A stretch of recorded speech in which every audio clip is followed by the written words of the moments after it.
Welcome to the Kia Oval. What a day we have in prospect. It is beautifully set up. The weather is better, thankfully, so hopefully a full day's play. All results possible. The winner of this game, of course, going a long way towards securing the championship title. So all the numbers, well, the numbers take you to Surrey needing 249 more runs to win. Nottinghamshire require 10 wickets. An excellent batting side up against a very good bowling side. So very good morning to you. And Nas, as you come to us, actually, it's got a little bit more gloomy, hasn't it? The lights are on. What do you reckon, impact of that? Yeah, it still feels like a good morning for bowling. I thought late last night the pitch played pretty well and Surrey got off to a bit of a flyer. Rory Burns in particular, Dom Sibley played the way he does. So Nottinghamshire are going to have to be at their best because it's almost going to plan for Surrey. Fourth day is the best day for batting. We've still got 10 wickets in hand, 249 runs to win. I think they are slight favourites because they've been here before, but in these conditions and the seam attack that Nottinghamshire have, they have a really good chance here today. Focus on the skipper. Nasser Hussain, his second year of doing this job on a full-time basis. How does he get the balance then between attacking and defending? Well, the only way you win and you try and win the county championship is by winning this game. I mean, even a draw, which shouldn't be a draw unless bad light kicks in and then Somerset suddenly come into the equation, but go for the win. Balance between attack and defence, keep your catches in, but I would have a sweeper, in particular to Rory Burns.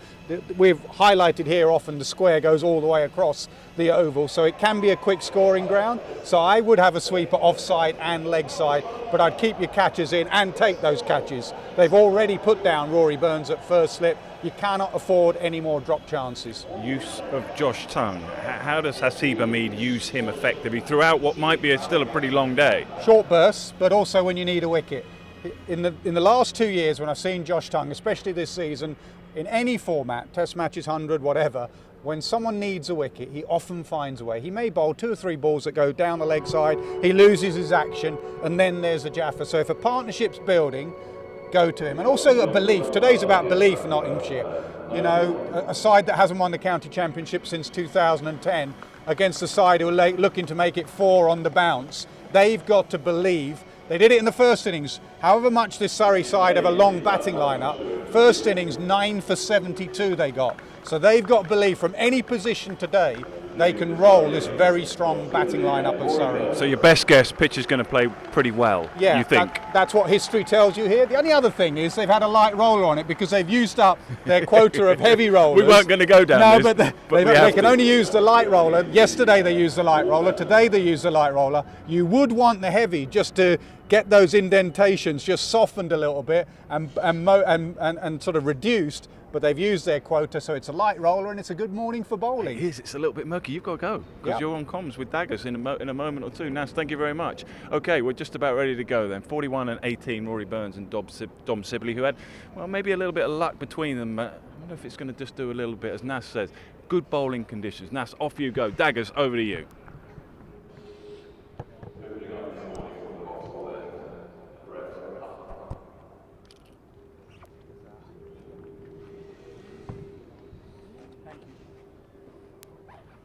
Much and a very warm welcome to Surrey and this what could be a season defining day in the county championship, the 4th day of this Rothesay fixture and between Surrey and Nottinghamshire, and it is beautifully set up as the players have taken to the middle, with Surrey requiring 249 runs to win, Nottinghamshire needing 10 wickets. With things so close at the top of the county championship table, you fancy that today's play will ensure that we know who is in prime position to take the title. Surrey resume 66 without loss. Rory Burns is 41 not out. Dom Sibley 18 not out. Brett Hutton it will be who takes up the attack. Bowled 7 overs yesterday, and Nottinghamshire will be hoping for a little bit more help from this morning session. Thought they were a little bit wayward with the ball in their 16 overs bowled yesterday. Only 1 maiden. That was bowled by Dylan Pennington. We didn't see any spin yesterday. Well, I'm sure we shall throughout the course of the day. On this 4th day surface, only about an hour and a half's play was able to get underway yesterday. But the skies are a lot brighter. Where it was 2B yesterday, it's more of a 9H today. Pencil terminology as we see our first run, or runs of the morning. Couple into the mid-wicket region, and Sibley opens his account for the day, as do Surrey. And there, as you can see how tight it is at the top. There is still another fixture to be played. Nottinghamshire have Warwickshire at Trent Bridge next week, and Surrey travel to Hampshire.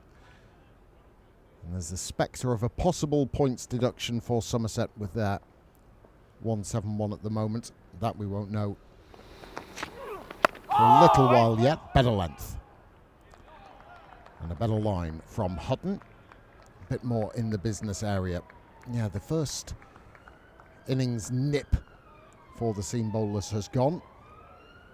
There is still a little bit of assistance through the air. This ball only 16 overs old. However, they're going to have to work a little bit harder, are the seam bowlers. 3 slips in place.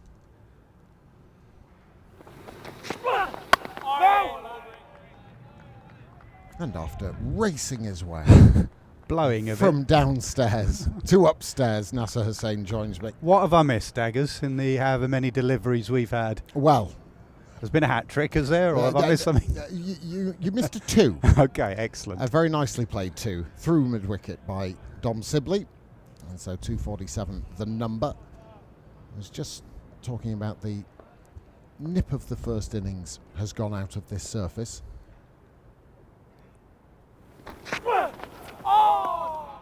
And the bounce, looking at that last delivery. Yeah, and my sort of question into the ether until you had arrived was how much spin you think we might see today. And I don't know if you've been out to see what the surface is like in the middle. Is there anything that might assist Patterson White out there?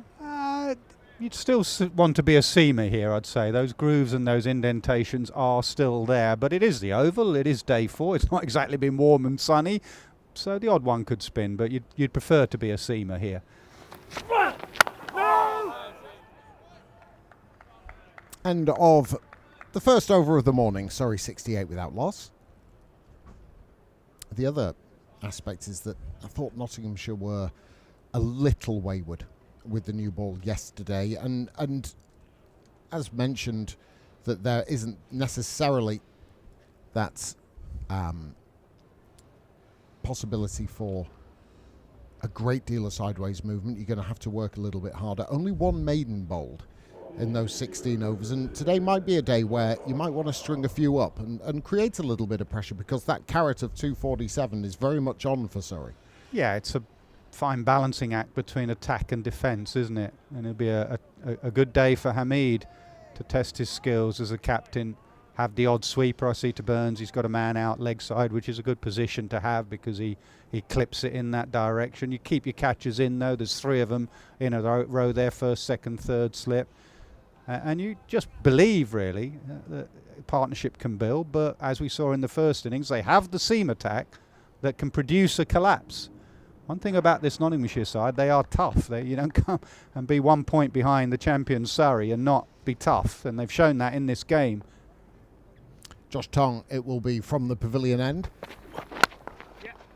And he's played it in front of square very sweetly as Rory Burns, I think, just gets collected inside, but not before 3 runs are added.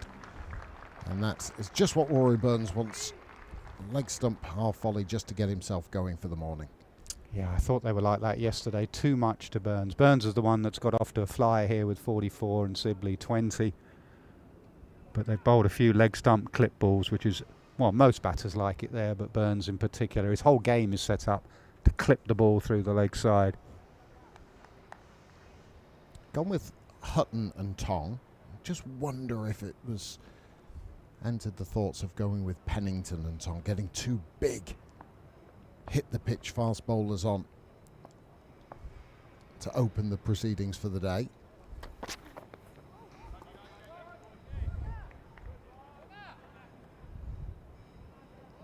Yeah, I was saying to Nick down there about the roller, and we went out to the middle, and you've used up the quota of heavy rollers. So yesterday they had a light roller, and today they had a light roller. You know, in the old days, you'd have just put a heaviest of heavy rollers possible on that surface, and that would give you half an hour. Forget about the grooves and indentations. Just it would give you half an hour anyway as a batting side. So make use of this little period. Yes, yes, yes, yes. Good run. Burns had to be alert, but he's swift between the sticks, and they get home comfortably. Yeah, they've run well, these two. Obviously know each other very well, and then you have to adjust right hand, left hand, and that's why maybe they struggle with Rory Burns. Ball to Sibley, becomes a clip ball to Burns. Just hold a channel to Rory Burns. Persisting with round the wicket here, Josh Tongue.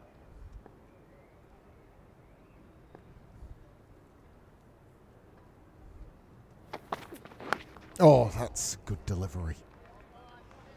Squared up Rory Burns. Still managed to pick up. And how many times, I don't know, it's a little frustration of mine, but I would like to see a gully employed far more often than we actually see in the county championship. Especially here at the Oval. Yeah. My thinking, it was a long time ago when we played and captained here. I like the gully at the Oval with the bounce. Often goes in that area.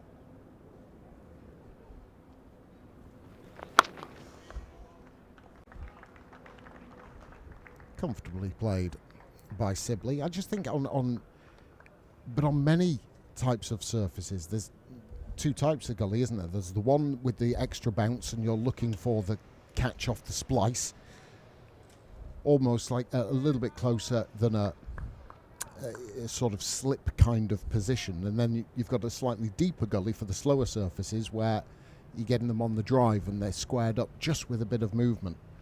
Just thought it was a very valuable position for whatever type of bowling on whatever type of surface. The amount of balls that do go through there.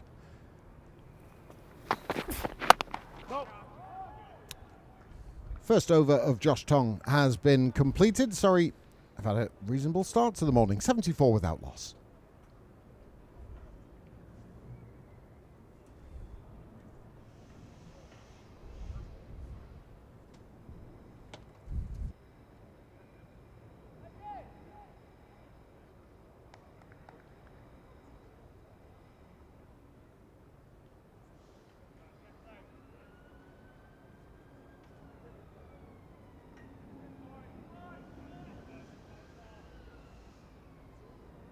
Yeah. 74 without loss.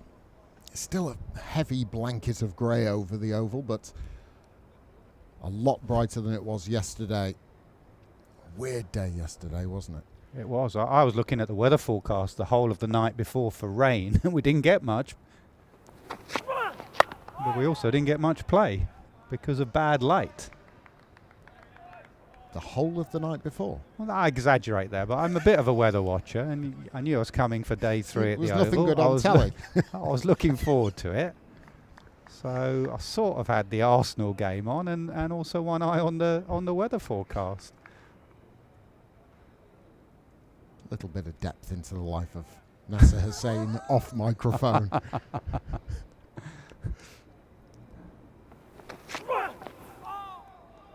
Went home. Got changed. Sat down on my comfy seat and then got out my range of weather apps just to predict what might happen tomorrow. Well, it was right. It said no rain, very little rain. We were lucky, actually. It all went north. There was a lot of cricket missed again yesterday. I'm guessing Somerset will want a bit of bad light this afternoon here. Try and get a draw here. Well, there's sort of issues a little bit with Somerset because I think they've got this possible points deduction hanging over their head. Now, I genuinely, nothing has come, or I haven't seen any kind of release about what that may be or if it's going to happen at all. But I think that those in the southwest might be expecting it. Are they? How severe it will be, we'll have to wait and see. And that was for a game against Durham, which was over fairly swiftly. It didn't seem as though around, no one was bowled out for 70. There were lower scores, yes.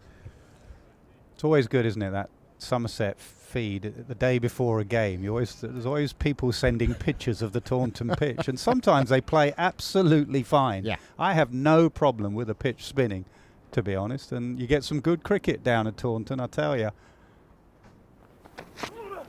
Out of all the counties who's produced some most exciting cricket, I'd say it's Somerset. I've often watched that feed late into day 4. There was last year where the camera was jumping out and jumping around because of the celebrations when Somerset got the final wicket. I see Leach was doing his thing again yesterday. Leach and Vaughan. Yeah. Yeah, 7 and 3. But that after getting a huge first innings total, way over 450.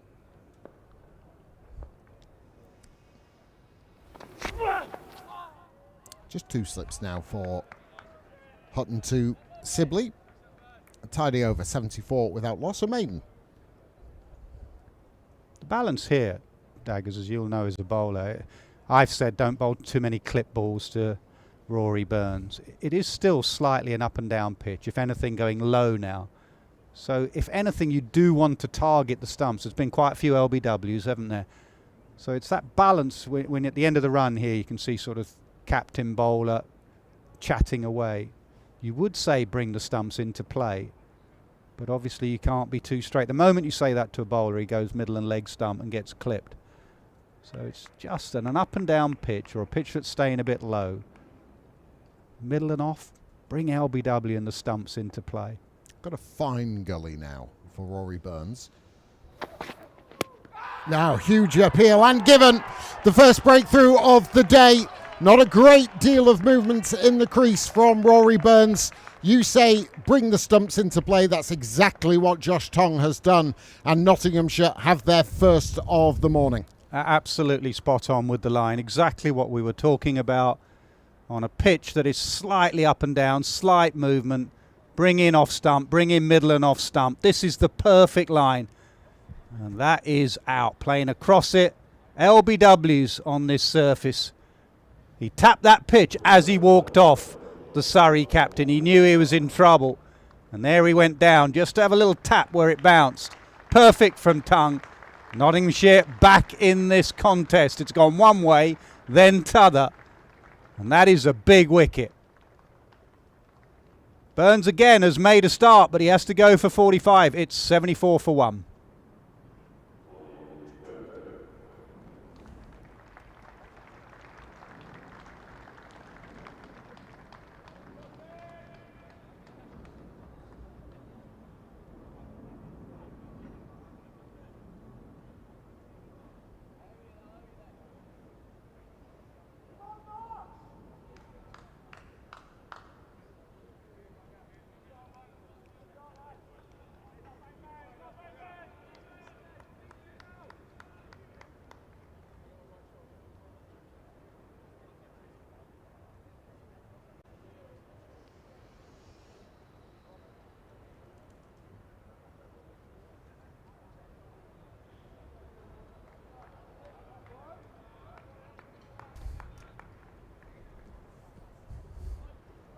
The first breakthrough of the day, made by Josh Tong, brings Ollie Pope out into the middle.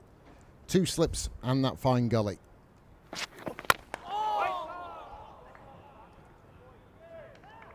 Well, Ollie Pope.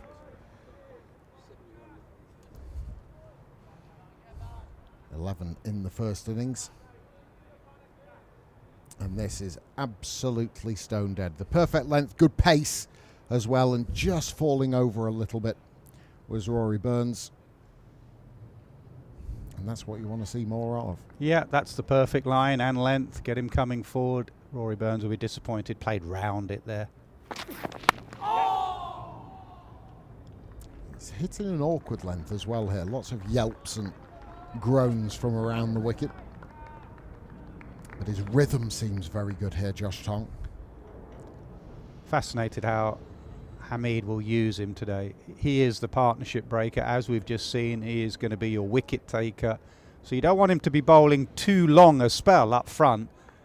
But obviously, you want to get into this lineup and want to get Pope early. So it's a balancing act, even with tongue.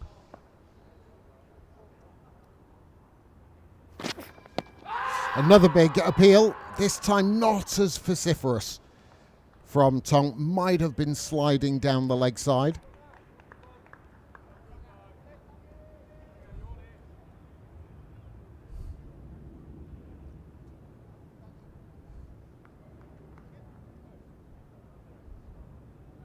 Yeah, maybe height, maybe sliding down. Close though. Yeah. It's come from that very wide angle. So it's got to straighten quite a little bit.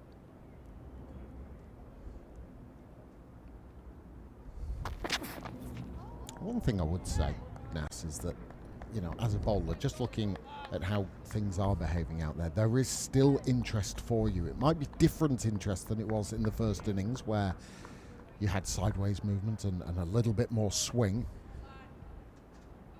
But there's not as though there's no help for the bowlers. If you're a seamer in first class cricket, you come here with a green tinge and some grooves and indentations and the lights on, you still know you're in the game, and that's a good place to be in cricket. Actually, it's a good balance between bat and ball.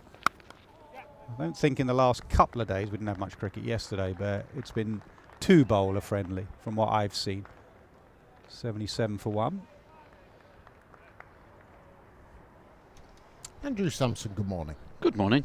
You all good? Very well. Good. What have you got for us? Ollie Pope at this ground, as we know, a very good record, although it's not quite as good as it was at one point. He's currently on 3,174 first-class runs at the ground at 70.53. Highest of anyone with more than 3,000 runs at this ground, although he is in danger of dropping below Mark Ramprakash, who averaged 70.1 in his career at the ground. Yeah, that must be terrible, that, just dropping to 70. dropping into the low 70s, yeah. Hutton starts the new over. Yeah, there was at the end of the season 2 years ago, 3 years ago, probably 3 years ago, he famously had an average of 99.94 at the Oval. Bradman-esque. Yep, as Bradman-esque as you can get. Yep.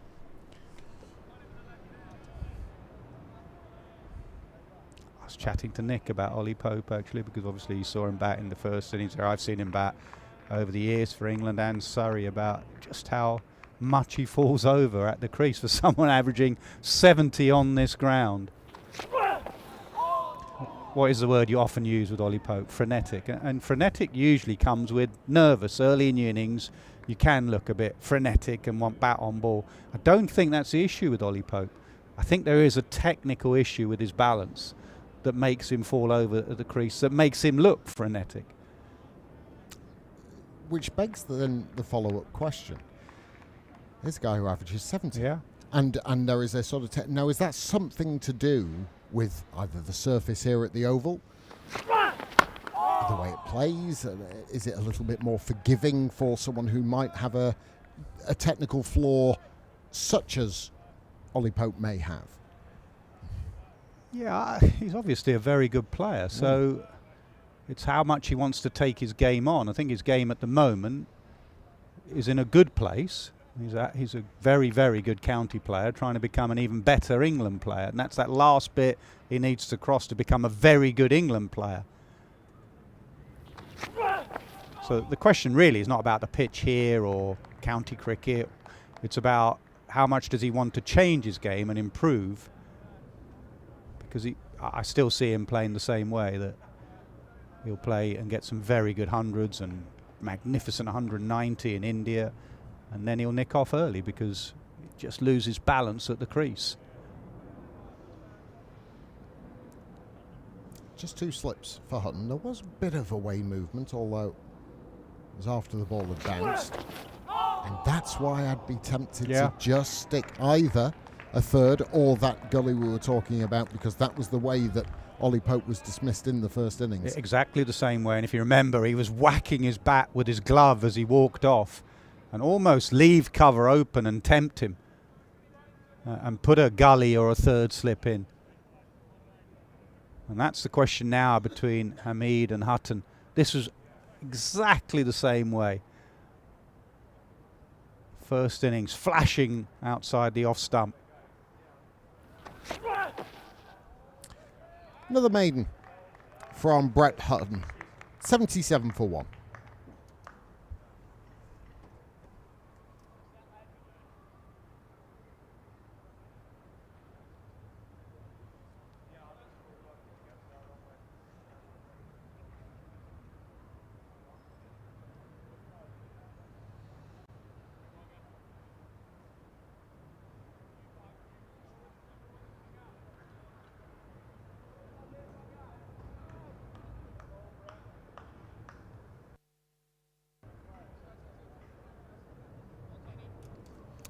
Final day of the county championship game between two sides at the top of the table.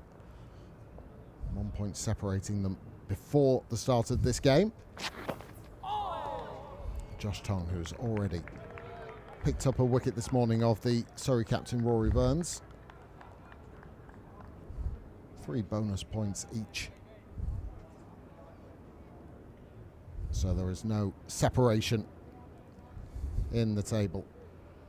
Because of the bad light yesterday, decimating a lot of the play, making it a truncated day, is the draw still a possibility here? Well, just today, if we have any more later today, then yes, I'd say. Because once they've taken that reading, they'll just take you off, even with 20 to win or something. So it is something that Surrey later, if it goes well this morning, may need to keep an eye on. Right, talking about flashing outside the off stump, this was Pope in the first innings. And he was fuming with himself. Bang, he whacks that bat with his glove. And that's why you may want an extra catcher. Tempt him, driving on the up, loosely, outside off.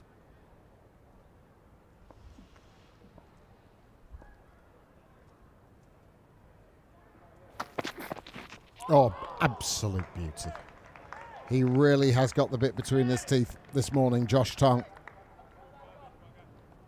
Lift and bounce and just enough hold to get it past that outside edge. And this was your point, Daggers, wasn't it? Even if it's doing slightly less than it has been doing in the game, as a seam bowler, you are still in the game. Especially to a new batter. And if you look at it in the game, course of the game, wickets have come in clusters. There have been little collapses. So once you get in, it becomes easier, but starting on it is a tricky. Once more, a bit fuller this time from Josh Tongue. And that's where I think, you know, if Surrey do get a partnership together, where Nottinghamshire shouldn't feel that, you know, all is lost. Because, as you mentioned, starting is tough and wickets coming in clumps. The game can change very, very swiftly in the space of a couple of overs where 2 or 3 are dismissed, and the balance of it changes dramatically. I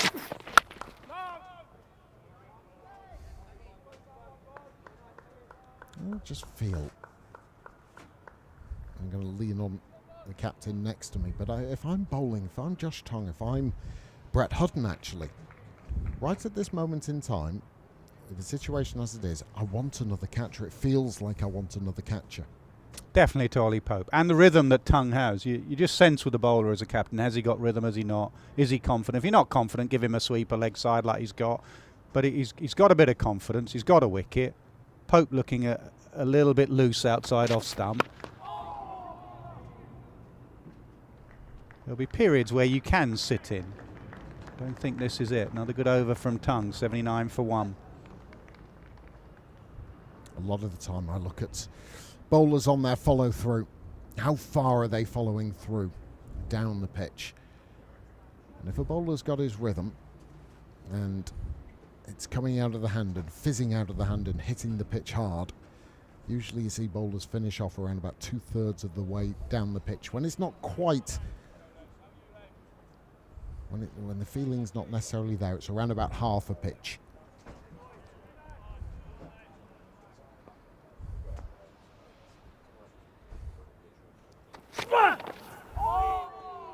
Something we haven't touched on, Daggers, Leicestershire.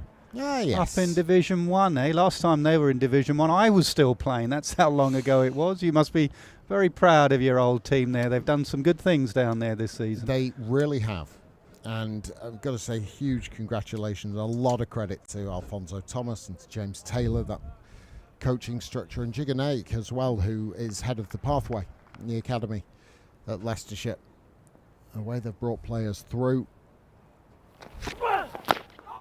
Did you see Alfonso Thomas' speech in the dressing room? Where I saw a little bit of it. Yeah, it was almost like no one else believes in us, so we had to go out and do it. Very emotional little speech. You can see what's been firing them up over the season. Well, it's always been a sort of mantra of Leicestershire. They're sort of, no one likes us, we're unfashionable, and even when had success in the T20s. I'm very proud to say that I was one of the players that helped take them down into Division 2. Congrats. Thank you very much.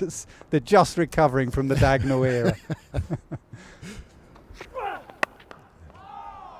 Just a little leading edge from Sibley. But I think it is always good to see counties or unfashionable counties. You look at Glamorgan and the fact that they have got themselves promoted as well and back in the big time, however that may look next year and whatever structure that is going to be sorted out. But they've performed well in all three forms of cricket.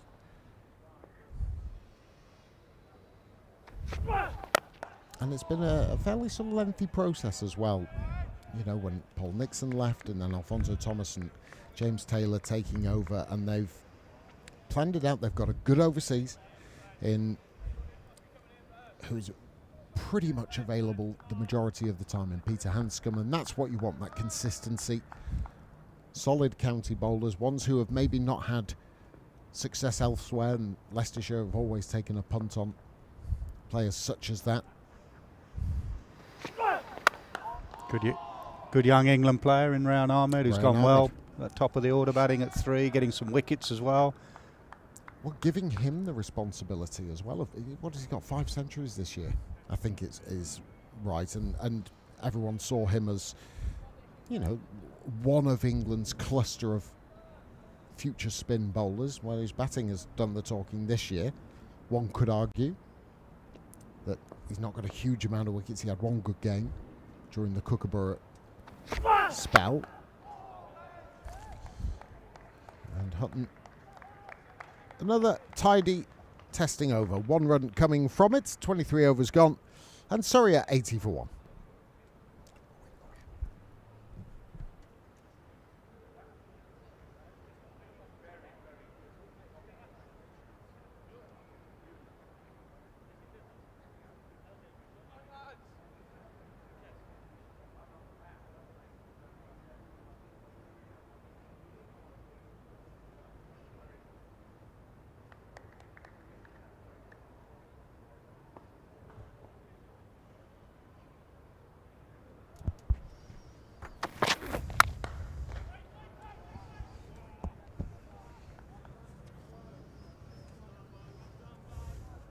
So we've seen Ollie Pope at this time of year play such important innings for Surrey when returning to the championship. And they need him today. Adam Collins in with Nick Knight. Morning, Nighty. Morning, everyone, yeah. Intriguing start.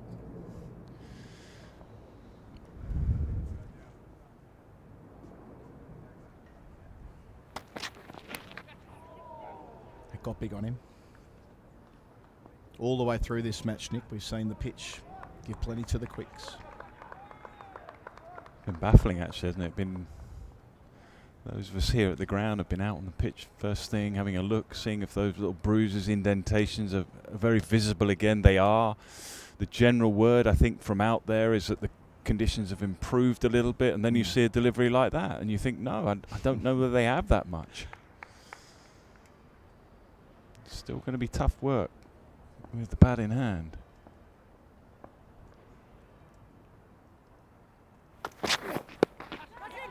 Balloons up.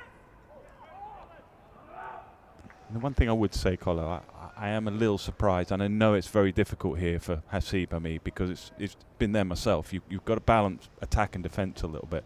But with these two players, particularly when they're first starting, first 15 minutes, I would definitely have either a short leg or a man just catching on the leg side. They're both tendency to go across the crease a little bit.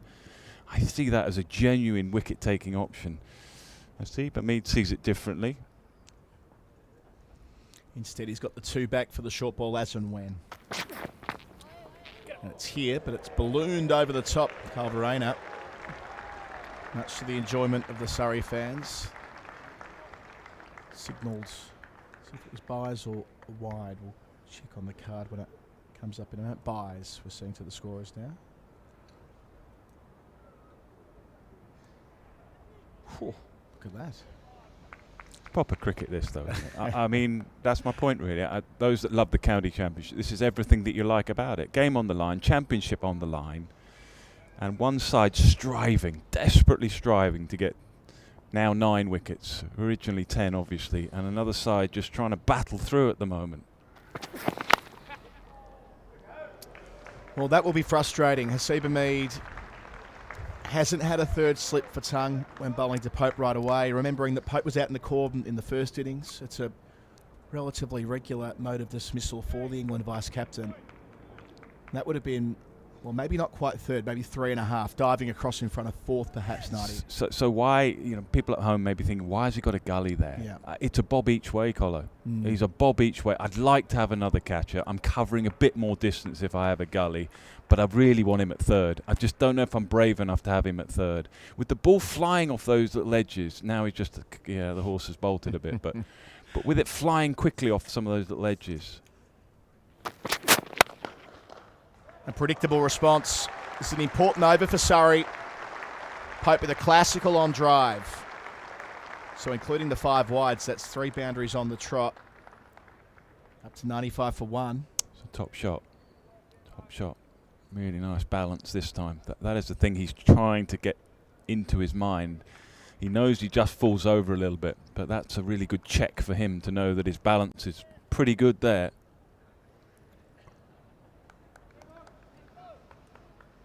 Gosh, even now with that cordon, it's still split, isn't it? It's a second and a fourth. It's a little bit less of a bob each way, but still.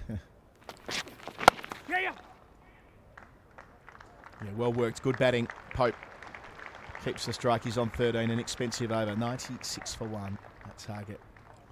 315. So going at 4 and over, which is what Surrey like to do here. They like to put pressure back on the fielding team to get those catches out of the cordon, which has been what's happened here. Again, already just 2 slips in the gully. This is where you kind of put your mind into the mind of Hasib Hamid. He's thinking now, do I go for another one with Josh Tongue? How do I treat Josh Tongue? Because I think that's going to be pivotal. Do I just rest him? I don't really want to bowl him a really big first spell, but do you know what I could do with breaking this partnership? That's the sort of thing he's going on in his mind.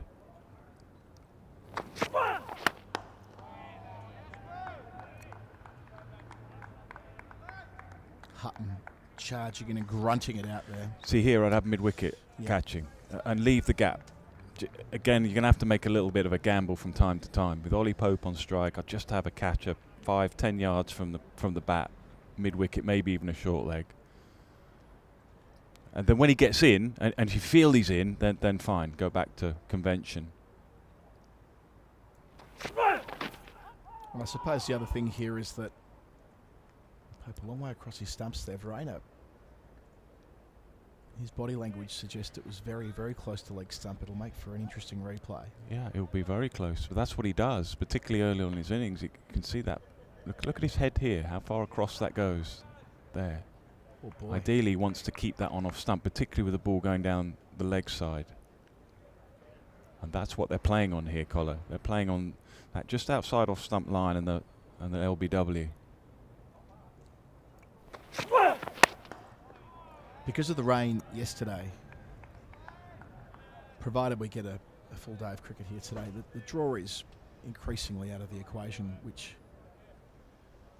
I suppose should incentivise Hasib Hamid to think about how we can get into this and not worry too much about that required rate, which for Surrey that's not going to be a factor. 2.5 and over, they'll knock that off if they're still there after tea. So It just reinforces why they have to make this work when the ball's still swinging around, as it has been for Hutton. Yeah, his balance here is that the pitch is really what he's looking at, and he knows that there are balls in there off that surface that are going to take wickets. So he needs to have some slippers in, because what he doesn't want to do is a partnership develop and then take the slippers out because you kind of feel like the game's drifting, and then you get one of those hit the saucer and then it goes through second slip. That's the problem for him. He's just going to have to stand firm and be brave.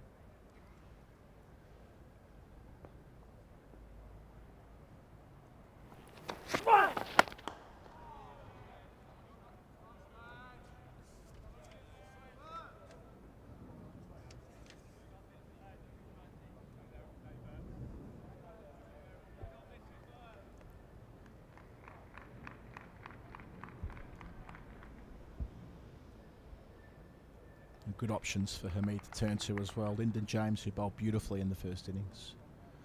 Dylan Pennington as well. He took the new ball yesterday.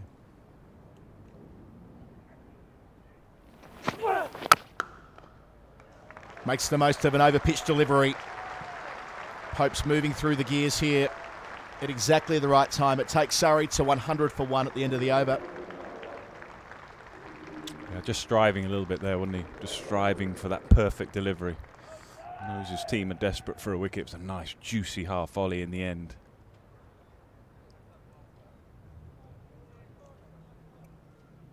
Pope came back to play county cricket in September 2022, the first of the Surrey three-peat. He walked out on day one on a very challenging surface against Yorkshire and played one of the best innings we've seen out here in recent seasons. He wants to be here at Surrey at the business end. Wants to make it count.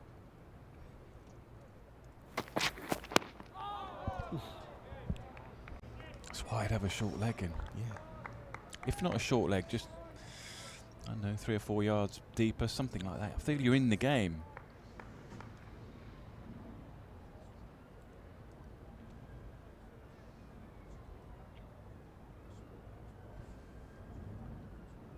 Don't really see the downside for Hasib being more aggressive here. Well, it's all right putting fielders in positions. You've got to take them from somewhere. Well, as sure as Night Fellow's Day, the ball bobbles up to exactly where Nick Knight said there should be a catcher. I don't know if that was off the glove or not, but it looked like it. I mean, a couple of noises. Yeah. It's easier from up here when the pressure's not so much on, but still, it's a position that kind of drifts in and out of fashion, isn't it, short leg? Well, you go back 20 years. I was just going to go on to where you can't have another fielder. You can't just magic up another fielder. But I wouldn't go from, some would go from mid-off and encourage the drive, which is one thing you could do with 3 slips. Get rid of mid-off. Squared up. You've just got to trust your bowler, because the worry with that is that your bowler then bowls a bit short. But you could do that, and then you bring your slips in. So you have a short leg, no mid-off, and the batter's thinking, I can drive now, I've got a gap down, and that's when the drive and the nick comes in. It's just whether he's prepared to do it. Feels like a bit of it comes down to the psychology of short leg. It's just not a position for quicks that we see. But this is great, isn't it? That's why I love this game. Not quite. I loved it. When I was captain, I loved it. For these days like this, you know, where you're under pressure as a skipper and you've got to find a way. So satisfying trying to find ways of getting players out. Gap in the cordon's back, third step. That has done bits from tongue. It's come back off the seam in the air as well, I fancy. Not far away at all. Pitch still giving plenty. It's where the different skills of a captain come in. You know, some are very good at setting environments and allowing players to thrive in the dressing room, talking well, and others are very good tacticians. Dermot Reeve was a fantastic tactician on the field. My word, he was very, very fine captain.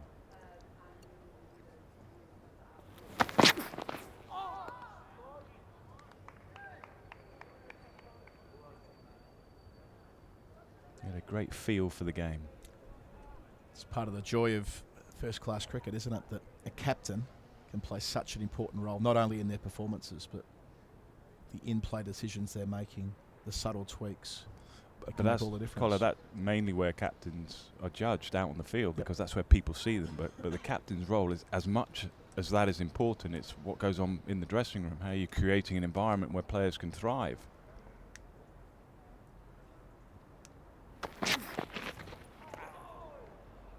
Doesn't quite catch up with it. Better over from Tung, 101 for 1.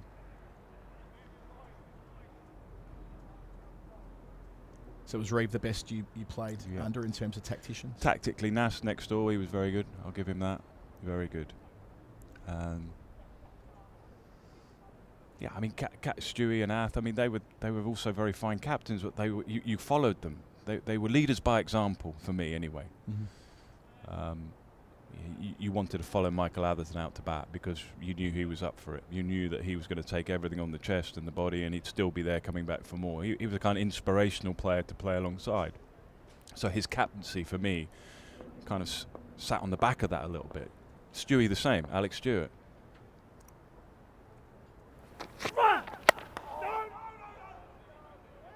Nas was a very astute captain. He read the game well, I thought. I hope he's not listening.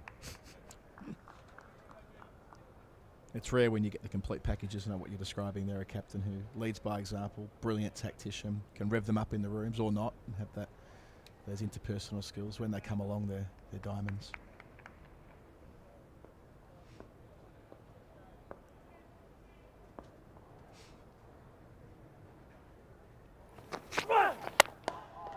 That's why I think even now in an Australian context, Mark Taylor's always raised. He managed to have that balance between master tactician and someone who people wanted to really play for.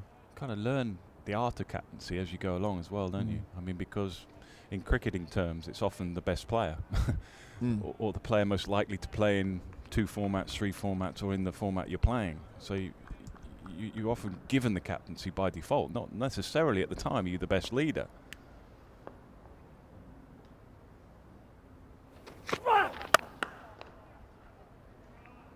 Playing with the swing there, Sibley. Up to 25 with a single wide of mid-off, but had the presence to move with the direction of the ball. So to that end, what did you make of Jacob Bethel getting the chance to lead England at 21? I mean, it's a big call. Yeah, I mean, the selectors have made some big calls, big calls. They get a gut feel. I don't mind that. They got a gut feel about play. I like what they do in the fact that they see big ceilings in certain players, and they see that with Jacob Bethel. Ooh, close. Big decision for Nigel Long, and it's turned down. So Pope was across his stumps. It was back off the seam as well. Missing leg the call from the man in charge. Right, let's just take a little look at this again. Nigel Long saying it's just going to go down. And he's getting a word or two from the bowler who's not convinced. They've been very keen to raise the finger and give LBWs throughout the game so far. Let us make our minds up on that. No, I think it's fair enough. I think that's fair enough.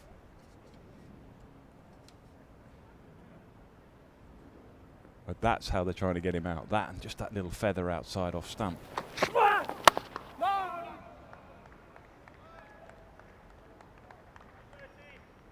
Yeah, on Bethel.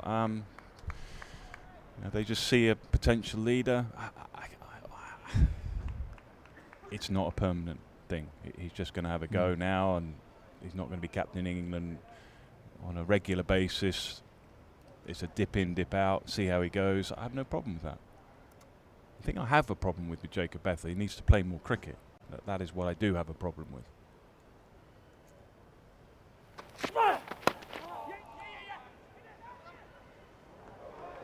Nearly had a play on that, Haynes. The call was hit it. Had he collected cleanly and thrown, it might have been of interest not to be. 2 from the over, 103 for 1. I think he's been fairly to the point himself, hasn't he, Bethel, saying in some interviews that, yeah, in hindsight, probably should have played a bit more through the summer. You learn the game, Collar, isn't it? You learn the game playing it. Really learn it in the nets.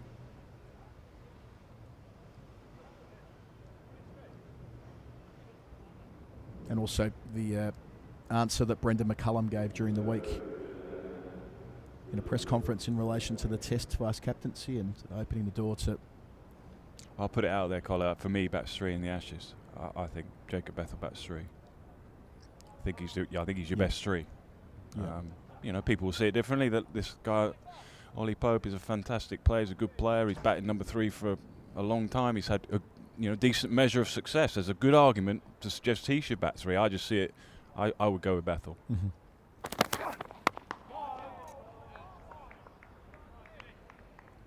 It would add a very exciting element to the Ashes if the young prodigy Bethel got that opportunity at one down. And sort of in some respects it does link into that answer that McCullum gave about the vice captaincy being a decision that they're going to weigh up, because it implies that they're looking at Brooke in addition to Pope, and maybe it'll I'd be in around. favour of that too. Yep. But the danger with elevating players like Bethel to captaincy at such a young age is you don't feel entitled that things are just going to work out for you now. Mm-hmm. And I don't think that will be the case with Bethel.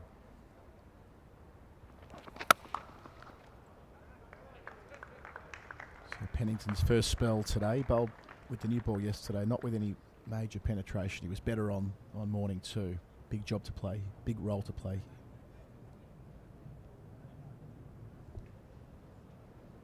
So would you be of a mind to bat Bethel at 3? Of course, Root picks himself at 4, Brooke at 5 as your engine room. Yeah. Okay.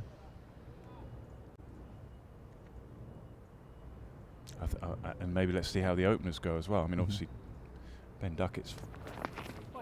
Now. I suppose it's to be expected on the final day. It's just that we haven't seen much of it. It's bounced twice before reaching Verena. It's yorked him and ran away for 4 byes. Yeah, it's hit one of those little divots. And that can just play on your mind a little bit. Can just play on your mind as a batter, because you know that there might be one with your name on it. And that's sometimes when you play it one outside off stump, because you're not quite sure it's going to react.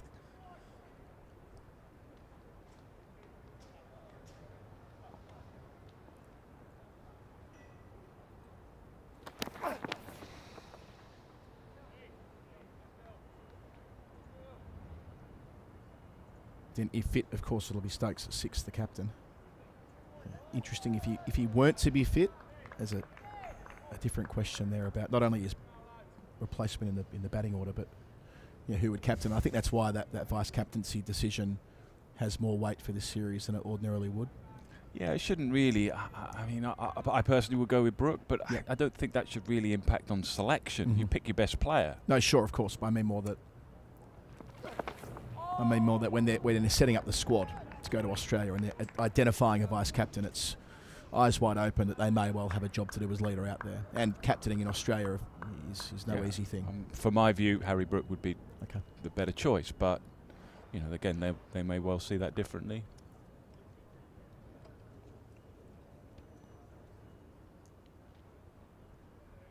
Yeah, Pope's done that job 5 times now in Test cricket as acting captain.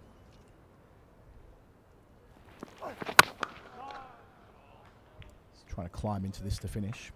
107 for 1, 208 away from their target, which is 315 Surrey. Lights on here at the Oval.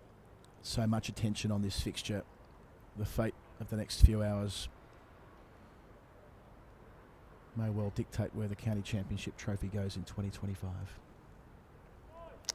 Yeah, interesting choice as well. I think he's probably done the right thing. Just taken tongue out of the attack, so he might just be able to get another little spell out of him relatively briefly. Oh, can we read a clue? This would be useful if we could. We'll put you on the spot here, Nadi, if that camera can get right over the top. No, I'm terrible. We need Ath here for that, don't we?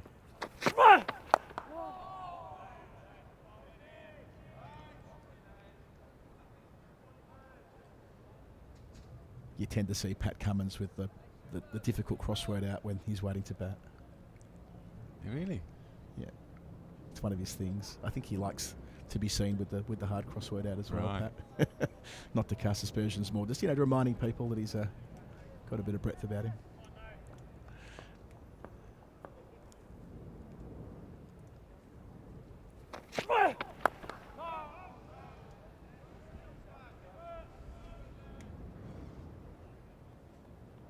Yeah, it may well be the case. I mentioned the England leadership.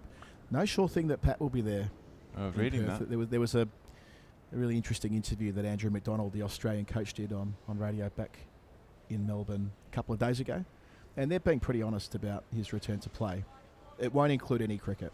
He'll be coming into that Perth test on the back of essentially net bowling. And he's some way away from that as it is, because they're still trying to assess how long it'll be that he needs to do his rehab. So you can easily imagine a world where Steve Smith's doing that job as Australia's acting captain. Yeah. All that to look forward to. Yeah. Do you know what I do here? I just subtly say to my long leg, just go a little wider, just a little wider, and then bowl the odd short ball. Yep. Because Sibley here he knows the length. He knows it's going to be full with the odd short ball. The odd short ball could be mighty effective. Oh, edged and gets the second slip. Tom Sibley falls Freddie McCann in the cordon. That's a really sharp catch to his left. It is Hutton. Long spell on this final morning.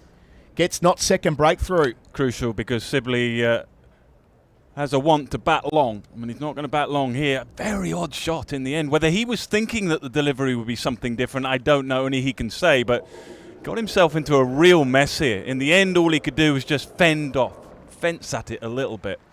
And catches that need to be taken.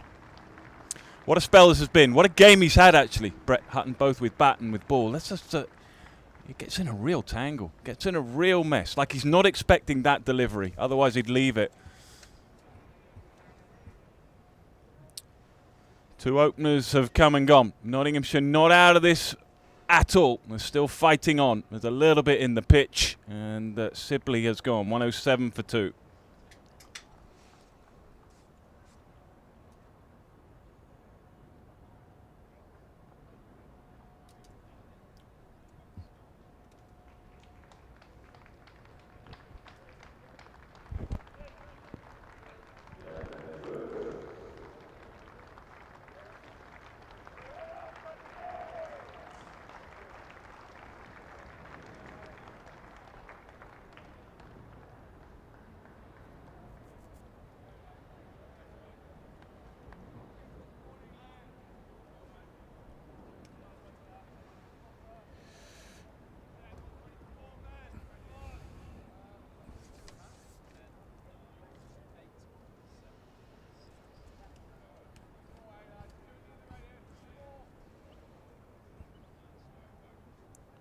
So a partnership of 33 between Sibley and Pope is broken by Hutton.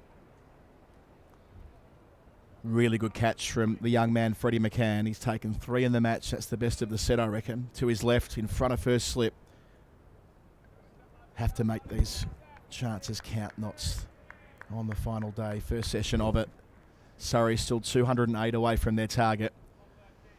Ben Foakes taking guard.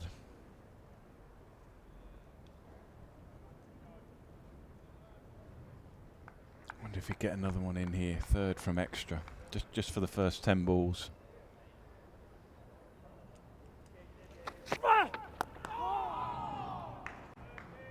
Great question first up. Given the movement he's generating, very strong argument for that, Nick.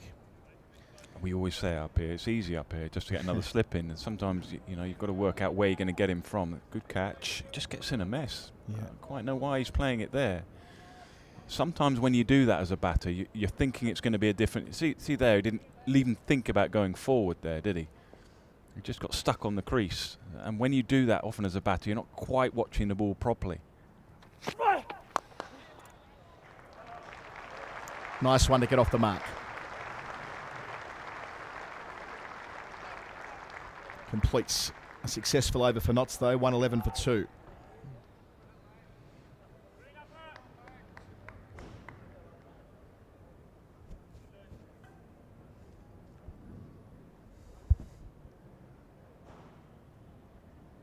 Juicy. And look, that may well be the end of Hutton's spell, given he's been bowling from the Vauxhall end since the resumption. We may see James soon, the next fresh bowler in the Notts rotation. Yeah, we could just gamble and go Josh Tongue, just for a few. The only danger with that is it's probably a little too soon for him. And then you might want to open up with him after the break.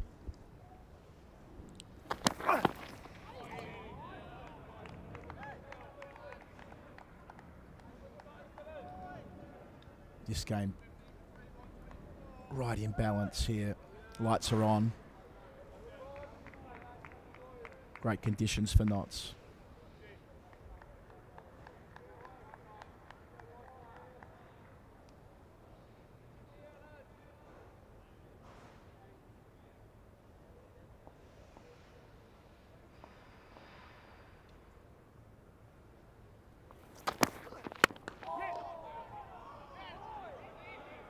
Bit of indecision there. Foakes was coming. Sent back appropriately. And the psychology for knots as well here, Nick, that, I mean, they haven't won this for 15 years. It's a long drought for a proud club, and having the chance to do something today that'll be spoken of for a long time.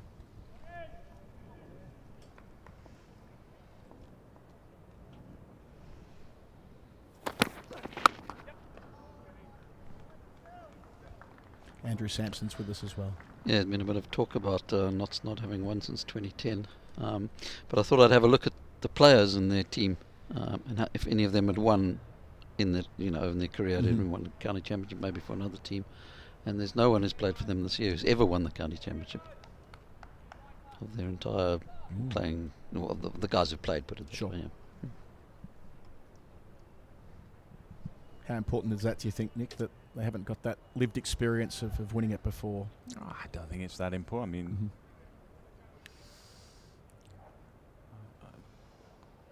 good side, you're going to get there eventually.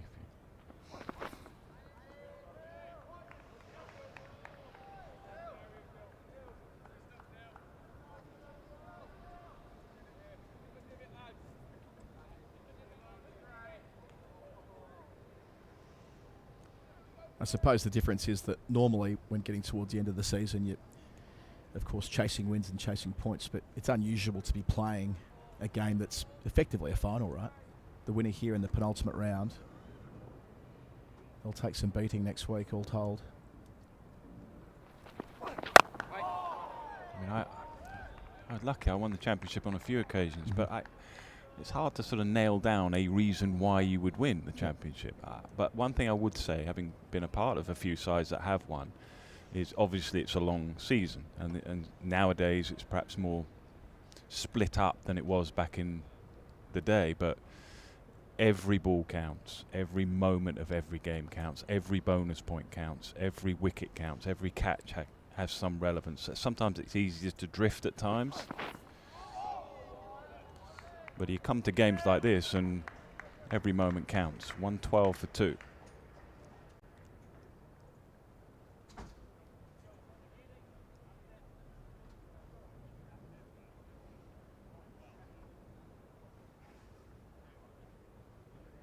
Yeah, it's the joy of a long season, isn't it?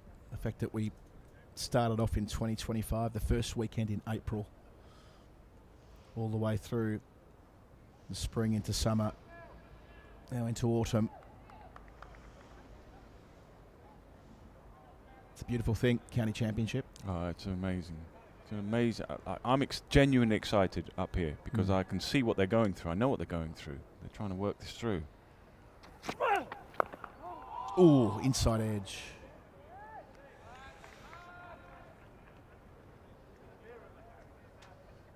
Get a short leg in. It feels like Hamid's earned the right to have another catcher, whether it's the short leg or a third slip. The game's in that position now, surely. Press home some advantage. Still 203 away, Surrey. Couple more before lunch. Opens right up, as it did in the first innings.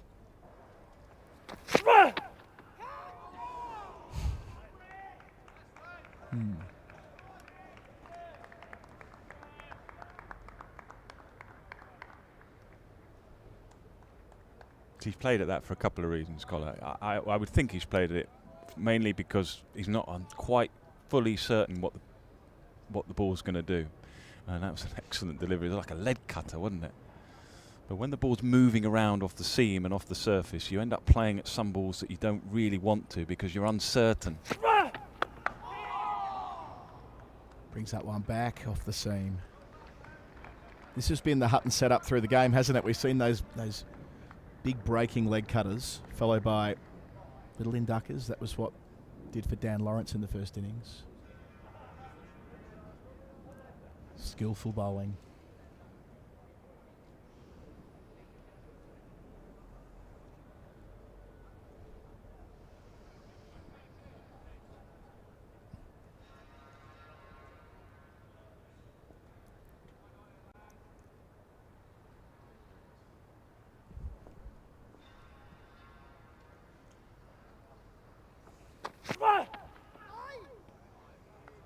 Okay, so there's the outswinger. Which ball do we see the inducker? Is it ball 5 or ball 690? Because it's coming.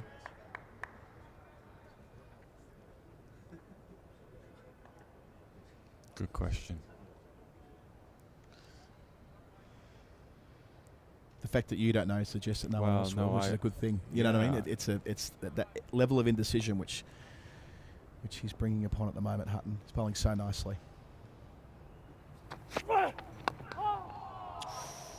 Another one that darts away, doesn't quite get up, asking great questions.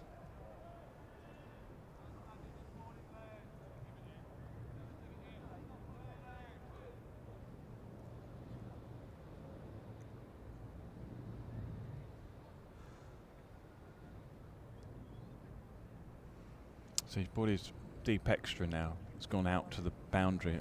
It's not really to save the boundary. It's just Foakes nudges it in there for one. He's on strike for the next over. We get a chance to bowl to the fresh batter. Little tactical stuff like that goes on sometimes. Lovely bowling from Hutton. 113 for 2.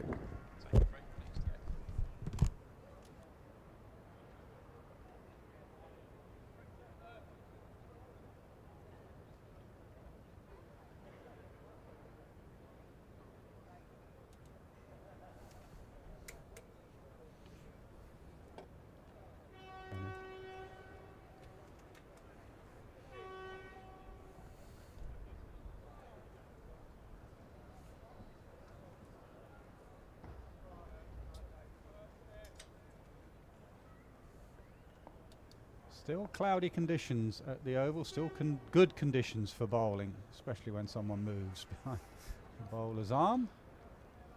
2 wickets, set up perfectly, isn't it? 315 the target, 113 for 2. Mammoth spell, an hour's bowling for Hutton. He's got an action that you can bowl for an hour. It'd be interesting to see what they do, and if they change that.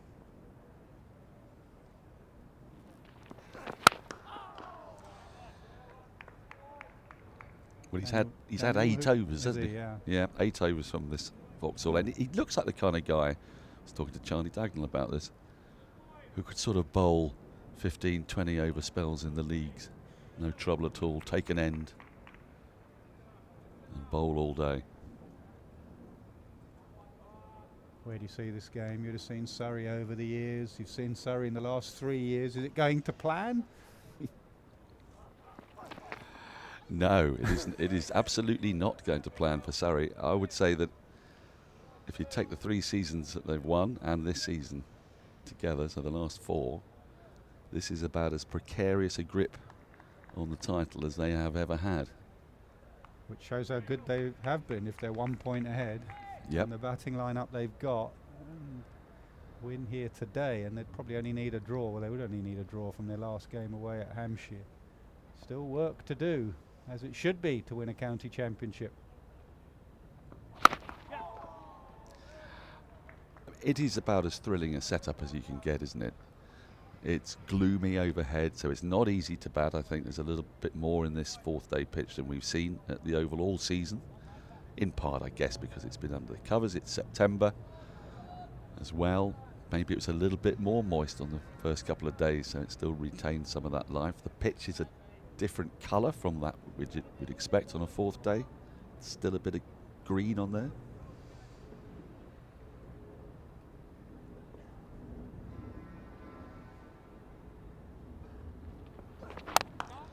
And without taking anything away from the other sides that have come and played here, this has looked the best attack that Surrey have faced as well.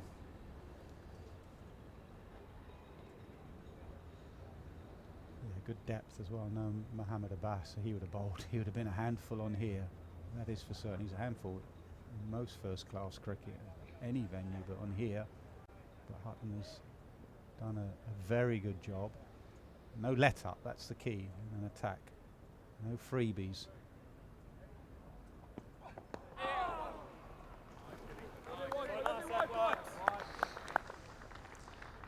It was Lyndon James who sort of broke the game open in the first innings. Haven't seen him yet this morning. His preferred end appeared to be the Vauxhall end, so he might be coming in for Hutton. Just take a look and see if he's warming up yet.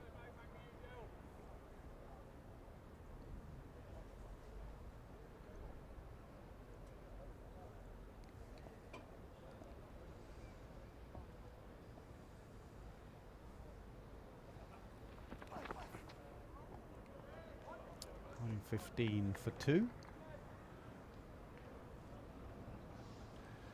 Well, I think Lyndon James has discarded his cap and his jumper over the boundary at deep square. Yeah, and Hutton's not rushing in. So I think you may be right.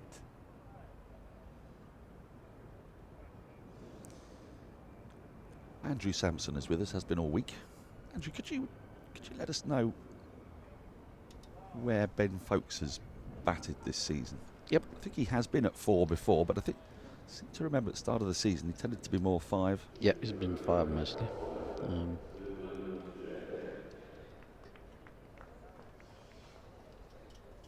It will be James. Just the one over yesterday, because Hutton was bowling such a good spell from the Vauxhall end, as he has done this morning. But after an hour, he's out the attack, and can Lyndon James follow him with the rhythm and with some wicket-taking potential just around about top of off. Short to start with, and immediately Foakes pulls that away, and the oval outfield will do the rest. A bit of a loose to that, isn't it, from James? Wasn't a million miles away from Hasib Hamid at mid-on. Foakes' second boundary, and the target is now under 200 away.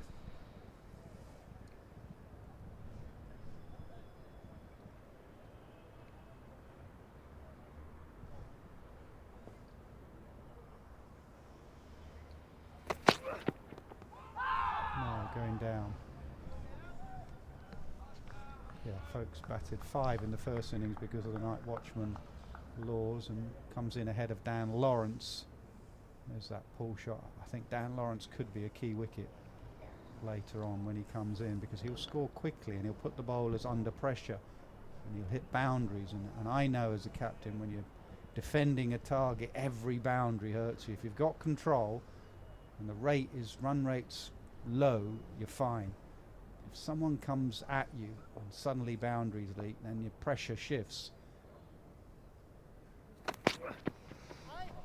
There's that movement still. Day 4, and it's still extravagant movement. Yeah, Ben Foakes batted 10 times at number 5, including the first innings here, which would have been number 4 without the night watchman. But the only other times he's actually batted at 4 was in the last game. Batted at 4 in both innings. 3 times at number 6, which may also have involved night watchmen. Night watchers. Watchers, yeah.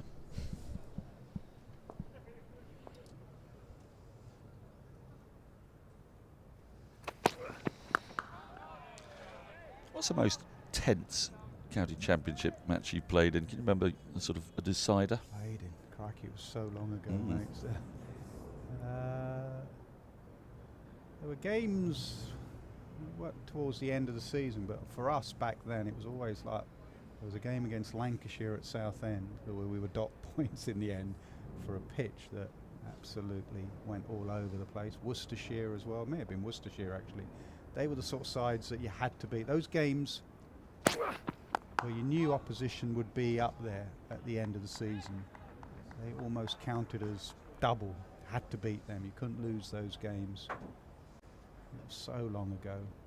And you'd feel that tension as early in the season, sort of June, July, would you? Because, I mean, what's so terrific about this game is that these sides haven't played against each other, and yet their path to what's got them to here is to be 1 point in it with 2 games to go. Yeah, absolutely. The end of season games, actually, 120 for 2. Sometimes you just felt you had to get enough bonus points. I played under captains like Keith Fletcher and Graham Gooch. That early season games where if you didn't get the extra batting bonus point and you were sort of plodding along, you would get an absolute volley when you got back in that dressing room. It'd be May and you'd need 10 or 4 overs to get the extra batting point, and you got 9. Oof. And you'd go in and Fletcher would be right waiting at the door for you, and he'd be like, it may not matter today that we didn't get that batting point, but come September or end of August we need those batting points. That was the key, the attention to detail playing under someone like Keith Fletcher. And that's my point. It wasn't towards the end of the season we got nervy and tense. It was right the way through the season. I mean, Essex were a championship side, that side I played in. So that anything less than winning the county championship was viewed as a failure. A bit like this Surrey side, to be honest. They come second this year. The team and the squad and the backroom staff aren't celebrating a runners-up medal.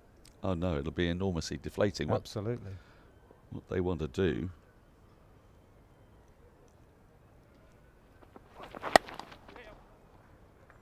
is carve out a particular niche in Surrey's history. As you come into the Oval, you'll see the pictures of the county championship winning sides all the way along the wall by the Harleyford Road. And it's very noticeable. You get to the 1950s and you see year after year after year. And Surrey had something like that in 99, 2000, 2002 under Adam Hollyoake. But this is the closest they've got to emulating that generation.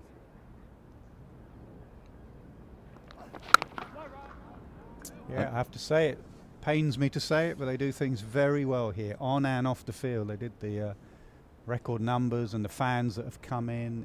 Obviously also the franchise with the Invincibles winning 3 on the bounce. It's just a very well run club, to be honest. Good players, good depth.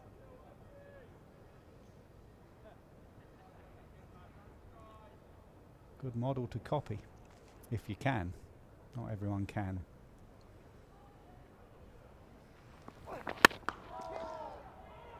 That's a tight run. Pope had to hurry in the end. Josh Tongue with the fielding, just getting himself up. I think it is. One stump to aim at, and Pope was hurrying at the end. He thinks he's picked his fielder there, doesn't he? Yeah, it's a stiff big fast bowler. Stiff, tall, fast bowler. Yeah, I mean, we have to balance this by saying that Surrey have enormous advantages over other teams, don't they? They have an incredible catchment area, have their own ground, have a lot of commercial opportunities.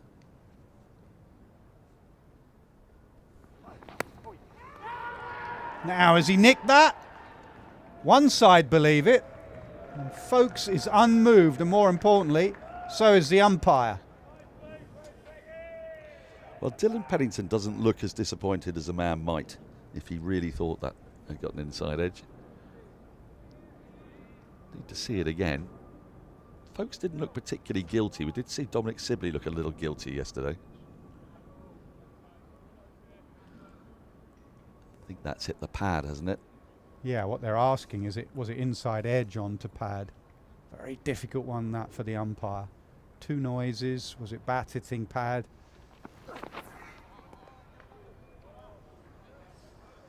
Good over that. Good rhythm. 122 for 2. Well, there's still a fair bit going on out there, isn't there? Much more than we've seen on 4th days here before. Which is going to make today, if Surrey are going to get over the line, I don't think it's going to happen without alarm for their supporters.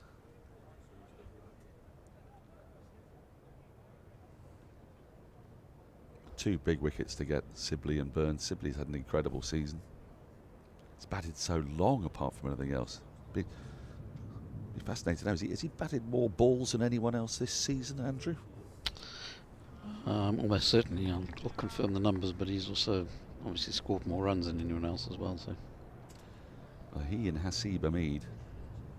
It's incredible, isn't it? The parallels that you're seeing between the two sides up near the top. Really strong opening pairings. So regularly fielding 4-seamers, all good ones.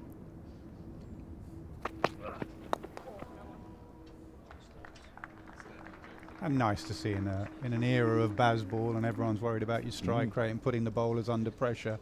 2 old-fashioned opening batters in Hamid and Sibley just going about their business. I know Sibley has changed his technique a bit and has been a bit more attacking, and we've seen some scoops, reverse scoops and various other shots, but he's still old-fashioned, as you said. Batted the longest, Hamid has, for Nottinghamshire. Grind out a score.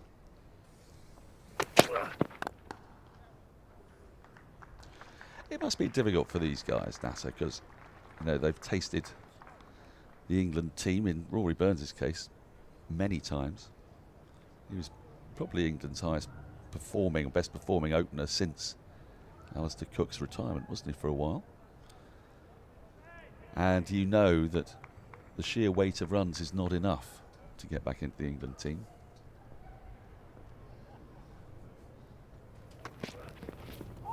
Rolled along the ground. That really has rolled along the ground.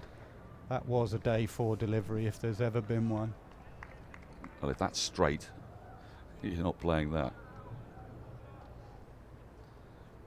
Luckily for Pope, it's wide enough outside the off stump for it just to look scary. So scary we can't show a replay.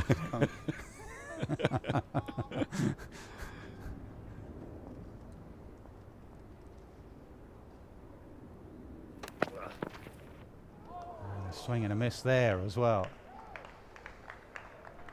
So good pressure from both ends. Yeah, going back to your point, the key is, if you do go back to your count, to give it everything. And then, people change, coaches change, captains change, just keep knocking at the door. But also, as with these 2 counties this year for Nottinghamshire, but generally for Surrey, if you're playing in a side that's challenging for silverware, that does lift your spirits as a player who's been left out by England.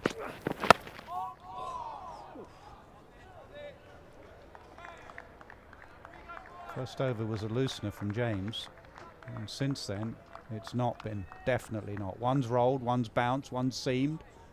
This is good. Yes, I think if you saw this over in isolation, you wouldn't give Surrey much of a prayer of getting another 191 runs.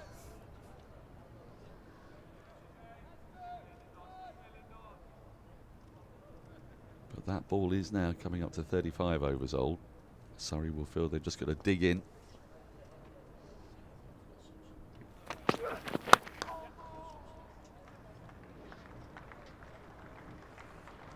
And 25 for 2.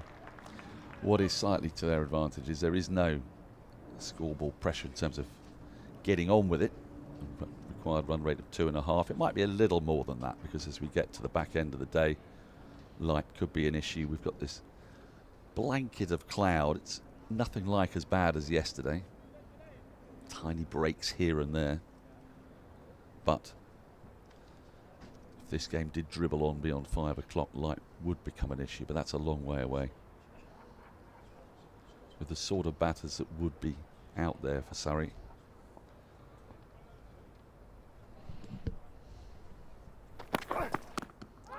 Inside edge, I think. Pope shows his bat. And his body language is not so much the bat and the inside edge. He's just in the last 20 minutes feeling as if ball is doing quite a bit again on this surface. Yeah, that's a big inside edge onto the knee roll. Well, there's a statistic doing the rounds about Pope in his first 30 balls. Well, actually, things have got a little bit more awkward in his last 10 or 15, haven't they? Yeah, just like almost the pitch is doing something again. And he's getting frustrated. So shimmies down the pitch, and as with Ollie Pope, loses balance. I don't think I've seen a top order batter lose balance as much as Ollie Pope.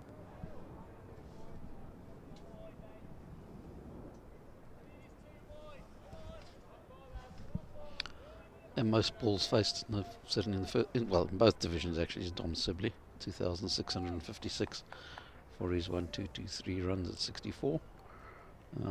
Second across all divisions is Ben Compton on 2,582. And the next highest is Adam Lyth on 2,410, and the rest are quite far behind. Oh, even Hasib Hamid, so his strike rate's increased. Yep, this season. Hasib Hamid strike rate's almost pushing 60, but he's still on about 1900. See, players are allowed to get better, aren't they? Yeah, absolutely. And look at their game and improve, and I think Hamid and Sibley have both done that.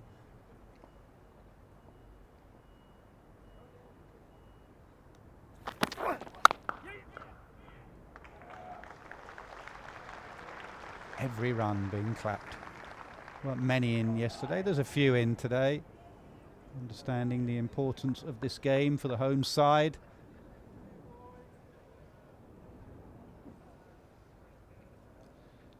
Could you see Hamid maybe being out in Australia for the Lions?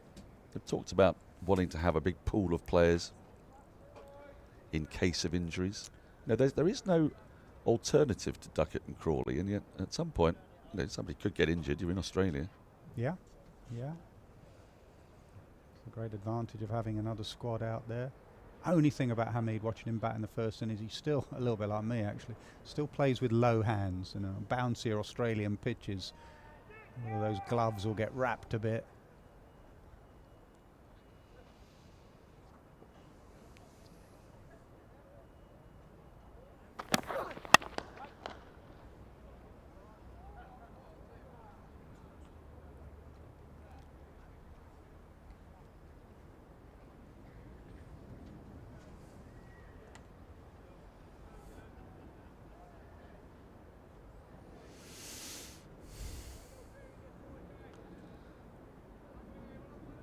So we come to the end of Pennington's fifth over. We had 5 each. We're from Pennington and Tongue at the pavilion end.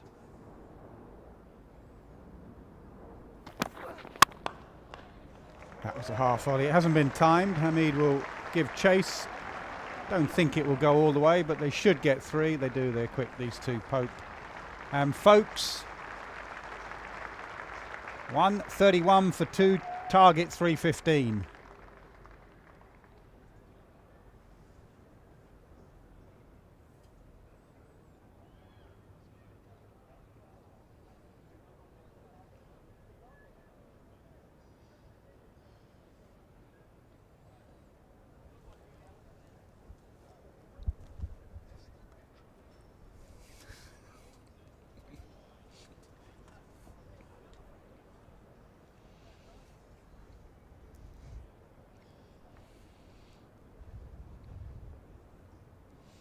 Sun just trying to break through at the Oval. Nottinghamshire just trying to break through again. They have 2 wickets this morning.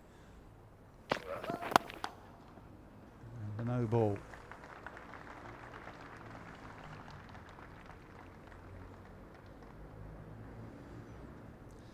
Yes, you get doubly punished in England for the no ball.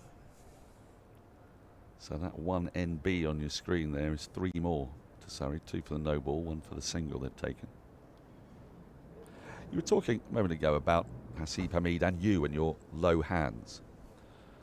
That must have been something you were very conscious of when you were playing.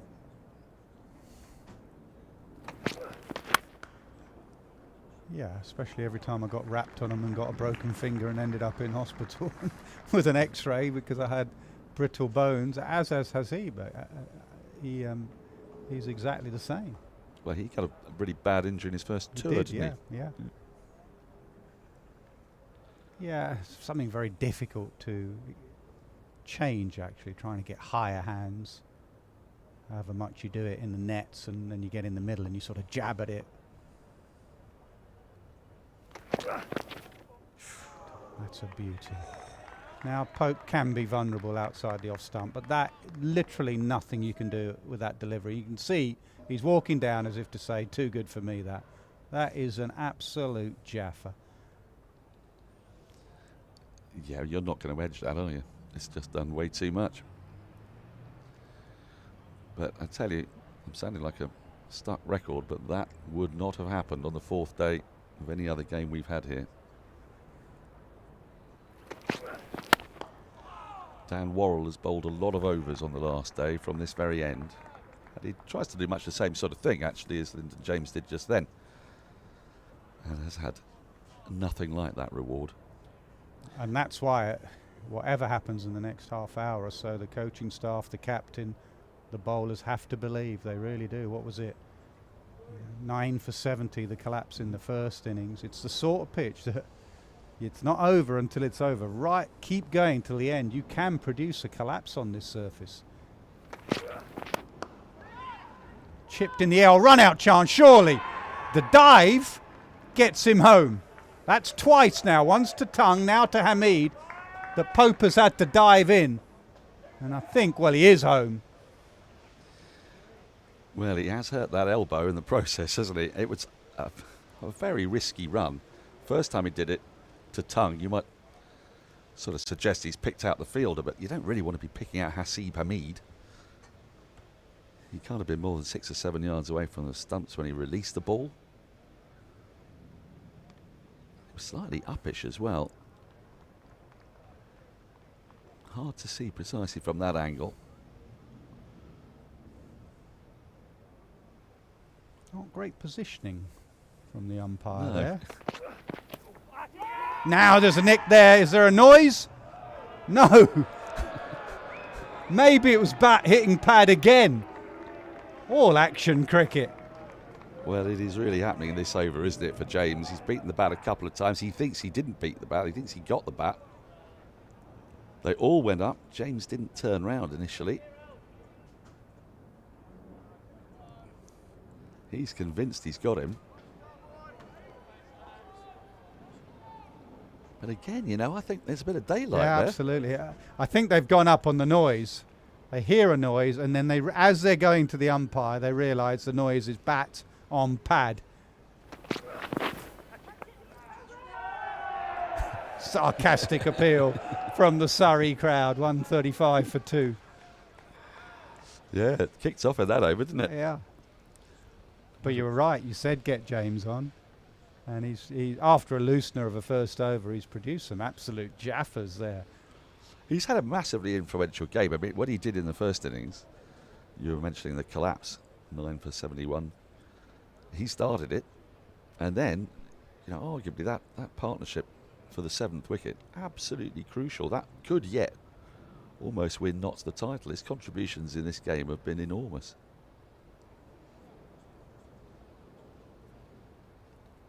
And he's not somebody that anyone talks about. The parallels with the Surrey team are fascinating. You've got Lyndon James for Notts, you've got Jordan Clark for Surrey, performing similar kind of roles, batting at 7 or 8. Jordan Clark would tend to open a bowling for Surrey, Lyndon James not so much, but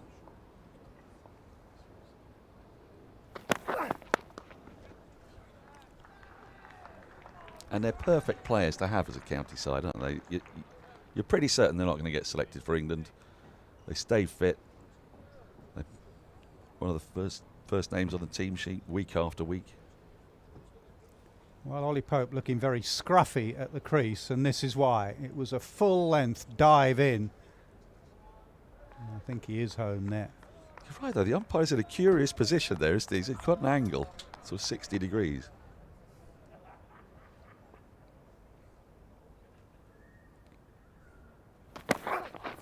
Oh, word. My word. It's an incredible pitch, this. There's phases and periods where you think, oh, it's not doing that much. What's the fuss all about? I turned up yesterday and Knighty was telling me about the pitch, Nick Knight, and it was doing everything, and it didn't do much. We didn't have much cricket. And then late yesterday, just didn't do much. And then just in the last half hour, seam, bounce, uneven bounce. What is that? Is this these fabled little divots? Sometimes it's like a roller wears off and it suddenly starts doing it. That's not here. They had the light roller this morning, and we've had quite a long period since the start of play. Clipped beautifully, Ollie Pope through mid-wicket. There was no one at mid-wicket. And in a period where ball has dominated bat, that will make him feel a bit more confident.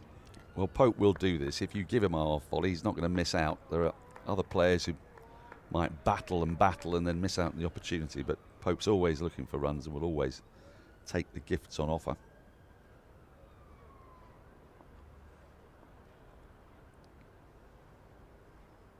And again, but straight to the fielder. Yeah, a long time ago when I played here, test matches and for Essex, it would start dry, flat, and then the uneven bounce would come on day 4, day 5 if it was a test match through the cracks. Very dry, gets cracked, uneven bounce. Andrew Caddick bowled brilliantly on a last day pitch here on a number of occasions. Phil Tufnell spun sides out on the dry pitches. When it starts damp as this one, the ball, the hard Duke's ball makes an indentation. Because you don't have too many heavy rollers now in county cricket, they stay there. So on the last day, just off those grooves, it makes a difference. Yeah, to be clear on that, you're allowed to use it twice. Yeah. And of course, if you start, as you always do at the Oval, with a pretty juicy deck, you find yourself often batting in towards the back end of the first day. So your openers always want to use the heavy roller then, and because the pitch is still doing a bit, on the second day. So you get your allocation of your heavy roller is kind of done and dusted before the start of the second day. It can be a dangerous tactic. No. 142 for 2.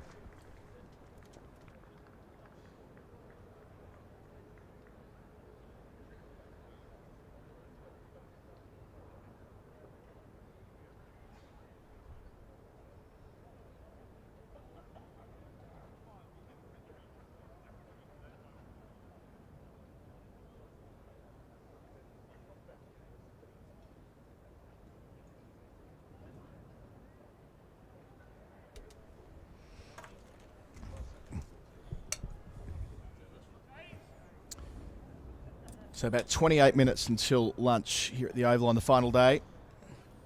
Surrey still 173 away from their target. Adam Collins with you, and for the first time this week, what a time to jump in. Phil Walker, the editor of Wisden Cricket Monthly magazine. He's been with us on the Surrey stream over the last few years as well. Good morning, Phil. Yeah, well, good afternoon, Adam. We just ticked past. Indeed. It's beautifully poised, this one.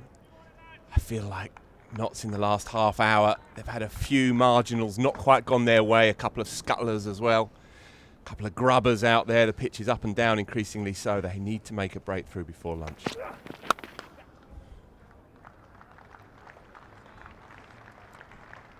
Partnership now worth 36, so Surrey lost Burns and Sibley, their openers this morning, for 45 and 25 respectively. Yeah, it's been a sign, I guess, across the last few seasons, but this season in particular, of Surrey's utter dominance here in South London, that we've seen very few games roll into the final day with, as you like to say, all 4 results still on the table. Surrey have normally got it done. Yeah, it's good positive running. And Ben Foakes was straight on top of that one. And that's the kind of single that shows they're ready to start putting as much pressure back on Notts as they can as the sun now comes out properly for the first time today. Yeah, welcome as well, because we don't want bad light to irritate us later on in the piece. This game is so delicately poised. 171 still needed, and this pitch is not easy to score freely on. But we don't want to roll into 5 o'clock and be presented with a problem.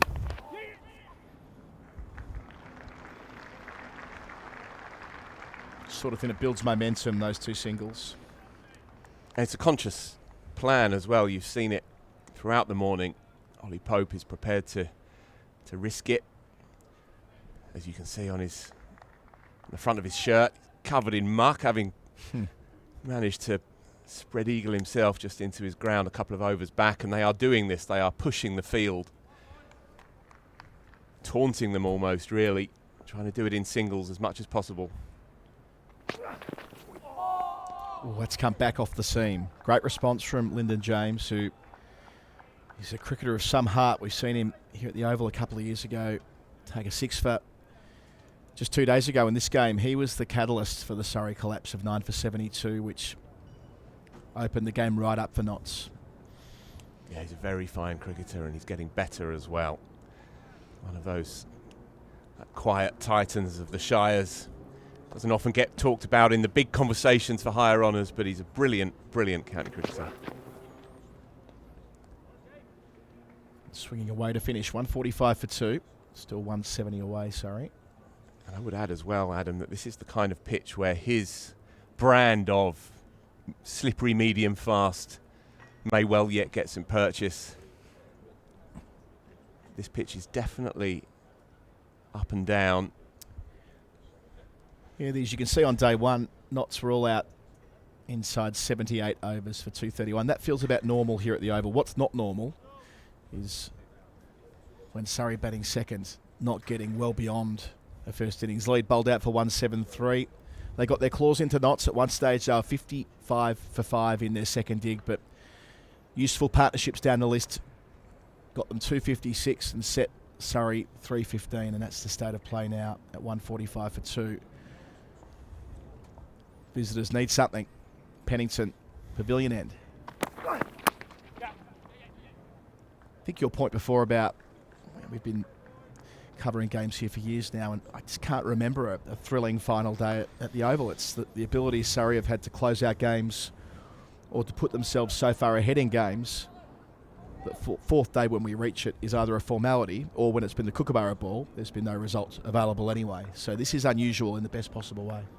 Absolutely, and this is what Notts are up against, not just the weight of their own history, just one win this century, one title this century, but Surrey's absurd record in the last 4 years. Lost just one game here in 4 seasons, including this one against Lancs way back when. It is all the cliches, a fortress, a citadel, an unbreachable place this is. Teams come here with the best of intentions. They come here with game plans, and that old Mike Tyson line, everyone's got a plan until they get smashed in the face. And this is what happens here. Notts have done very, very well to get to this point. You just feel a couple of these marginals need to fall their way. 168 still needed. That's a lot of runs on this track. That's what they're doing well, Adam. And the crowd recognise it as well. 3 times in 2 overs, quickish singles. Yeah, when you look at the county table this year and you see that Surrey are up on top by pointers it is at the moment, with only 4 wins. They won 8 times last season. You go, what's the story there? It's the fact that they don't lose. They've not lost this season. And this is such a difficult place to get points as a visiting team. It raises an interesting point. Because when Surrey have gone on their travels all year, this year more than ever before, they arrive around the Shires and they're generally met by featherbeds. You saw it at Chelmsford, albeit right at the start of the season when it's hard to curate the ideal pitch. But you saw it at Hove 2 weeks later. You've seen it elsewhere as well. The Edgbaston game, probably best that we can sign that one to the dustbin. And this is what it's like for Surrey. Three on the bounce, going for a 4th. So teams try to nullify them, and I guess it's understandable. Another one keeps low. Well played by Foakes. But it does also beg the question, if you are trying to topple them, perhaps you might want to live a little in your own conditions and not just accept that you'll shake hands on 8 points for the draw at the end of 4 days, but instead try and make a play. Because otherwise, as you say, they win enough of their home games and they avoid defeat on flat ones away from home. And then they find themselves 160 odd away from 4 in a row.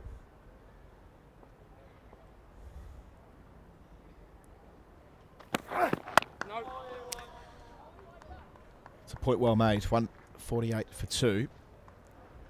Yeah, the draw being worth the 8 points since that change was made. Andrew Sampson can tell us exactly which year it was they moved from 5 to 8, but it does mean that, yes, if you're looking to neutralise Surrey in your own way, you're helping them build that bank of points, which makes the task a little bit easier for them. It's an interesting perspective.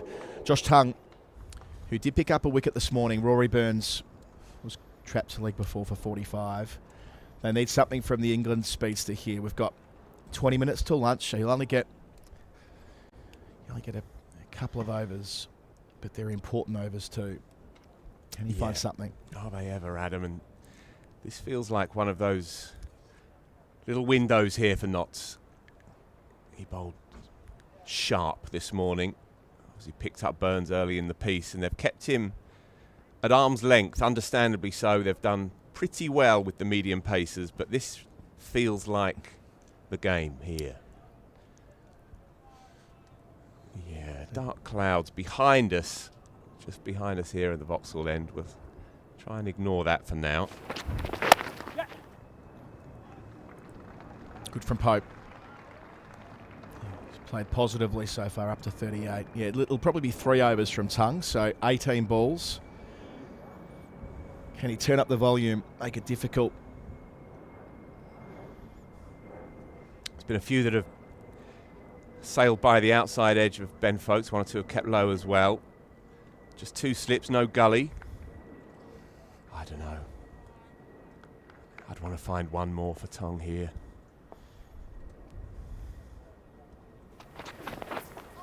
Yeah, that was Knighty's observation earlier, that in a situation like this, it's obviously a balancing act, but whether there's a man under the lid at short leg, whether admittedly it was Sibley at the time, but balls that were landing somewhere around there, or a third slip.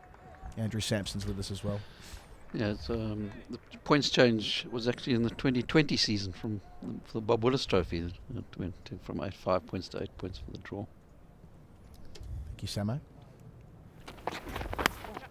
Edge and first slip, it gets there. What a moment for Notts. Tongue back in the attack, picks up Foakes. What a massive moment this could be on the final day. Beautifully done by Josh Tongue. This is what he brings to any cricket match at any level. He is a wicket taker. He shifts the tempo and momentum of a cricket match. Yeah, good edge, good catch, just falling forward on it, needing to get the mitts underneath it. That's a good clean catch. Folks just trapped on the crease, on the move. Yeah, that took some catching. Patterson White lunging forward, making sure he got those fingers underneath, and it presents an interesting challenge for Dan Lawrence, walking in, duck in the first innings, and now Surrey have lost 3 in the session. 149 for 3.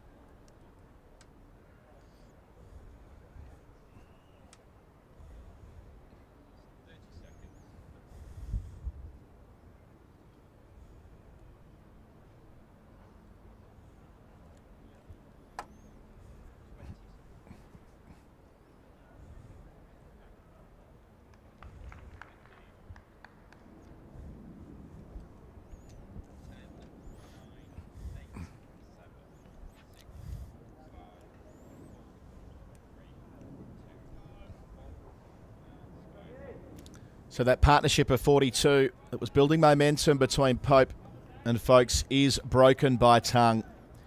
England quick, back in the attack for, as we said, maybe 3 overs before lunch. They needed something, a moment of inspiration. And maybe that's just it. Dan Lawrence in on a pair. Missed out a couple of days ago. Just 2 slips.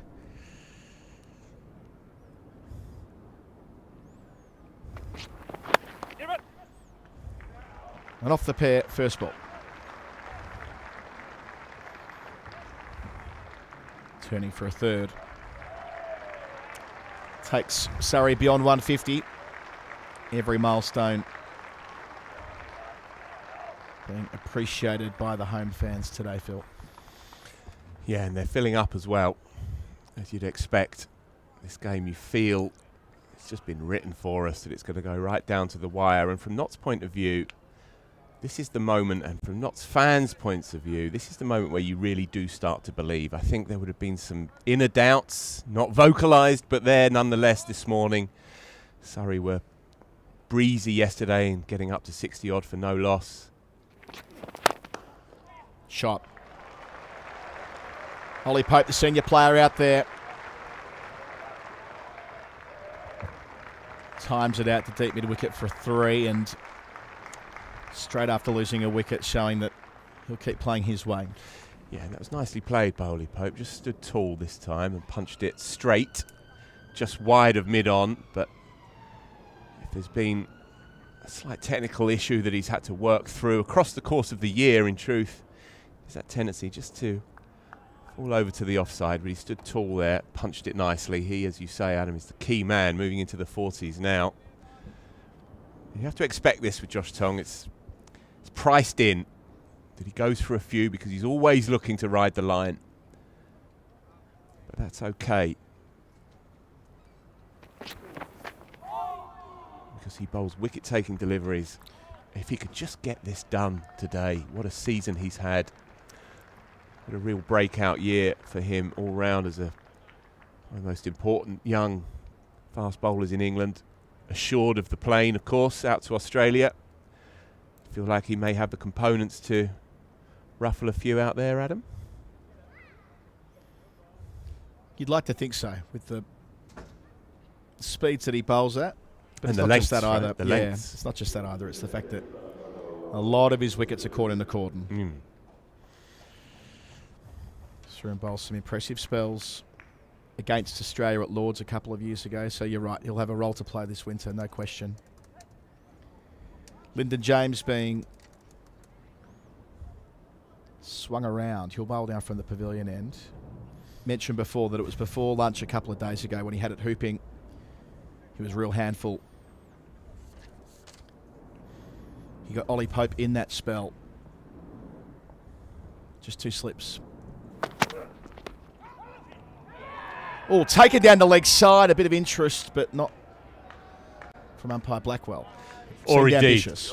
Adam, or indeed from Lyndon himself, who went along with it out of politeness and duty, but nothing doing there. May have just flicked the pad. Yeah, just going back to Josh Tongue, 19 wickets at 29s in the Test series this summer. He had his off days, but when he was on it, he changed the direction of that series on numerous occasions. He's a talent, no doubt. Oh, what a catch that is! Freddie McCann in combination with Lyndon James again. Ollie Pope, 12 minutes before lunch. He's caught in the cordon for 41. Notts have a massive opening here. They might be able to win the county championship today. 3 very good slip catches, 2 for McCann, 1 for Patterson-White, and this game is tilting, dare I say it, to the visitors. That is not a sentence we often utter here at South London, but they have been inspired this morning. They've played desperate cricket, but disciplined cricket as well, and they win this session hands down. Whatever happens from here on in, they've picked up the top 4. So Lyndon James back in the attack. Great move from Hasiba Mead, the captain. It reduces Surrey to 155 for 4.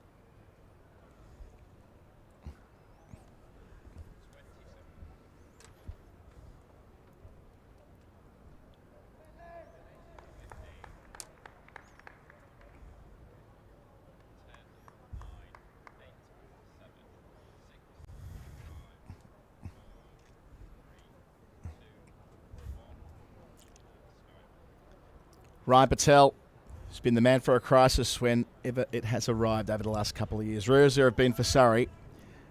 Nevertheless, 10 minutes till lunch.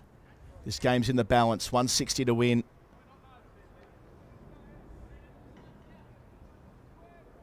And what a pair of hands, Freddie McCann. His 4th catch of the match, all in the cordon. And a couple of beauties this morning. Just 20 years of age, trusted in that position on a day when everything has to stick. Yeah, he made good ground as well, nimble on his feet, because that would have been a 3rd slip catch. Travelled at a decent pace for him, but again, showed agility to get over there and, as you say, kept calm in the moment.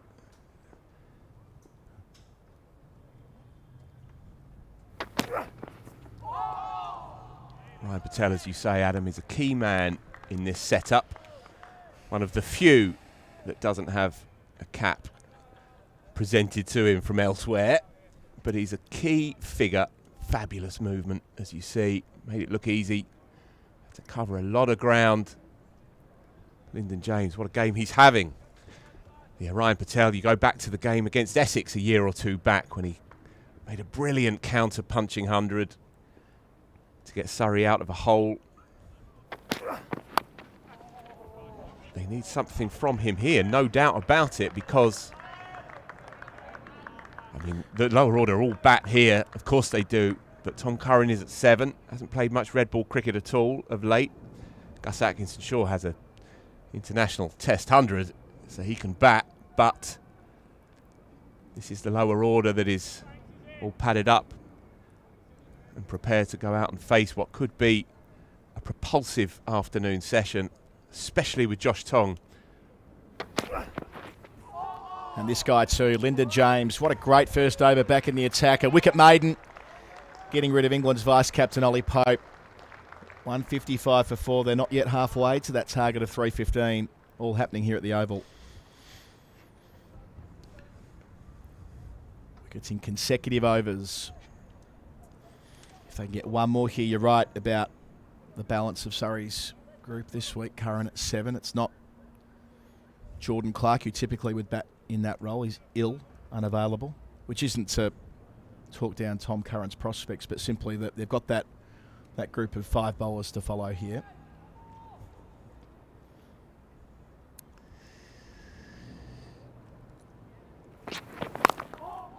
Squared up. At pace 2, 87 mile an hour. Huge moment for Daniel Lawrence, this. He's really now become part of the furniture here, having made that notable move from Essex. But he's not yet got that main central character energy, if you like, in this setup. What a day it would be for him if he could withstand the assault that's going to be heading his way and get out the other side and take his team to a forfeit. He obviously has the ability.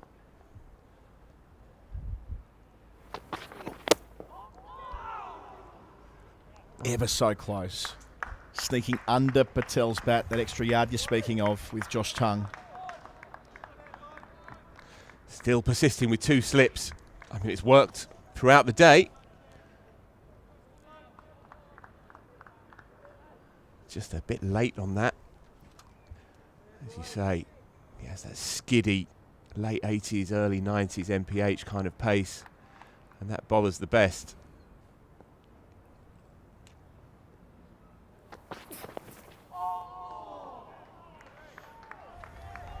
Fine bowling.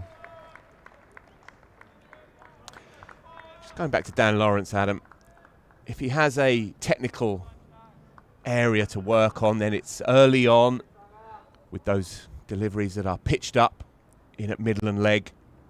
On his day, he can of course be lethal through mid-wicket, but he's also susceptible. Often your strength can be your fallibility early on in your innings, and they will arrow in on his pads first up. You already saw a slight miscue, ball running off the edge down to deep third to get him off strike at the start of this over, and you can bet your dollar that Josh Tongue is going to be arrowing in on that front dog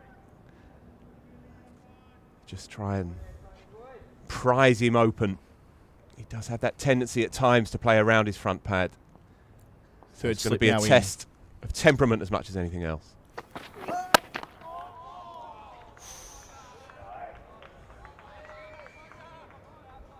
Three slips in now.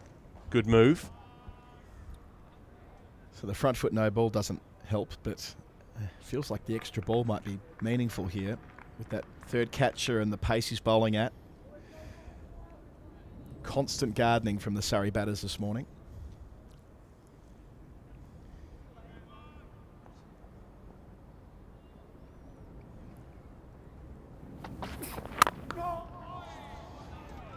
Hamid has used him well this morning because, as you say, 3 overs up to lunch, and then he'll be back, you assume, immediately after lunch, still feeling relatively fresh.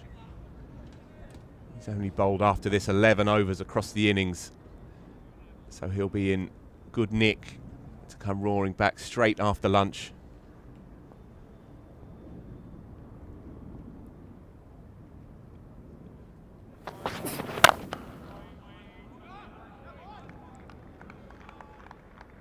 So 3.5 minutes till lunch, which will mean this is Tung's last delivery. Slight tweak in the field, well, more than that really. We've got a third slip jumping over to leg slip or leg gully for it.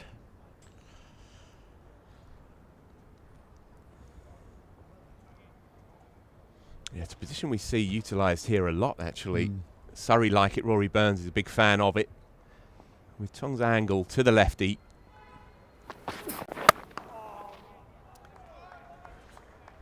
Ends the over. There'll be one more until lunch. 158 for 4.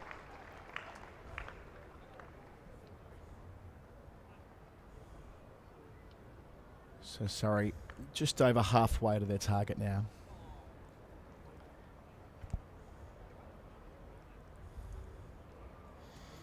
How beautifully set up is it for the afternoon? It's funny, we walk through these doors, Adam, in the first week of April, wondering what's going to transpire, and now well into the guts of September, and we've got the best part of 4 hours, and no one has a clue what's going to happen other than it will be definitive and decisive.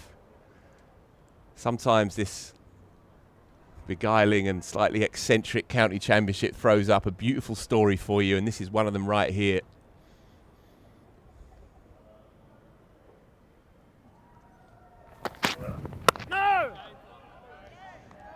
Yeah, we circled this fixture about a month ago, I reckon, 6 weeks ago, when it became clear that this would be something of a quasi-final if results continue to trend in that direction, with first playing second, and so it proved.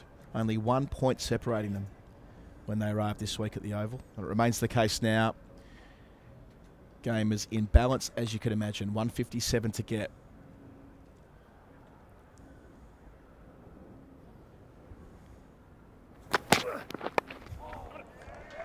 Lawrence gets that fine enough for a boundary. Just straining too hard. Lyndon James, you could hear it actually on the stump mic. And with that extra effort, just losing his action. And Lawrence wasn't that far off leg stump, but played on length as well. Just tickling it off the top of the pad. He's looked good so far, Lawrence, just in this short cameo. You can see what James was trying to do. That pitch middle just didn't swing. Can he get one to hoop? Oh, shout! 2 noises, though. Umpire Blackwell not interested at all.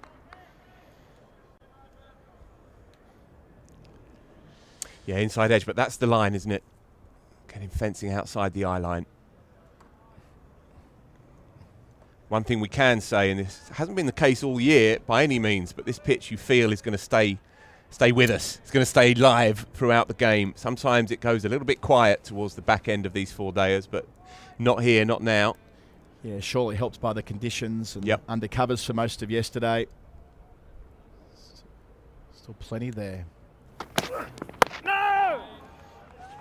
It's good from Lawrence, getting right out to it, trying to smother whatever swing is out there. Looks focused.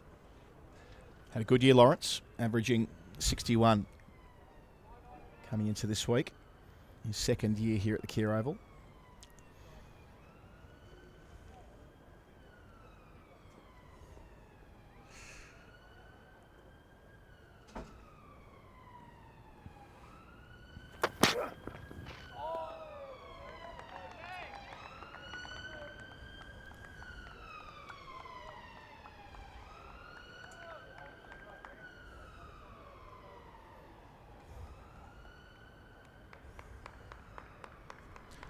So no tweet to the field for the final ball before lunch.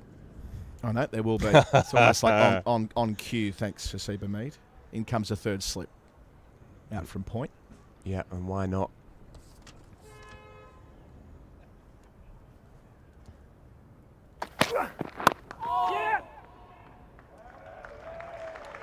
Good cricket to finish. So as they leave the field for lunch, 163 for 4. That leaves Surrey 152 to win with 2 sessions left in this riveting clash at the Oval. That meant there, Lyndon James has been an important factor again. The wicket of Ollie Pope in the build-up to lunch. Josh Tongue a couple.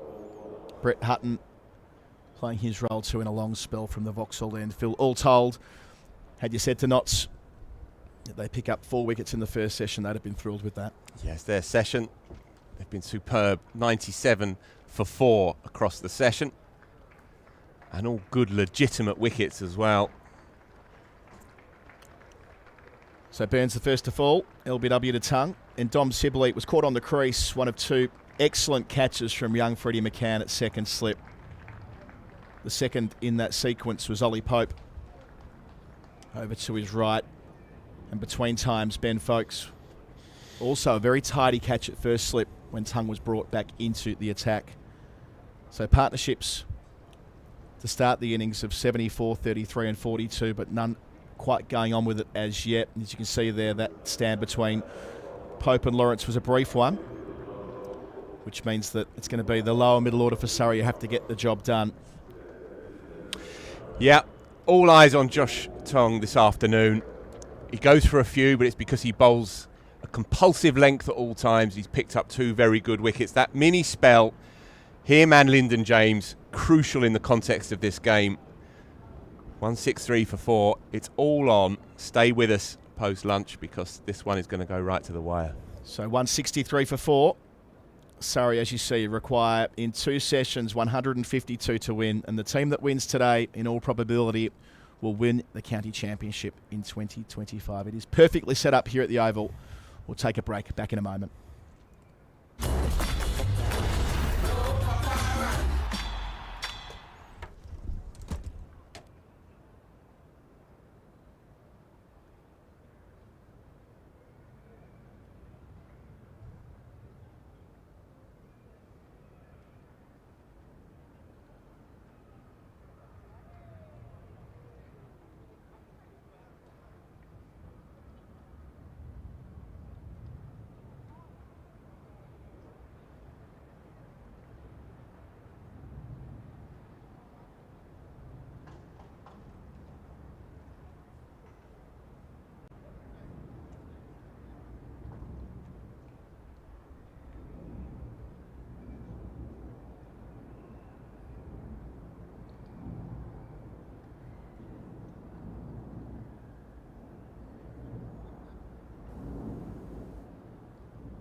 Well, a very warm welcome back to the Oval for the second session of this fourth day of the match between Surrey and Nottinghamshire. Two sides battling it out to try and lift the county championship for the season 2025. This is the situation as it stands after a compelling and absorbing first session of play.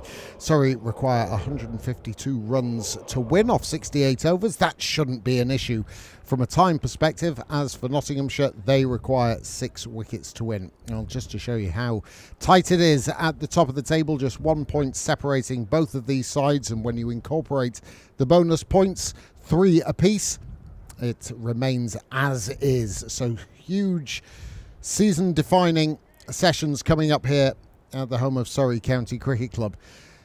It's been a thrilling day's play. Surrey starting the day 61 without loss.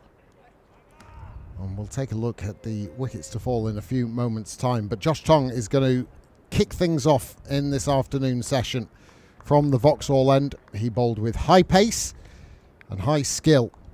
And looking forward to seeing what the afternoon has in store. 2 slips in place as Ryan Patel and Dan Lawrence kick things off for Surrey. Here are the wickets to fall.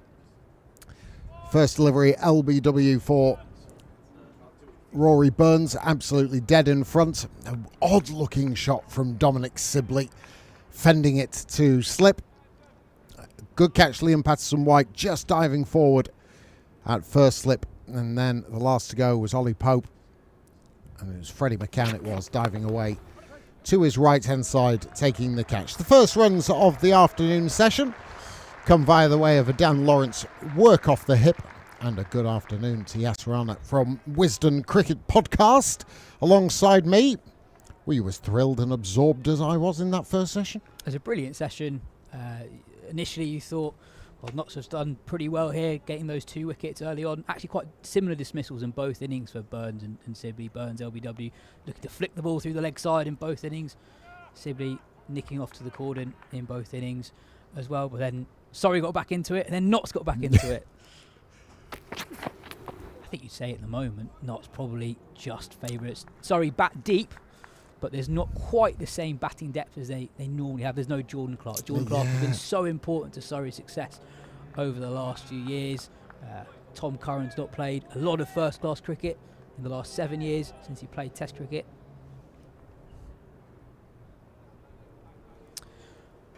But fascinatingly poised. Josh Tongue, 2 wickets so far, looks so dangerous just before lunch. And Sam and I were talking just before we got on air about how Tongue fits into this Notts attack. And if you look at his figures, he's been the most expensive of the Nottinghamshire bowlers. He's going at 5 runs and over. But it sort of works when the other guys are so frugal. Brett Hutton at 2.5 runs and over, Pennington at 3s. Felt sometimes during the Test summer, Tongue was part of an England attack where there wasn't a lot of control overall. But here he really suits the composition of bowlers they've got this week. And that's sort of the nature of Josh Tongue, really, isn't it? In that, yeah, if you were to look at the figures in isolation, a couple of wickets, but he has been expensive, and you think, well, you know, he's gone round the park a little bit. It hasn't really reflected the nature of how well he's bowled. He really was getting it through at high pace. I'd be alarmed if he wasn't touching 90 miles an hour. The rhythm looks good, the carry through to the keeper, but he's always asking questions, especially today. Just collect a quick single, and that was going to be my next question. 168 for 4. But you sort of gazumped me a little bit in that I was going to say, who's got the noses in front at this moment in time? You know, if we had Yazvez, what would it be saying at the moment? I think just Notts at the moment. We talked a lot yesterday about how games have played out here at the Oval over the course of the summer, and generally what we've seen is that batting has become slightly easier on days 3, but particularly day 4. But it's hard to compare conditions across a season. It's difficult to compare what happens in April compared to what happens in September. And there's just been a little bit more life in this pitch throughout the last 4 days. A few balls before lunch keeping low. Really good carry at times from Pennington and Tongue in particular. So at the moment, I'd still say not, but it can change very quickly. Lyndon James from the pavilion end. Oh, a real post-lunch loosener from him. Climbed into by Dan Lawrence. He'll get a couple, maybe a third. Now quickly onto it, out in the deep. As Ryan Patel almost gets cleaned up from the throw that comes back in.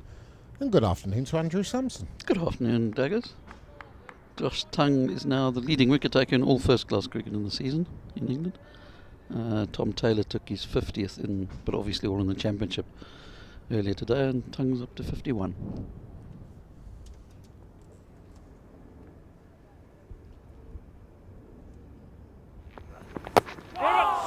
Just a little inside edge. And that's what we were saying pre-lunch, really, that it's a different nature than the first innings for bowlers. But there's still plenty to keep them interested if you probe in and around those good length areas. Something's going to happen for you. I think the thing that Surrey will really be hoping for was, I guess, the feel of the back end of the Nottinghamshire second innings. Surrey did brilliantly to get Notts 6 down in the first 30 overs, but the Notts lower order managed to put on 167 for the last 4 wickets.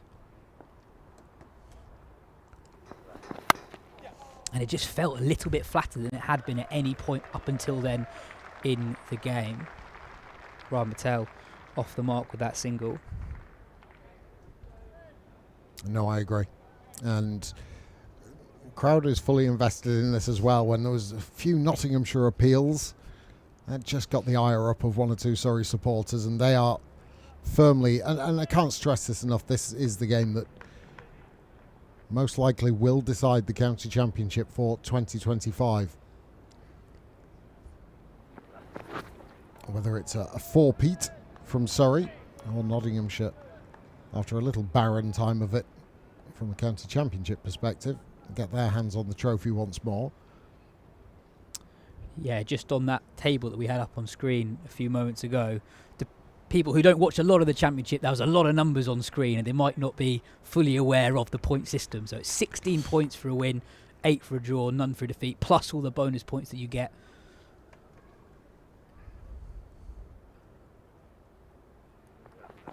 Oh, beauty. Absolute beauty from Lyndon James, and that is what keeps bowlers interested. Not express pace, but it's just the length and that little extra bit of bounce carrying through nicely.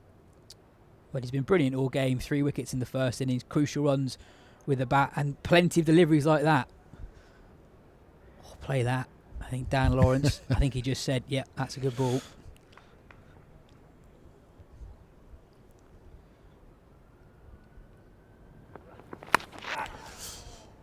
Edgy. Again, no gully. I won't go on about it like I did in the first stint of the day. I think there should be one in. End of the 46th over, 173 for 4.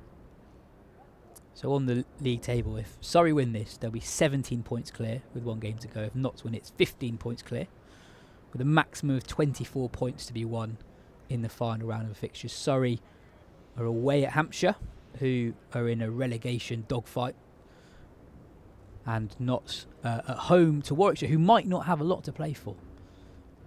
So fascinatingly poised as we approach the final 5 days, 4 and a bit days left of the 2025 summer. Well, they've called it off at Birmingham already today. I think it was noted next door. I think I feel their season is done. No, too high.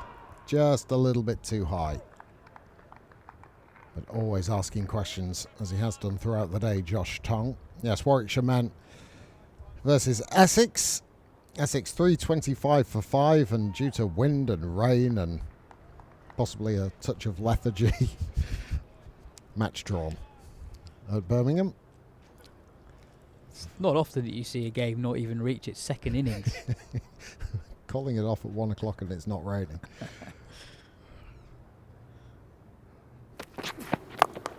Full of length this time and squeezed away by Dan Lawrence, who's made a sprightly start to his innings, a run a ball 22 and a welcome boundary.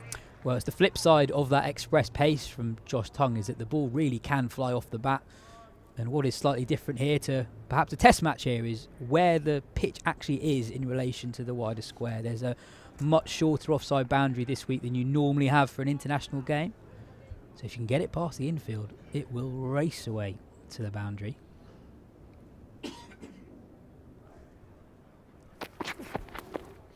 I was just pondering about the first session, and you must excuse me, and everybody listening must excuse me, the majority of the cricket that cover over the course of a summer is the women's game and the Vitality Blast and the 100 and that sort of thing. And so watching county cricket live is something that is rarely stick on some of the screens at home, but actually being at the ground and watching it live, and it's a sort of reset for the soul, for the cricketing soul.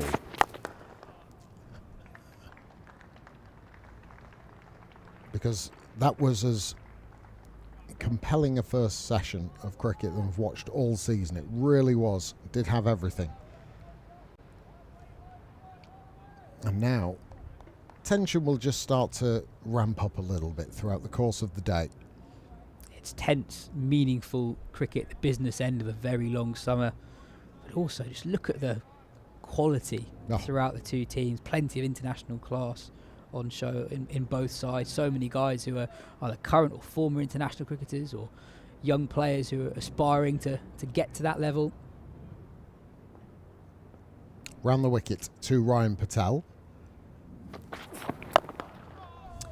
On Josh Tongue, there was a really good article written by Stephen Finn during England's tour of New Zealand at the end of last year. It was when Bryden Cast was doing very well for England. And the question was, why is there this guy who's bowling quickly, who's doing really well for England, but his county record is good but not brilliant? And he explained that for quicker bowlers like Cast, like Finn was himself, like Tongue, the conditions of county cricket aren't necessarily set for them. Edged and dropped. Should have been taken. Varane behind the stumps, and that was, for a keeper, you would argue, regulation. Yes, diving away to his left, but you would have expected him to have snaffled that, and a chance goes begging. Yeah, he had ground to cover, but he got two gloves to it. It was a decent height. That's a big moment. Ryan Patel, so good for Surrey in these close games. Oh, got to take that, yes. Got to take it. Had plenty of time as well, and that's the thing. And I know Josh Tongue is bowling, 88, 87 miles an hour. We've just seen on screen, actually, the speeds of that last over, but that is regulation for a wicketkeeper. Well, it cost Nottinghamshire. Continue your point. So he's essentially saying that partly because you rarely have, especially at the test match venues, you rarely have the pitch in the middle of the square. There is almost always a short boundary. Also, when the games are actually played in the season, it's particularly at the start of the year in April and early May, where half the season takes place before the 1st of June. Pitches aren't that quick. They're generally pretty slow. So again, not great for the faster men. And also the schedule's not great for the faster men as well.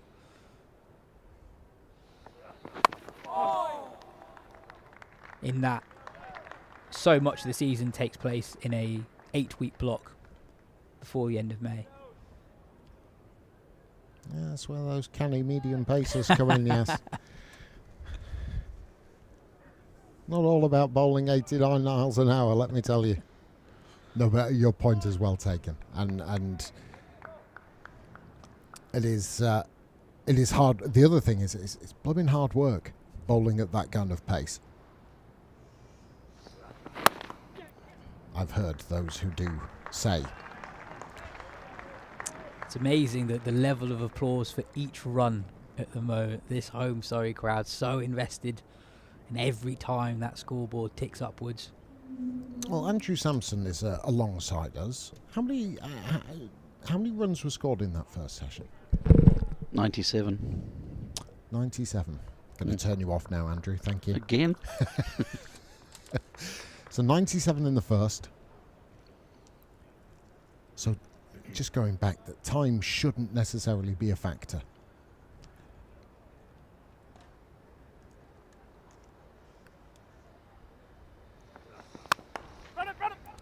Saying run, but that's going to scoot across those squares. It's well saved. Out on the deep point boundary. That was hit very, very firmly and gathered pace across the swift outfield here at the Oval. Just a couple low for Lawrence. You feel like Lawrence is the key man. When he's in, he scores so quickly. It's his natural tempo to do so. And Surrey have already scored 19 runs in just 15 minutes since the lunch break. That target down to 133. Oh, sensational. And that is really trying to put your best foot forward there by Dan Lawrence. Trying to put the onus back on the bowling side. A little skip and a little flick and it'll bring him 4. Just moves the game on so quickly. My mind just... Oh, that's an amazing shot. Flicking a ball that's outside off stump to that shorter leg side boundary. Trademark Lawrence through mid-wicket.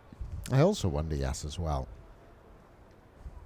is that Surrey, perhaps knowing that Nottinghamshire were feeling like they had the upper hand as the lunch break came, maybe just wanted to sort of nullify that a little bit at the start of this afternoon session. It's a dot ball to conclude. 48 overs gone. It's 186 for 4.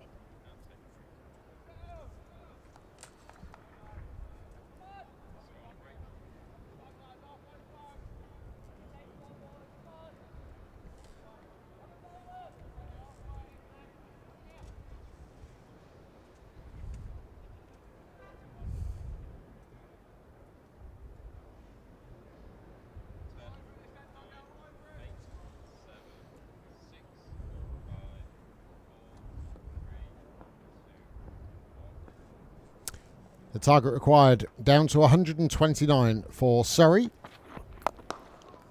As Tong continues. We were just chatting about other games that were going on around the country. A little bit of a shame for Leicestershire. Their game has been drawn against Kent. An opportunity to celebrate there. They are now confirmed as champions, though. So they are. I'm sure they're going okay. I'm sure it'll be a decent evening this evening. It might have actually started right now. Up at Grace Road.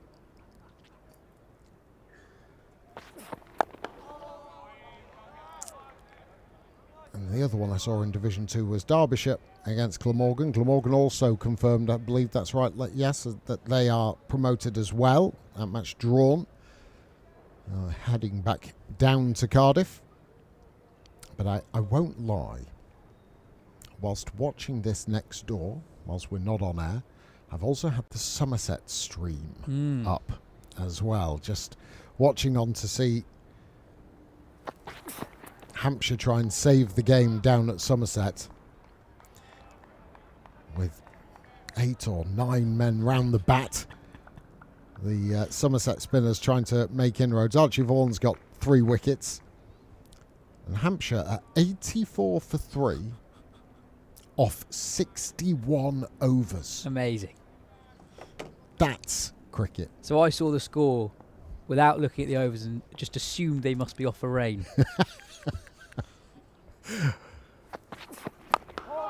Tong, who had that opportunity shelled in the previous over, trying to work over Ryan Patel again.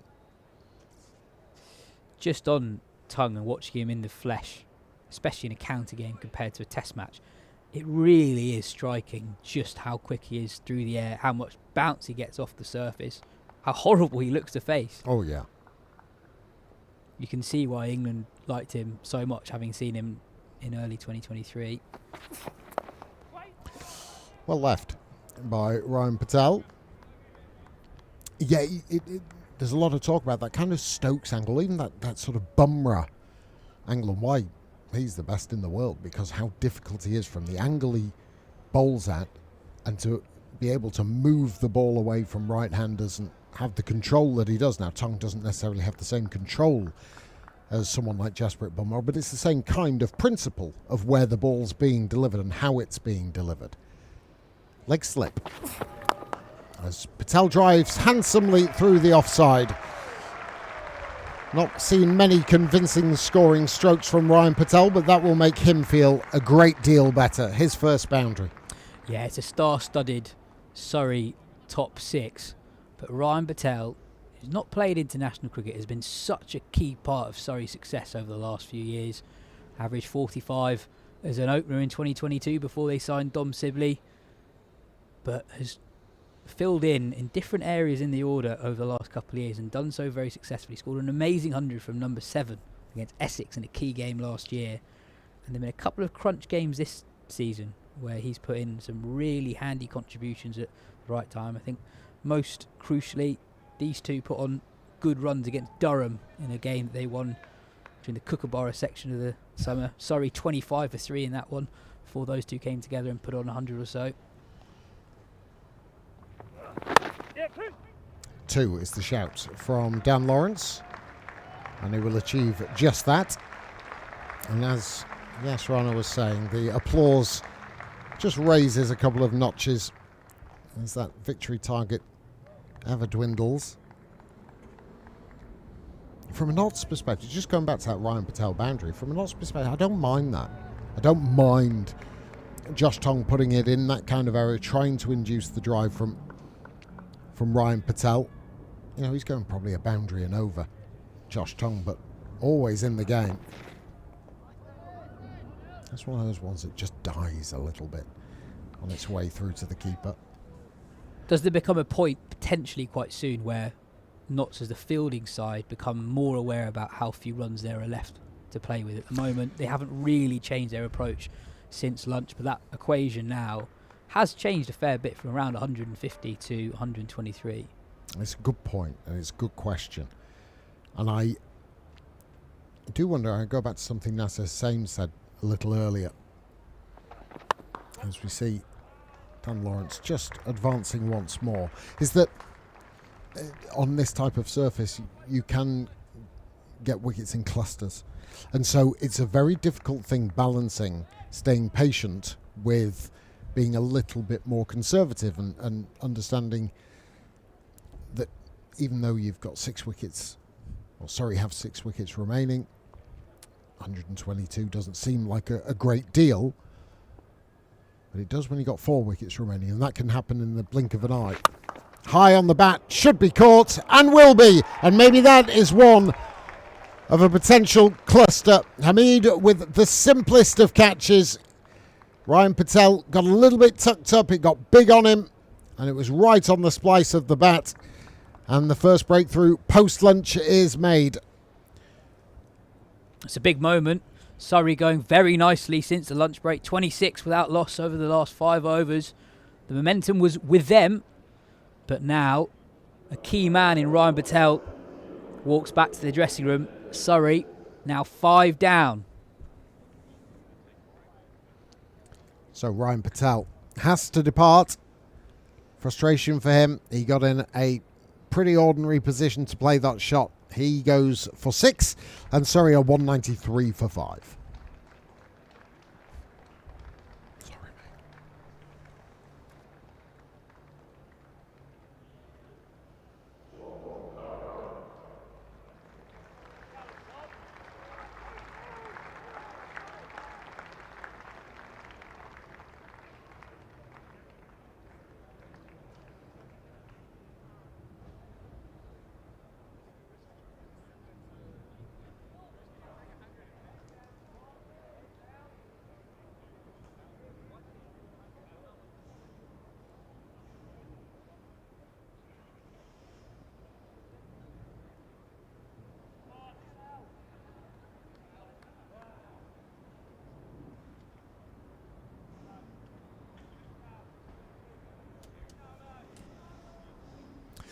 Another twist in this final innings of this pulsating game between Nottinghamshire and hosts Surrey. Tom Curran has come to the crease with the departure of Ryan Patel. It's to face up to Lyndon James. Yes. And he'll open his account immediately. Andrew Sampson, our statistician, alongside us. Just give us that information that you gave me in the wicket break there. Well, I was just amused when Curran came up in the picture on the board, came up with his stats and things like they do, and he had a blue shirt on, unlike all the others in the white shirt, because they obviously haven't got too many pictures of him. He's only played 12 first-class games since he made his Test debut back in January 2018. Not a lot. He'll be rummaging around the back of the wardrobes to make sure he's find the right size whites. Yes, a remarkable time to be making your first game of the season in the Championship. But a bit more as we have a look at the Ryan Patel dismissal again. James's 5th wicket in the game. Tag, as you were saying, he wasn't really in position for that shot. Yeah, it got very, very awkward. It was almost, he was leaning back a lot, trying to, maybe the line did him a little bit where he was expecting it a bit closer to him, and then he can sort of pivot on the back foot, but he had no room to go. And all he could do was just sort of heave it over to mid-on. There's a couple of times, a couple of strange positions we've seen batters get themselves into. The Dom Sibley dismissal, when he fended it to second slip, it was just, like I say, ungainly and something that you wouldn't have expected, or an un-Sibley-like position anyway. Nottinghamshire don't mind. And again, it's going back to something, Yas, you've just said, in that delicate balance of how attacking do we go. Still 121 required. Just the 2 slips for Tom. And he greets Tom Curran. A feisty short ball. Another question for you, Samo. If you look at Tom Curran's recent first-class appearances, he's not played a lot, sure, but people remember him as a Test cricketer for his bowling. That's what he got selected on. But with Surrey in the Championship, it's been actually in the side as a top 7 batter as he is this week.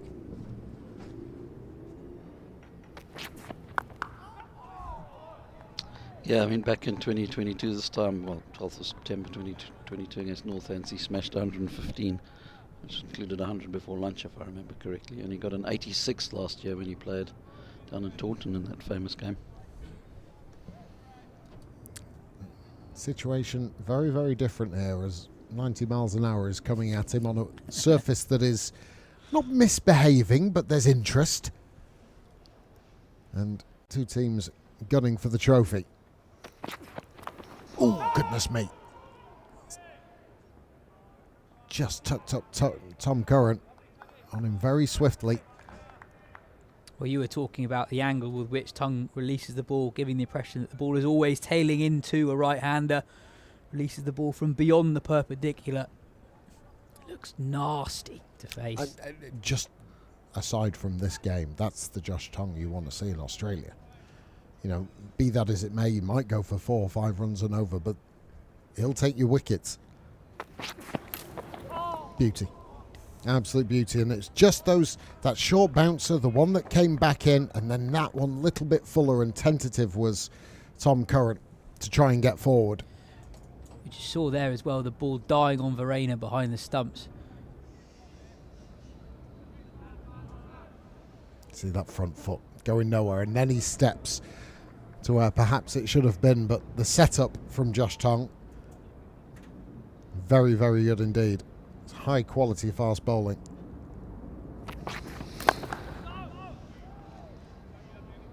As a batter at the crease, when a batter sees a ball like that keep a little bit low, does that play on your mind at all? Is that in your head? Do you do anything differently? If you've seen the odd ball scuttle, as we have seen on the odd occasion today. Gotta be honest, yes, you're asking the wrong person here, aren't you? I would be filled with uncertainty whatever was coming down. I've got to be brutally honest. But yeah, of course it does. Yeah.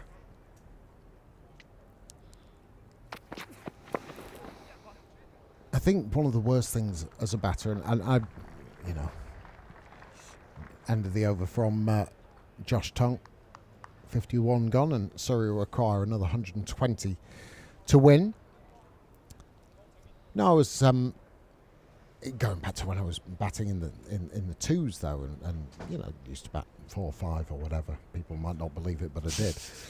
Or in League Crew, when you're sitting and waiting to bat, and you see the modes of dismissal, the manner of how the surface is behaving, the bowlers who you're going to be potentially coming up against, you sort of have an idea in your mind about how you're going to approach the innings. Then that can go flying out the window pretty quick when you're actually out in the middle. But everybody knows the tactic, don't they? You know it, I know it, people watching know it. Short balls to soften batters up and then slide in the full one. It's something that has, or maybe it's the 2 away swingers and the inner. Everybody knows the setup, it's common knowledge, but when you're out there having to deal with it, as much as you may know that, the tendency is that the foot doesn't necessarily want to do what the brain's telling it, and it stays in the crease somewhat. Did I manage to sound like I knew what I was talking about there, yes? Burgled that one. I was adding a 3 to your first class batting average. Oh, I'm into double figures then. Good news. And don't dismiss the role that Lyndon James and those bowlers at the other end have to play as well. He's had a good game as Lyndon James. Solid bowler, not express, and all eyes may turn to a Pennington, to a Tong. But what's coming at the other end might have just as much of a say. Oh, lifting on Lawrence. On Lyndon James, key man last week in their 3-wicket win at Worcestershire, 5 for 35 in the second innings, and then a really gritty performance at the back to get them over the line. This is a possibly apocryphal story about his shirt number. So he wears number 8. Can you think of a Nottinghamshire player who has worn number 8 before? Stuart Broad. Stuart Broad. It was on the tip of my tongue. And I think the story is that Broad essentially handed down the number 8 shirt to James. And he's had a Broad-like effect on this game on a ground where Broad had a lot of success. Yeah.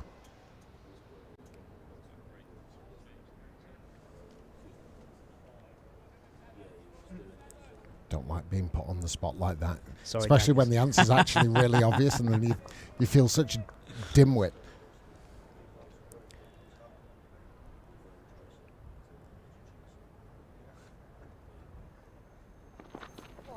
Beautifully bowled. Some would say Broad-like. Delivery from Lyndon James.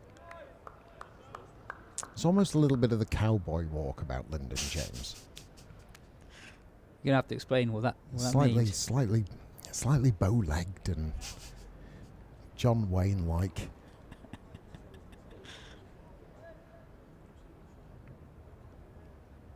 He's bowled well.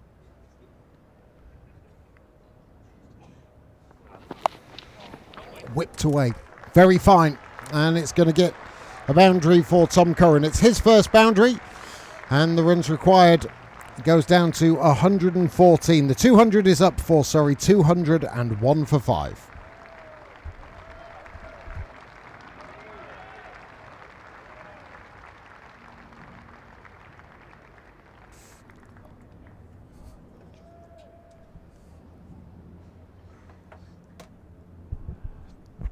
$200 up for Surrey. Target, remember, is 315.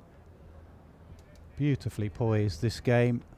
2 attacking players at the crease. I said earlier that I felt Dan Lawrence would be the key wicket because of the tempo he bats. He can take the game away from you. 34 from 35. I still feel he is the key wicket in this run chase. Tongue now into a long spell either side of lunch.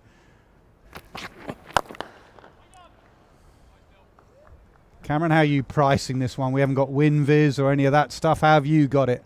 I'd still rather be a Nottinghamshire player. Right. I just think the fact that wickets are falling quickly at regular intervals across this match means you only ever feel a ball or two away from the game changing in your favour.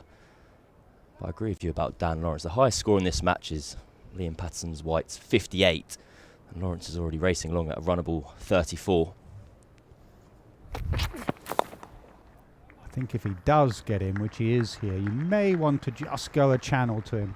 The more he bats, the more he gets onto off stump or even outside and starts working to leg. We've seen a couple flamingos where he's come down the pitch and hit through mid-wicket. Gets more and more leg side dominant the more he gets in. Try and get him driving through the offside. Curran will be positive, but he does offer that outside edge.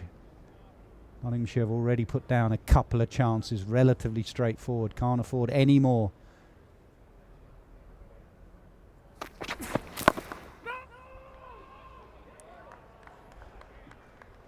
What a situation for Tom Curran to be playing your first red ball match of the year. I think it's only his 5th first-class game in the last 5 years. Come in, bat 7. Can you score us 115 runs, please, to effectively win us the title?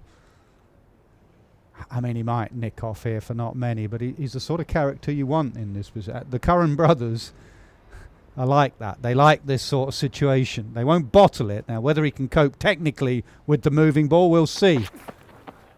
There, you see, that's where he's vulnerable. And that slip cordon and the keeper in play. He jabs hard outside the off stump. He's not a lever of the ball in the channel.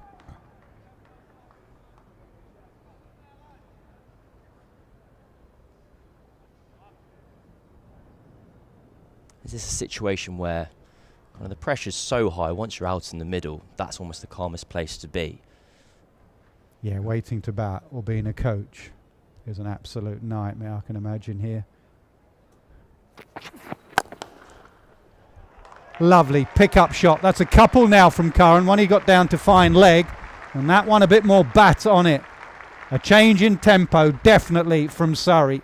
They are not going to try and stumble over the line. They're going to hit their way there.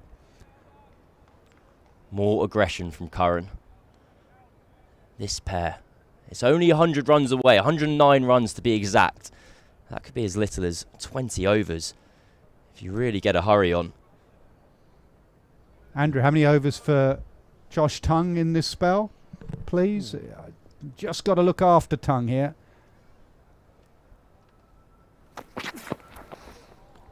That's the problem. They know they need to break this partnership. That's another over done from Tongue. 206 for 5.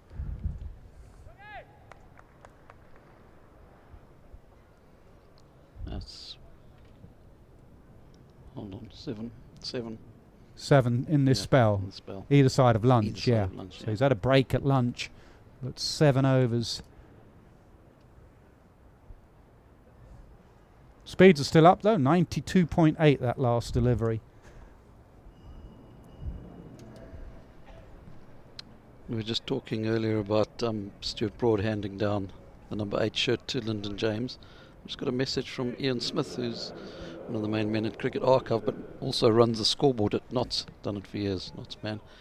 With a little bit more of the history on that. Paul Franks was the first to wear the number 8 shirt, and he handed that down to Stuart Broad, who handed it down to Lyndon James.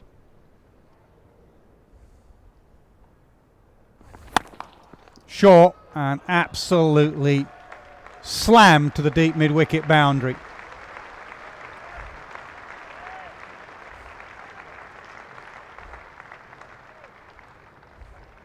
It's the same again from Lawrence, taking this game, well, on the back foot on that occasion. How quickly has Nottinghamshire's Haseeb Hameed, as the skipper, do you have to react to this? There's 2 men out on that square leg boundary, a sweeper out on the cover, out on the offside as well. Yeah, push. Yeah, definite change in tempo. You can see from the running. Well, as a skipper here, you've just got to ask your bowler, because once, and it's a little bit like what England are trying to do with their top order, and what Key, Stokes and McCullum is trying to put good bowlers under pressure when it's not quite in their favour. Put the bowler under pressure, hits them off their length. And we've already seen a short ball, a drag down. So as a captain, it's keep your slip catches in, because it's doing enough. And tell your bowler just to bowl your best ball again. If he hits you off a length, your best ball, then say well played. But don't suddenly start changing what's worked for 3.5 days just because they're coming at you. 2 slips in, now bowl your best ball.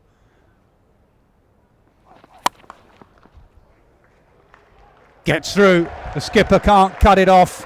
Now the Oval crowd is slowly building and slowly getting into the game. Just 100 needed now for Surrey to go 4 on the bounce. Well, there's good noise here at the Kia Oval. There's also a fair grouping of Nottinghamshire fans as well. We're getting a bit of an atmosphere here going. Some partisanship, which is always good and enjoyable.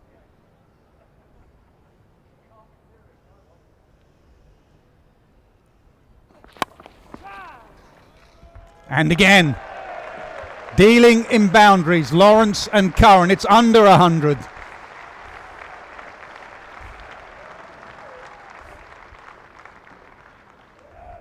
Well, whatever's going to happen here is going to happen quickly. Curran moves on to 19. He's faced just 17 deliveries. We've seen him play and miss on several occasions. We've also seen him find the boundary 4 times. Yeah, and since he's played like that, since Lawrence has played, they've gone away from top of off. Go back to top of off stump. It's a good shot. Run 'em is the cry. No from Lawrence. Fielding is good.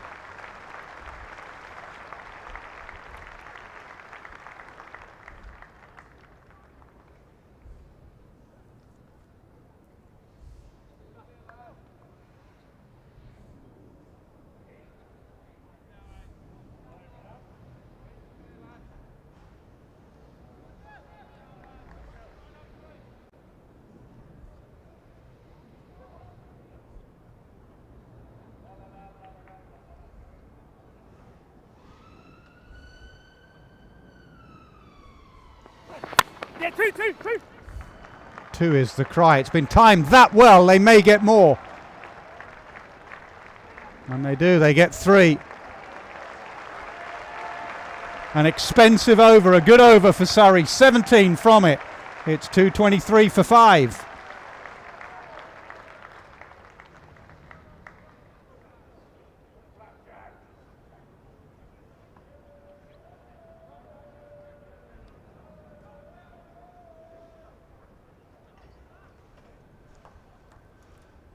Any way of changing the ticker to runs required? No, there isn't. Okay, it's just my maths is terrible.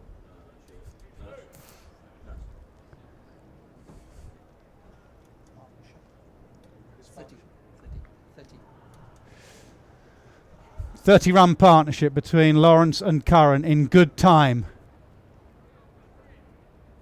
Just taking a drink. They've had to run hard as well, these two. Just a time for Nottinghamshire to regroup and set their plans. 17 of those 30 runs came in that Pennington over. It's amazing how quickly. Well, you asked me about 7 minutes ago. Which team would you? Who you Have backing? you flipped? I know. I've already changed my mind. 3 times. I think it's going to keep happening over the course of the afternoon. Let's hope so.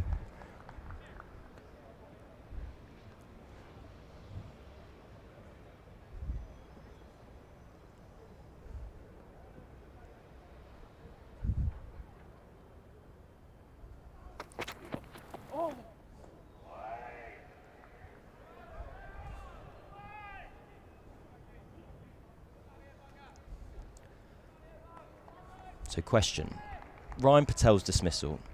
So obviously on the surface it looks like an ugly shot, a miscued pull shot to mid-on.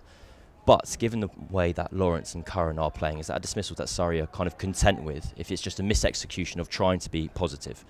Yeah, it just looked a bit ugly, didn't it? I mean, I remember Keith Fletcher once saying to me, if you don't put any shots, you don't get any runs. So every time you get out, you always think it's a bad shot. It just looked bad. Splice of the bat. Struggled with a bit of rhythm. He'd been dropped. He'd played one nice cover drive for 4. Maybe not the easiest of pitches to play the pull because of the uneven bounce and coming off at different paces. But I'd prefer on a surface like this, Cameron, to just err on the side of being positive. Don't just try and survive. As you just said, the high score's 50 or 58 or something like that. So not many have batted long. The ones that have gone well have played the tempo of these two. Maybe you'd want Sibley. Sibley just bat. You wouldn't say to Sibley, go out and try and smash it. You just bat. Burns got his tempo pretty good yesterday.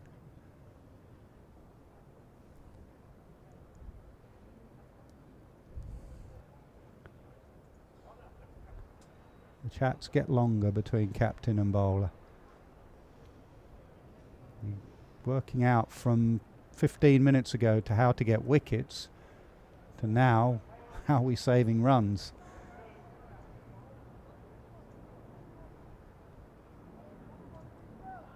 We see backward point skipping across to mid wicket now. Second slip. He's replacing him. He's moving around to a bit of a gully. So we have two fielders in the deep on the offside. Out at point and deep third. Just having a bob each way, really, a split field. Because Curran is so strong through that leg side. Full toss, and he'll be cross. He misses out. That was a 4-ball.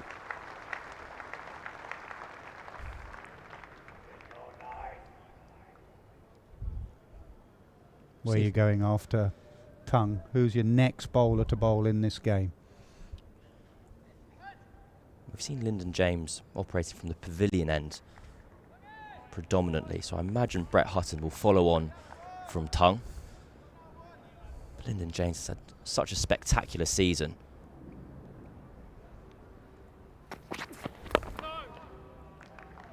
Surrey are often praised for their kind of relentless seam attack. That's the kind of word you're contractually obliged to use. And they have 5 of them on the go over and over and over again.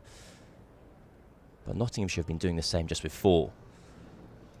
Can't imagine the sense of satisfaction. If Nottinghamshire do win this game, that Hutton, Pennington, Tongue and Lyndon James, imagine they'll find themselves sat together in a corner afterwards, having a long old debrief.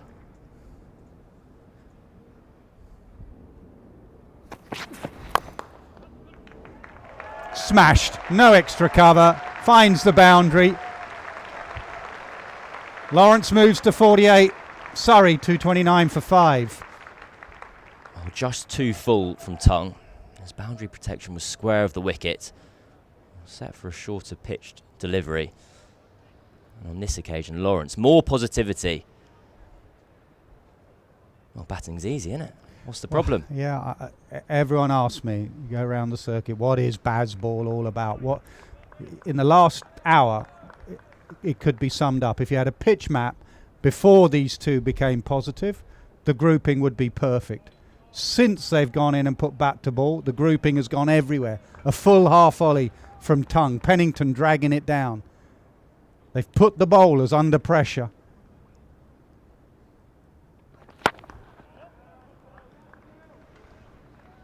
That's why Hutton might be your best bet, because he will just bowl top of off, accurate. They may still come after him, but he shouldn't move away from what he has done best.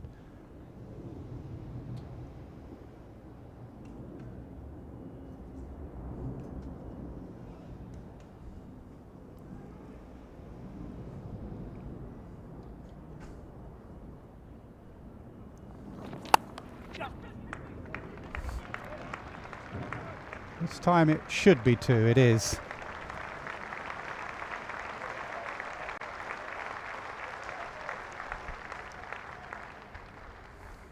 A very large round of applause there.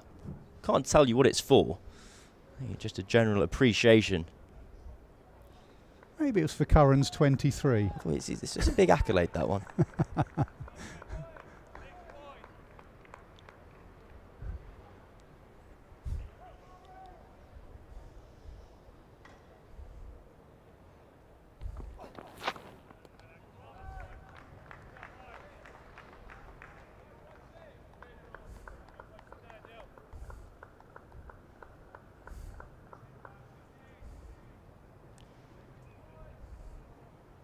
Sort of situation you'd want to take a strategic time out, I reckon.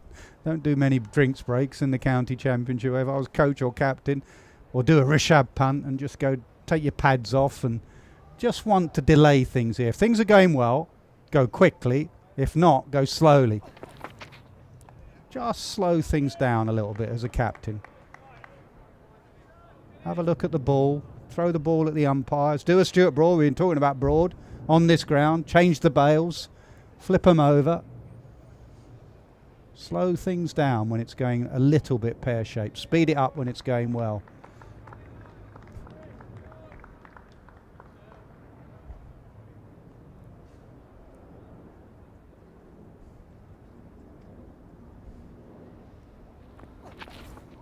Oh my word. I don't know if Pennington has ever been slog swept or an attempted slog sweep, but that's what it was. Well, it's a wonderful shot, whatever it was. Even though he's missed it, I still like it.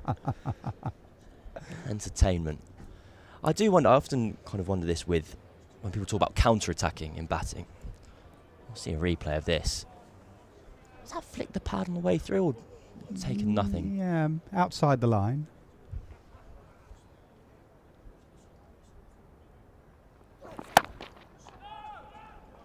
About how calculated counter-attacks are, whether they just happen naturally. And we saw when Surrey scored those 3 boundaries off the Pennington over, which went for 17. It did come immediately after the previous over where Tom Curran had played and missed a few times. And do you wonder whether these two had a chat in the middle after that over and went, look, we can't just sit here?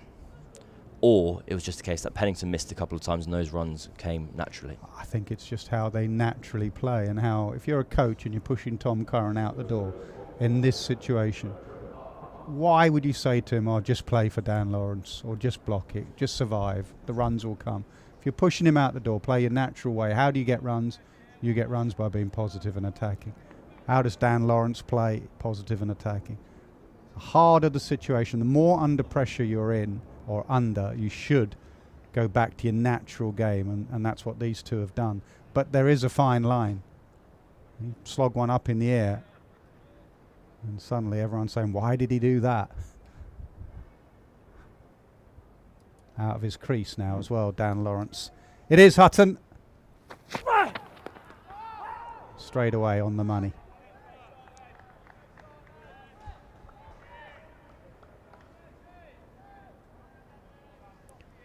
Dan Lawrence scored a genuinely spectacular century in the T20 Blast here against Glamorgan early this season, after he'd been keeping wicket, no less, having to fill in.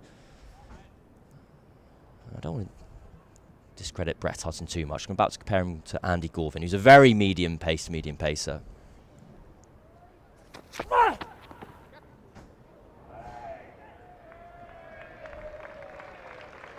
a bit messy from Verena. Leg byes given. But when there was a lack of pace on the ball, we saw Lawrence premeditate so regularly and so heavily to that leg side option. He'd walk well across his stumps and he'd look to almost sweep Andy Gorvin. I don't think he'll be able to do that to Hutton. But whether he will look to target his favoured leg side even more, there's a little bit less pace on the ball. That is the difference in first-class cricket in this situation. Someone bowls length, you have to show it a bit of respect, or you feel you do. In a one-day game, length, the slot, you'll target a sort of slog over deep mid-wicket.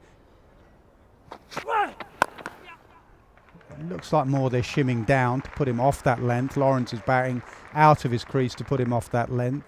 Whether either of them are brave enough to go into blast mode, we will see. You're right, if he bowled like this in blast with this field, deep mid-wicket would be in play. You missed out a word there. Essex's Dan Lawrence batted like that in the blast for Surrey. Big money move.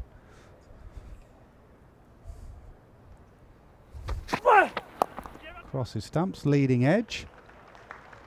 Moves to 49. I remember before that game where he scored his century, I was a last-minute call-up on commentary for my colleague Essex's Phil Walker. Bless me, missed it. Missed out on all the action.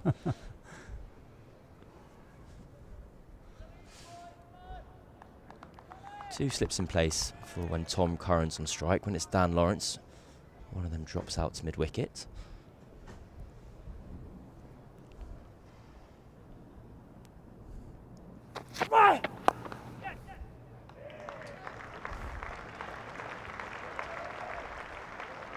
only thing you have to keep an eye on.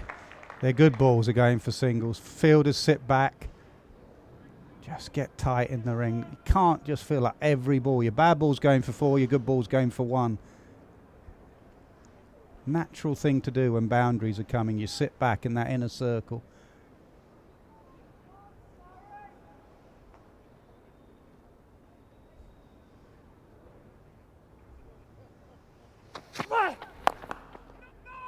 Better from mid-on. Tight on the single. 235 for 5.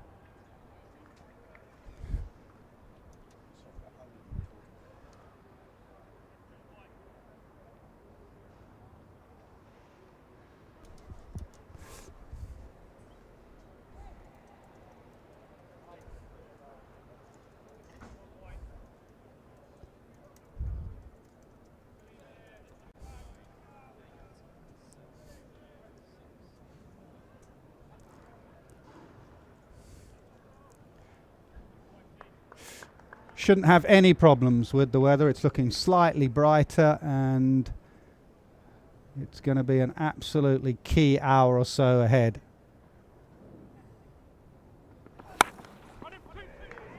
Nicked. Fine of third man. The boundaries continue to come.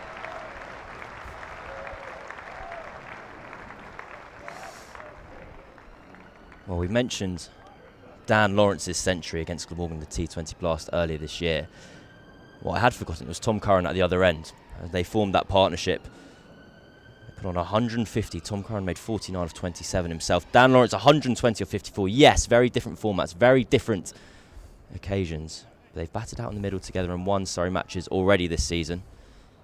And so far they're doing it again.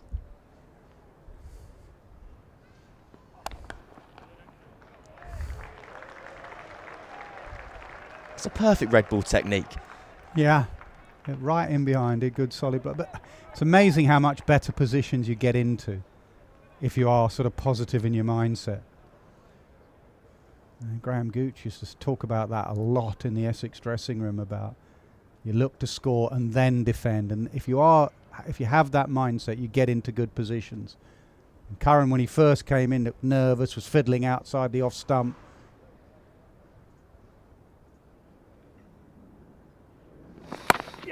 Now in solid behind it.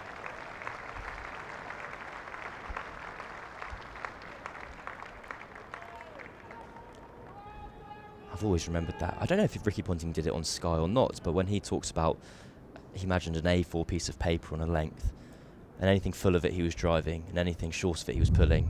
And if they nailed it, then fair enough. I remember A, thinking how simple that was, and then B, realising you've got to be pretty good to be able to make those decisions that quickly. And he was pretty good, but and I've stood at mid-off where a bowler has missed that A4 and Ricky Ponting has smashed it either through mid-on or pulled it for 6. No. Great players, your margin for error is so minuscule.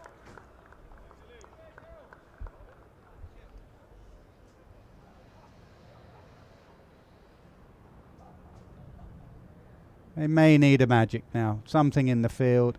A run out, a catch, captain. Something different, maybe.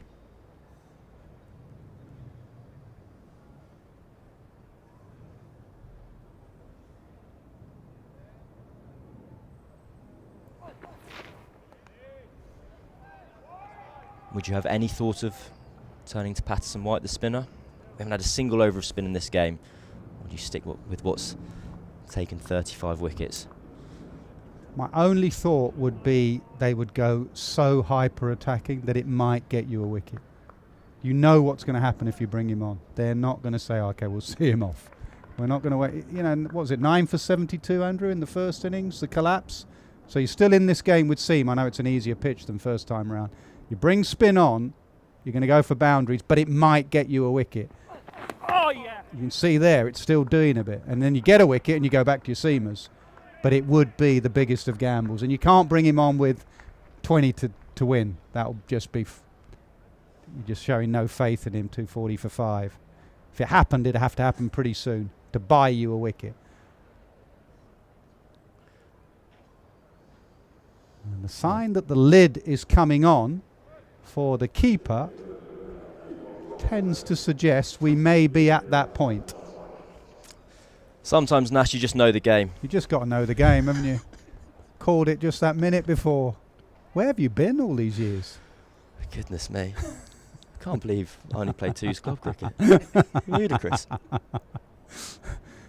Hamid has got a direct link with you, and you have said bring him on, and you have done. Get your spinner on.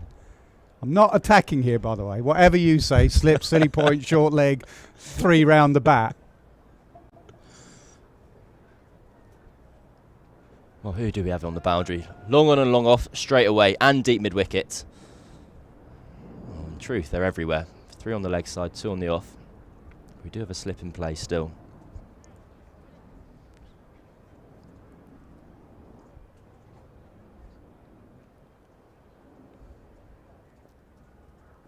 Singles to be had. Do they want to deal in singles? They may get to a couple here. It's gone so fine. Curran's quick.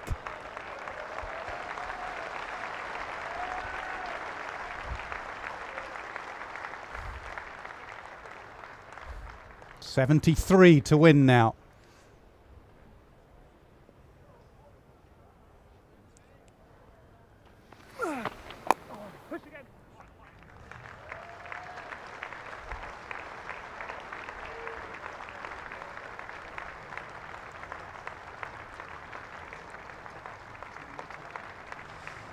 That's the 50 partnership between this pair. Well, 52 balls, I believe, Andrew Samson, not to do you out of a job. Yeah, 52 balls is pretty good quick going, isn't it?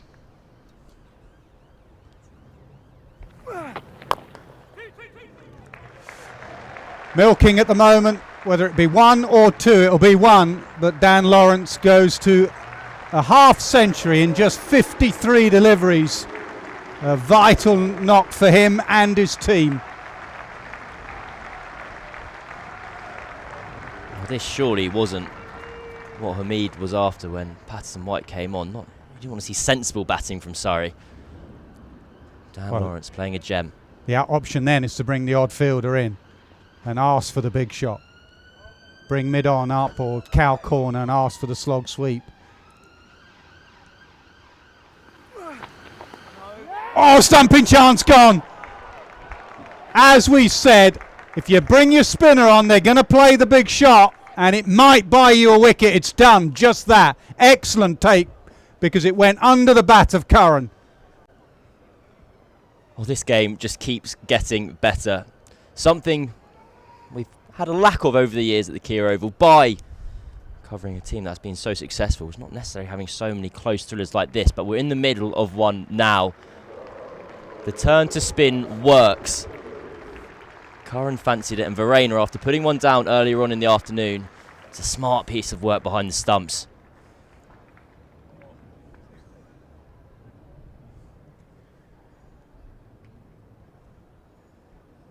And all of a sudden, I'd rather be Nottinghamshire again.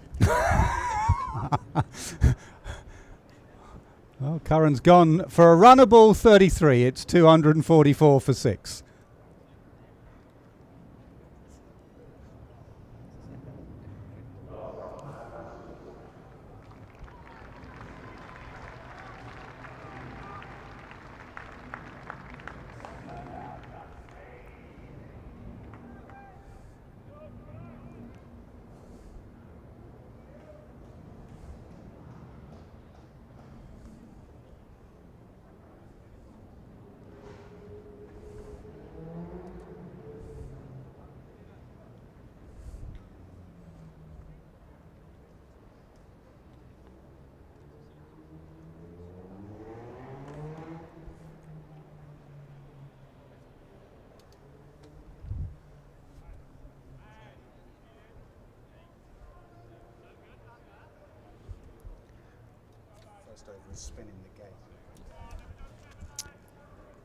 Well, another twist at the Oval. First over a spin in the game, Patterson White, and within 4 deliveries a stumping. Tom Curran gone. Gus Atkinson in and immediately off the mark with a brace down to fine leg. Well, Cameron, since you were such a genius calling for spin, after 4 days you said get spin on, after 4 balls it delivers. Are you keeping him on? Don't flip like you have done from one side to the other. Are you keeping him on? You're going back to seam? No, I'm going back to seam. All right, okay. You got that call absolutely spot on. We will see. A wicket in the over. 69 to win or 4 wickets? 246 for 6.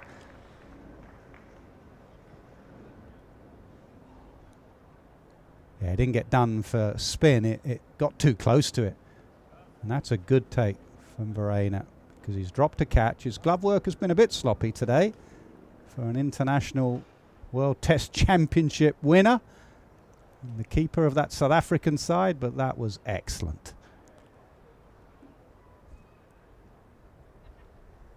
I can't quite get my head around the anxiety and nausea that will be happening in that Surrey changing room at the moment. Waiting to bat. Some awful feeling. So tense here with the title on the line, let alone a match. A whole season.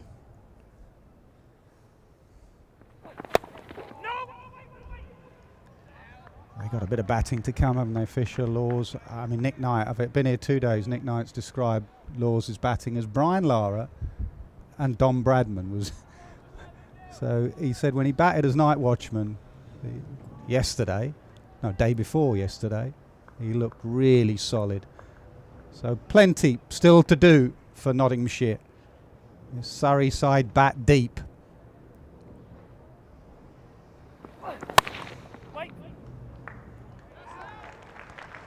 Good stop. Immediately a wicket.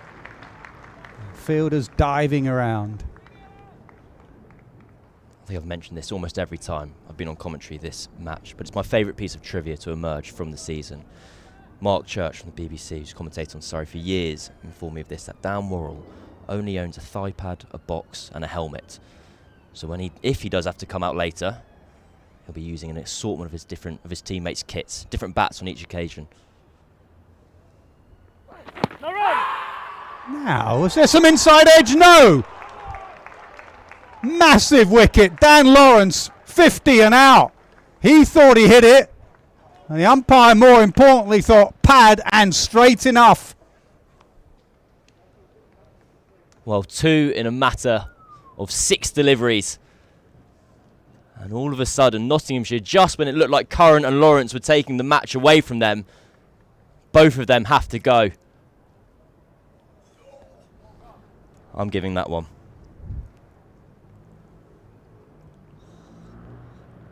Yeah, Dan Lawrence, as we've spoken about, the more he gets in the innings, the more he goes over to the offside and works to leg.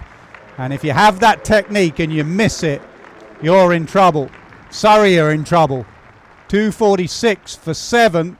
Nottinghamshire 3 wickets away from a massive step towards Division 1 title.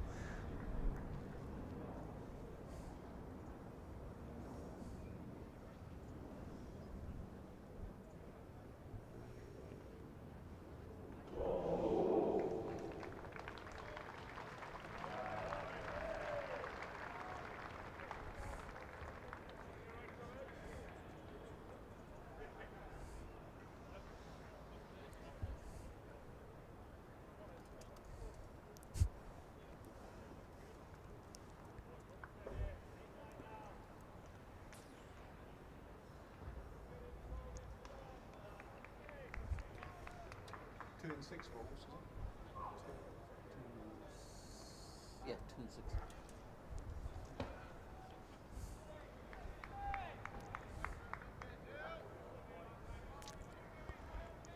Two wickets in 6 balls for Nottinghamshire have just made them favourites again. Still 69 to win. 3 wickets for the visitors. Tom Laws, who played nicely as night watchman, comes in at number 9. Field still spread. 2 slips, singles on offer, sweeper either side.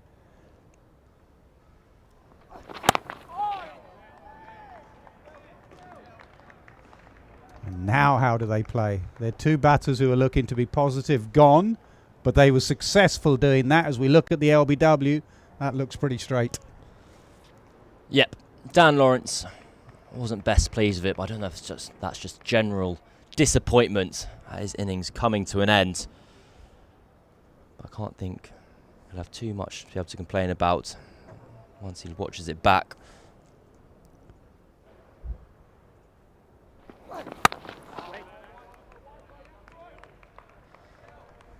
Well, it's the second tense run chase at the Oval that Gus Atkinson's been involved in a matter of months.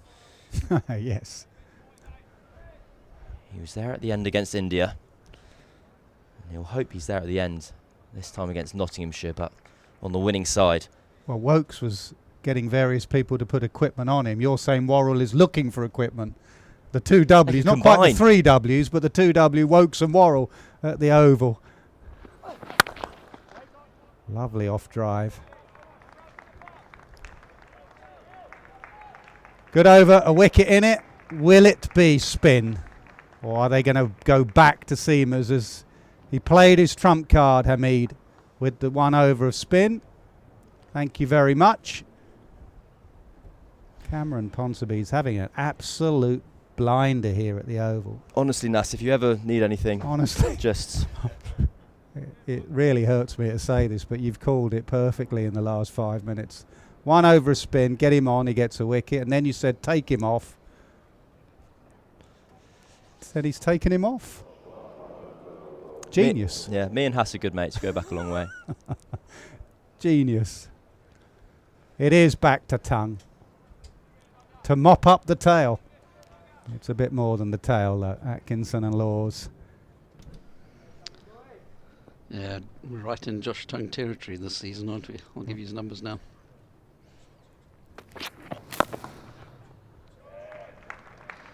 Rabbit pie territory. Rabbit pie time, yeah. So obviously across the Test and the County Championship, bowling to numbers 8 to 11, he's taken 19 wickets at 8.76. That's pretty good. How does that compare to other people? I don't. It's the most wickets and the best average. There we go.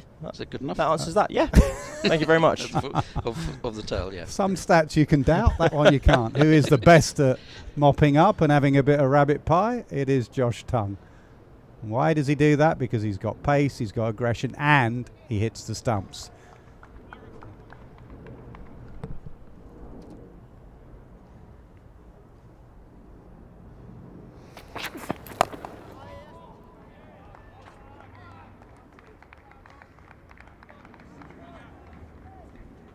I was wondering earlier this year when Tongue was mopping up the tail for England, whether it was a reputation you kind of wanted as a bowler.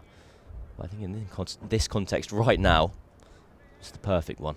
It's not a reputation you want if that's all you do. Sure. And in the summer, when he went through his bad spells, when he was spraying it round, you would see on social media, oh, he's got to be better than just mopping up the tail. That's a good stop, half stop. In the history of the game, there's not many cricketers who have made a living out of just getting tail-enders out. You have to be a bit better than that, and Josh Tongue is a bit better than that. In fact, he's a lot better than that.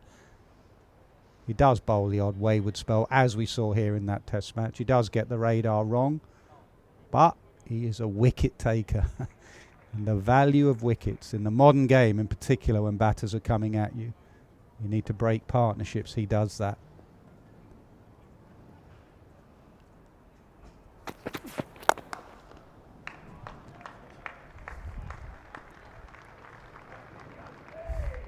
Bowled a spectacular over to Ollie Pope this morning from the pavilion end. That was quick, it was noticeable. When you were sitting outside, it felt faster. The kind of excitement from the crowd and also the players kind of went up a few notches. I remember during the time he was out, he was almost the player that kind of England would remind you that he existed. You'd list that battery of fast bowlers that they wanted to take to the Ashes, and Rob Key or whoever it would be would say, and Josh Tongue, don't forget about him.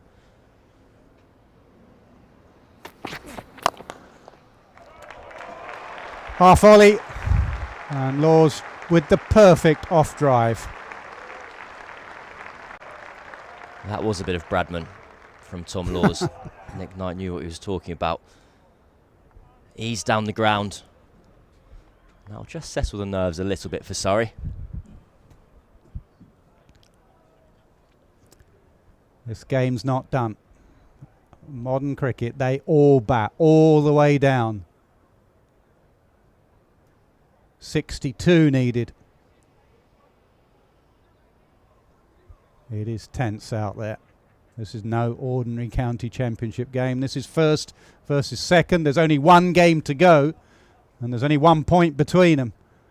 16 points for a win. That's how important the next half hour or so is.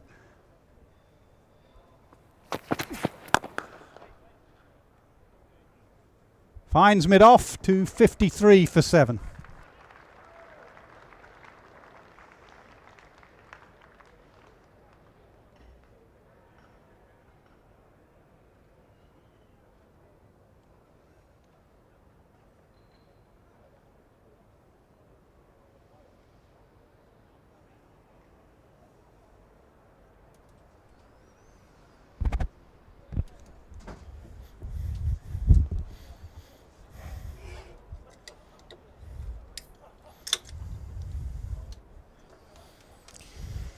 What a game. What a finish we're going to get here too. 253 for 7. All that means that, well, they still have 62 more runs to get here. Surrey.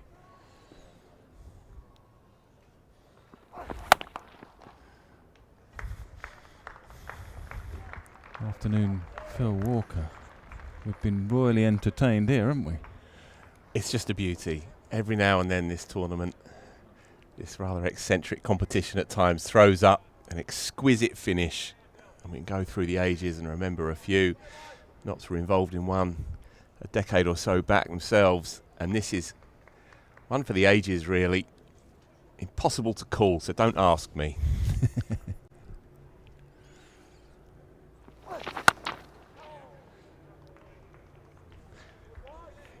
A master stroke from Nasser Hussain, whether he was guided down that direction or not to bring the spinner on for an over. Wondered if he could have just kept him on for one more, but he's decided to make that change straight away.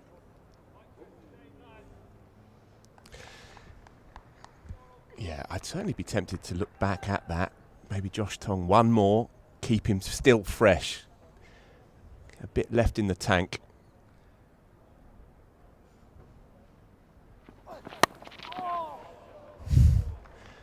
With these two players, they're not going to die wondering. This is the way that they play here, and these two in particular. And a canny left-arm spinner who's made his name for many, many years bowling, containing left-arm darts, playing on the ego, playing on the moment. I think there's some value in that. Not necessarily next over, but if Josh Tongue doesn't get another wicket, then perhaps looking at just bringing him in.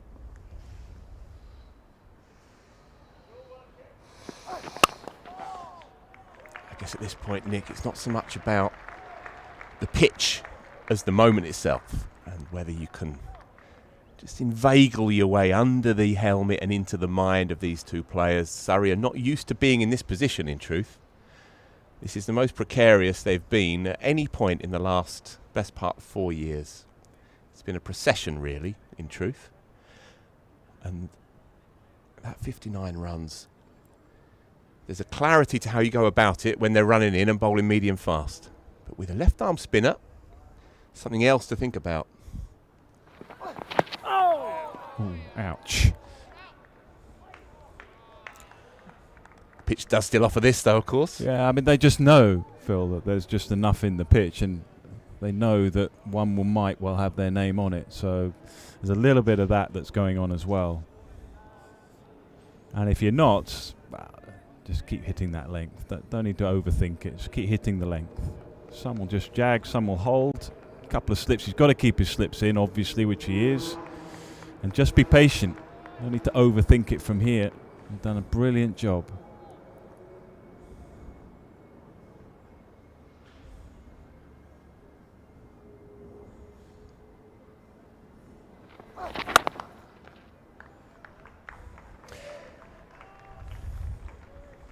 .256 for 7.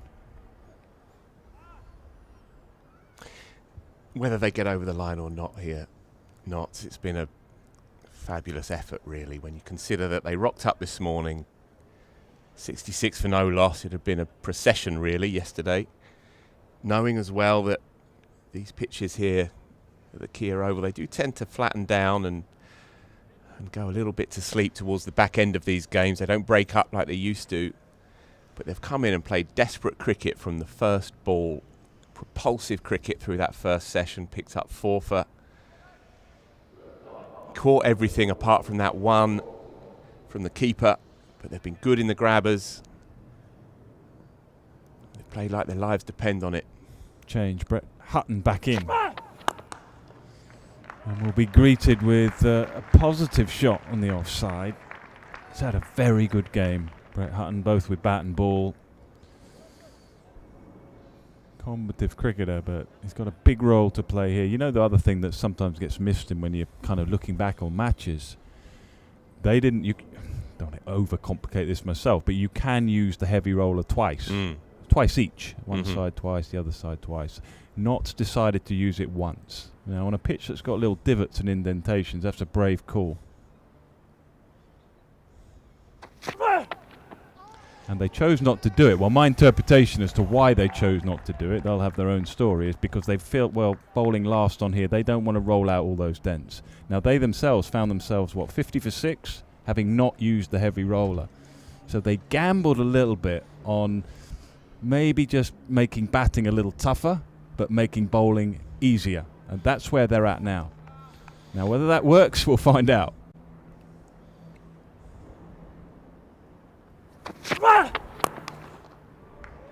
Wonderful shot. Wonderful shot. Tom Laws showed that he can hold the bat, certainly with his performance as night watchman. Slightly different role here, though. Got through a lot of work as Brett Hutton, and he looks a little bit tired in the legs. Action not fully completed this over. He's dragged the couple down. Has to dig deep here. Every run. I think your point about the roller is bang on, Nick. And they'd have looked at the history here this year. We've done a few games where it looks like a result is inevitable, and you rock up on the final day, and for whatever reason, that pitch just goes to sleep. We saw it against Hampshire earlier in the piece. Hampshire were 3 down, staring down the barrel of a big target. Come here, day 4, assuming it'll be done by lunch. And so he took 2 wickets across the course of the day until bad light got in the way and ruined what could have been a great finish. So I reckon Notts have looked at the form. Lovely shot, super shot, beautifully timed.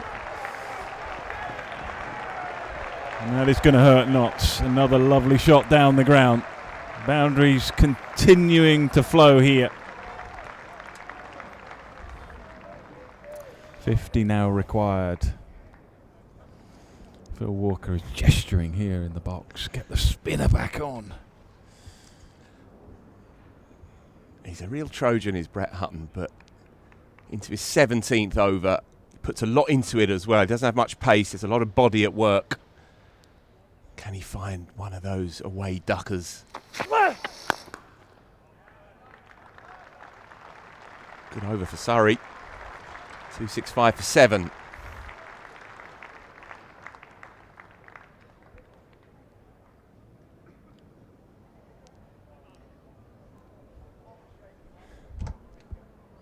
Well, it's such fun being a captain as well. It is, but I mean, he might not see it, Hasib, at the moment. He might be feeling the pressure. He doesn't look like it. He looks pretty calm and calculated out there, but you can bet your bottom dollar that he is thinking overtime about how he gets his bowling resources out there. He's going to have to go back to Josh Tongue at some point. It's just when.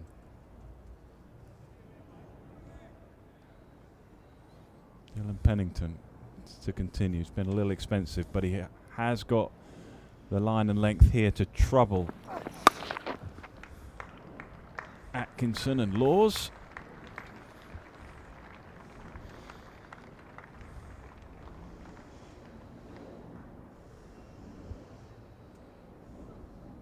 Yeah, Josh Tongue bowled 7 after lunch. 7 after lunch off the reel and 3 beforehand as well. So basically 10 either side of lunch. But you fancy that this game is going to go so deep that they're going to need him for one last blast. As you say, the question is just when to pull that trigger. I might have just held on for the spinner for another couple, just to hold that back a little longer.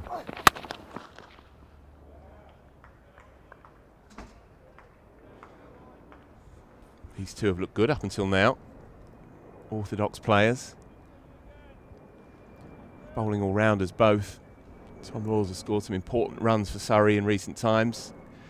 Gus Atkinson smashed a Lord's 100 at Test level, so Surrey will be feeling cautiously comfortable at the moment. Dan Worrell is, with all due respect to Frankie, he's an authentic number 11. Matt Fisher can hold a bat at 10.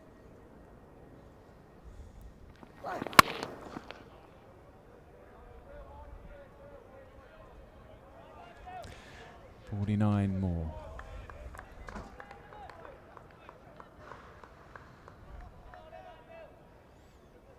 Lyndon James is another possible option. He's had a great game, he's had a great season.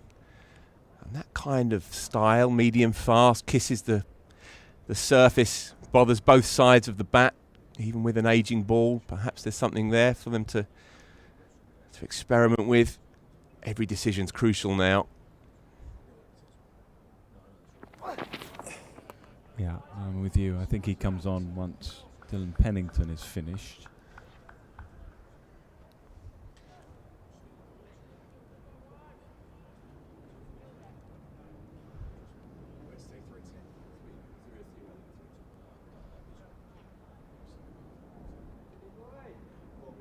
I guess what we've seen as well, Nick, today is there are periods of the game where it looks relatively innocuous and straightforward, and then you go bang bang, and we've seen it all day long.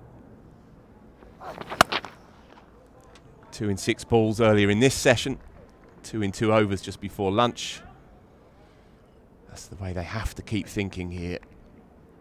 Tell you who else is on high alert. Talk about the skipper. The 2 slip catchers are on high alert. Obviously the keeper.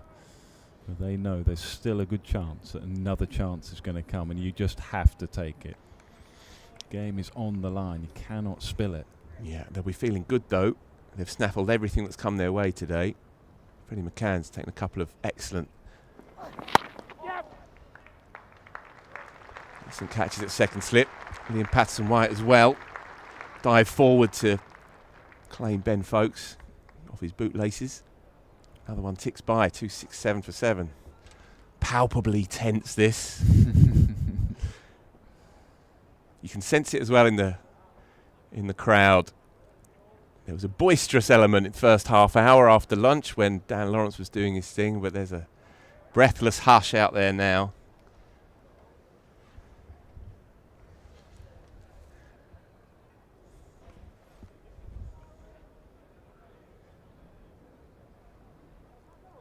Hutton to continue then. Be a bit looser, second over back, hopefully, for Notts. Yeah, this is a dangerous move. He's taken out a second and given an extra cover. I can see why he's done it, because he feels that Brett Hutton's been a little expensive. He wants him to pitch it up. He wants to bring the drive in.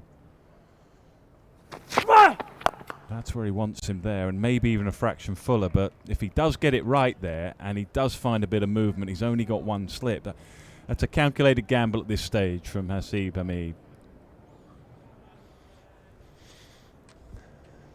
Josh Tongue warming up at long leg. Yeah, he's got to play a major part now. Even if he's a little weary, comes down to this for Notts.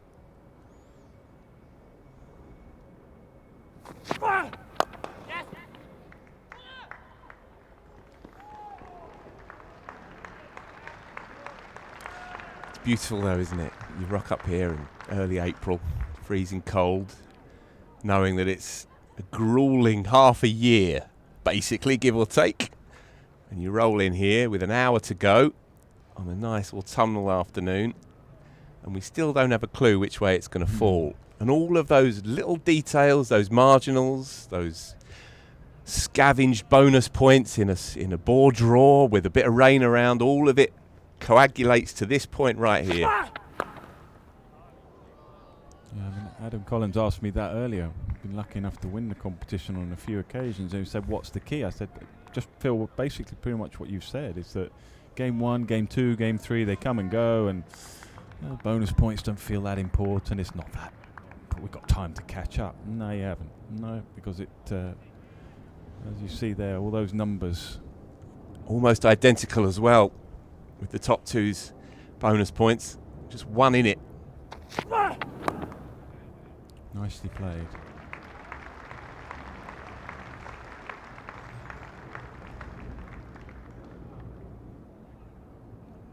Yeah, he's impressive, is Gus Atkinson. Pretty phlegmatic kind of character. Doesn't get too worked up about too much. And you've seen it in his short test career already that he's comfortable enough withstanding the pressure with the bat. And he looks entirely serene at the moment.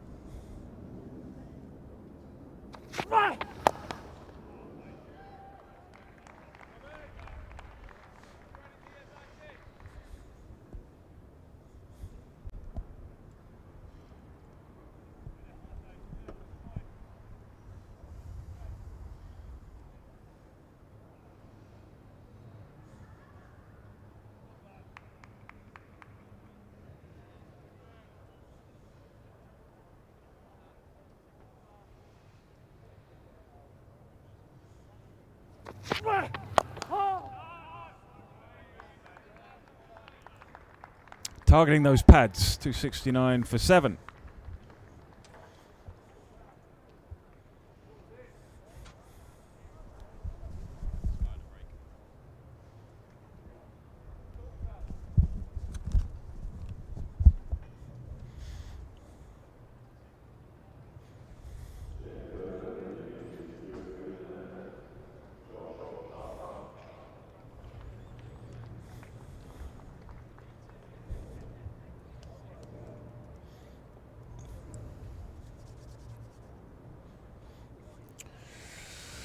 Right, Josh Tongue.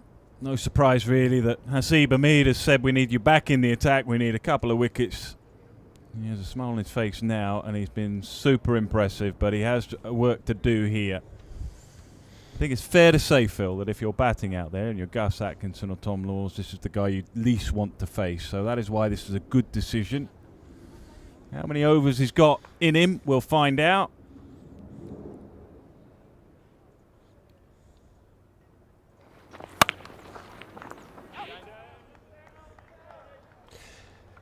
Yeah, look, this is it now. This is their season right here, this spell. 46 needed. You have to fancy that he's got to dig deep enough to be able to bowl through to the close, whatever the close looks like here. And if he can pull it off, what a season he's had.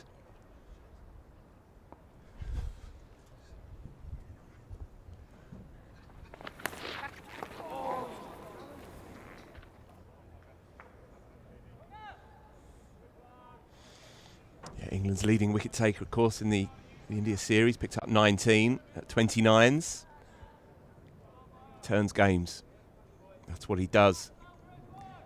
He bowls a length that batters are drawn towards, but that, of course, opens things up for him. He changed the game at Leeds in that test match and had a big say later on in the series as well. Tired delivery though there, Nick. That's the thing, isn't it? But it's the extra pace. Yeah. When you're facing fast bowling, sometimes whether you're a tail ender, obviously more so important, but when you're a top order player, it makes you play the balls and makes you play at balls that you don't really always want to. The juices are flowing, and that's what Josh Tongue can do to particularly tail enders. Not that I want to be calling these two guys tail enders. One, as you rightly say, is a test match 100.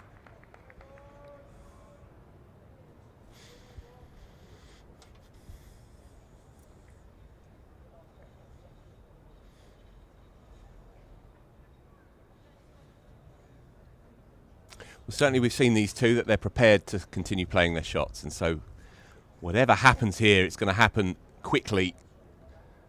Tongue's going at 4.5s. Well bowled. That's it.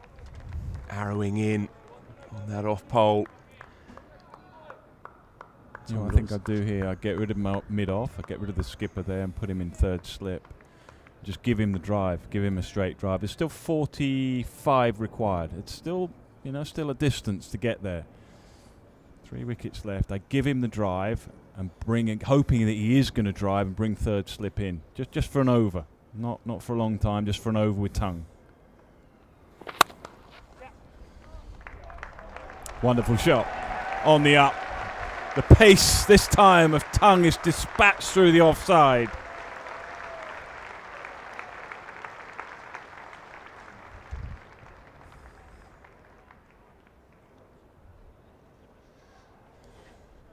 Tell you what a piece of work on the up.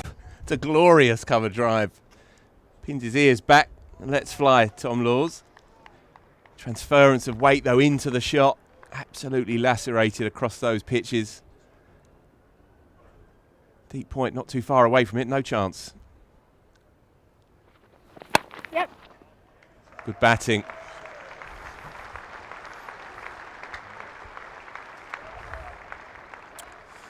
.275 for 7. 40 now required.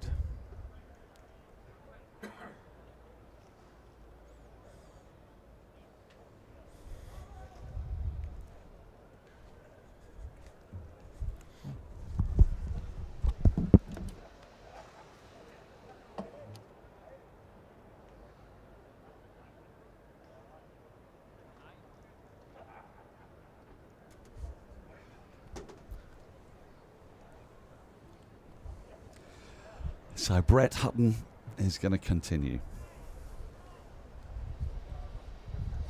And beats the bat immediately. Charlie Dagnall. Well, this is it, isn't it? Probably the entire fate of the county championship. 5 months of slogging up and down motorways across the country, back and forth. The biggest single prize a county cricketer can have. And it could come down to about another 30 minutes of playing time. You know what, Dan? You will not feel this with your leanings towards the 3 feathers. Yes, correct. However, with all of those things you mention, and the fact that, 5 months of toil and grind up and down the country and different formats of cricket, but as you say, this is the major prize, and it's coming down to the second last session of the last day. 2 top teams. The standard and the quality of play has been absolutely fantastic throughout the course of the 4 days.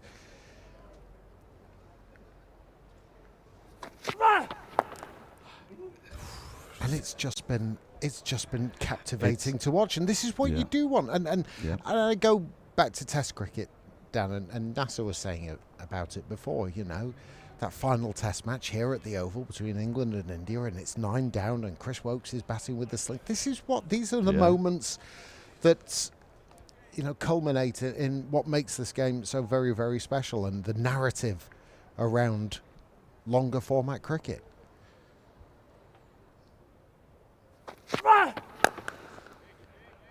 It has been enthralling. It's been the best county championship match at the Oval this year by a considerable margin. It's been one of the best I can think of over the last 4 seasons that Surrey have effectively been top of the table.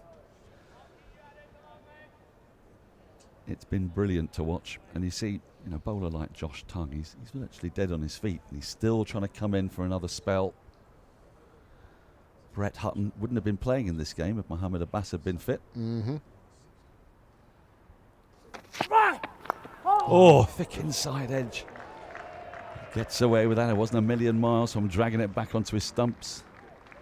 But every run is being cheered a bit more loudly now. Went downstairs during the Tom Curran, Dan Lawrence partnership, and you could sense the crowd. They believed in it. They thought, this is the partnership that's going to take Surrey to victory. And then the 2 wickets, and the atmosphere dropped completely. And isn't that the thing about this game, is that the emotions that it can draw from you. Oh, pacing back and forth. Oh. You've got people pacing, barely able to watch. outside of you. I mean, how much have you paced? Yeah, how much have you paced? I've paced a considerable amount, 277 for 7. My step count will be good today. Back and forth along a corridor. From 3 o'clock, by the way. It's free entry into the ground. I don't know how much more cricket you'll get, but then a lot of people turned up for the final day at the Oval. It was full here. And I thought that could have lasted 15, 20 minutes. It eked itself out for an hour. You just do not know. The closer Surrey get, they lose another wicket. Well, they dig in. They've taken a very proactive view since the loss of, well, actually, probably while Ryan Patel was there, actually. He got out playing an aggressive shot, didn't he, Daggers? So there was a determination to take the attack back to Notts. Edged, gone! That's the breakthrough. Atkinson goes. It's an 8th wicket and it's Tongue again. He's running on empty, but my goodness. He's found the edge. And just as this partnership looked like it was going to take Surrey close to their target, they're pegged back again. Once more, it is Josh Tongue. As you mentioned before, he is running on vapour at the moment. Is the big fast bowler. But he puts it in such a troublesome area. Squaring up Atkinson and then just holding its line. Patterson-White does the rest. It was going swiftly, you know. It looks very regulation, that catch, but it was going quickly. And given the tenseness of the situation, he's clung on well. So Atkinson departs for 11. And Surrey, 277 for 8.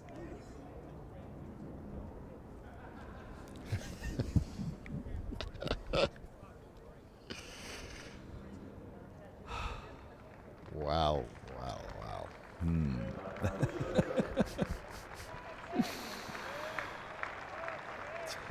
Dear.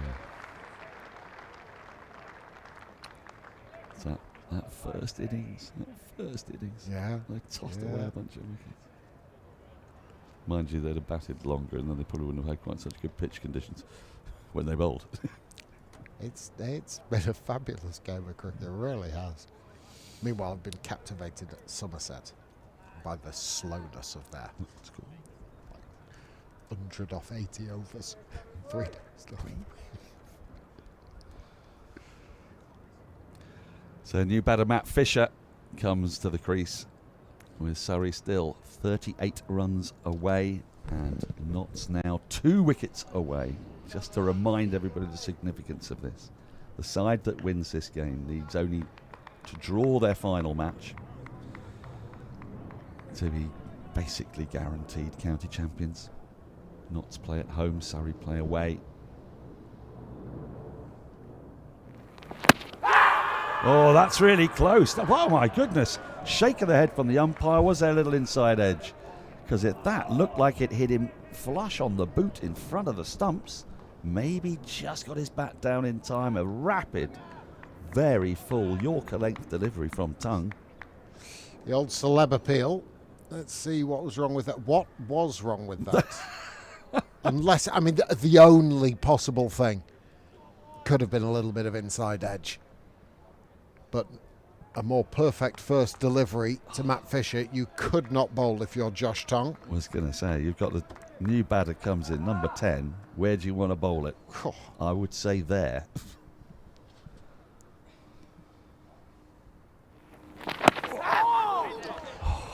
And just quickly, Dan, before Andrew pops in, is that it's amazing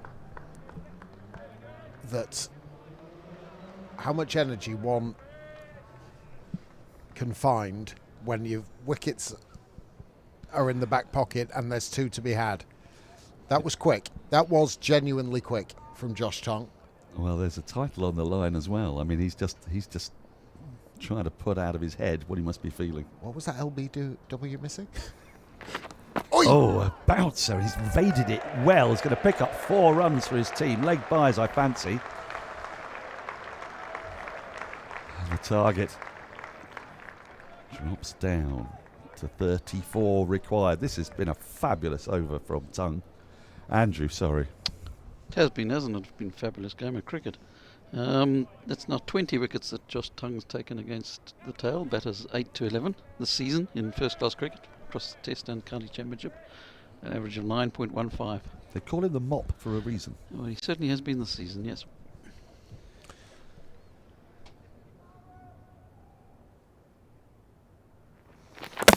Oh, he's got him straight through, middle stump out the ground.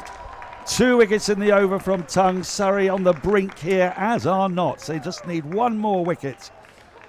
And this is just fabulous bowling from England's Josh Tongue. Too quick for Fisher, straight through him. Well, could the county championship be heading back to the East Midlands? I fancy this came off a glove or a bat and played on. Just seemed a little, just a little bit, but just enough. And again, out and out pace, nipping back, and Josh Tongue is the difference today. He has bowled magnificently. Anything his captain has wanted, he has delivered for him and for Nottinghamshire. And they can feel it, can't they? They know that they are almost there. 34 runs required for Surrey. Nottinghamshire need just 1. The end of Matt Waite failing to trouble the scorers. And Surrey 281 for 9. Well, Dan Worrell is the number 11, and I've been hearing stories about how Dan Worrell might play this. Well, for a start, let me just give you a little bit of background. Those probably aren't his pads, because I don't think he has any. That's probably not his bat, because I don't think he's got one. And it won't be his gloves, because he definitely doesn't have a pair of them. So, well, it's all matching. Yes, but it'll be someone else's matching gear, in all probability.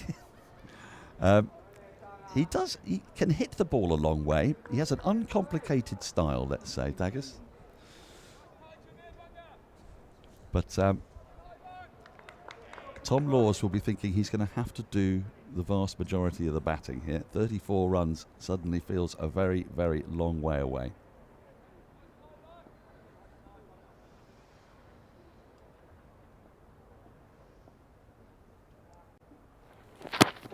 Oh, now, he loves that, but umpire says no. They don't take the single. Just felt a little leg-side-ish to me, Dan. Laws will be on strike. What a fabulous over that was. Josh Tongue's, first maiden of the innings. 4 for 92 he's got. Notts need just the 1 more wicket.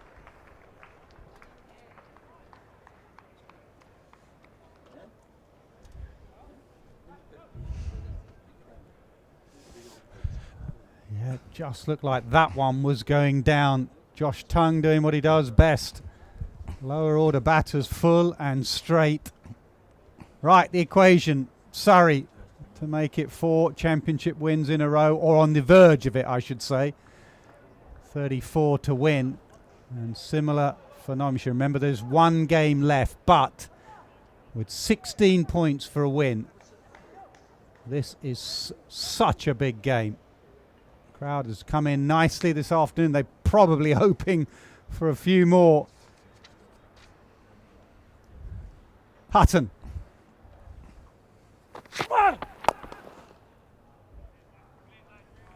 Adam, you've seen Surrey a lot over the years. How will these two play? How should they play?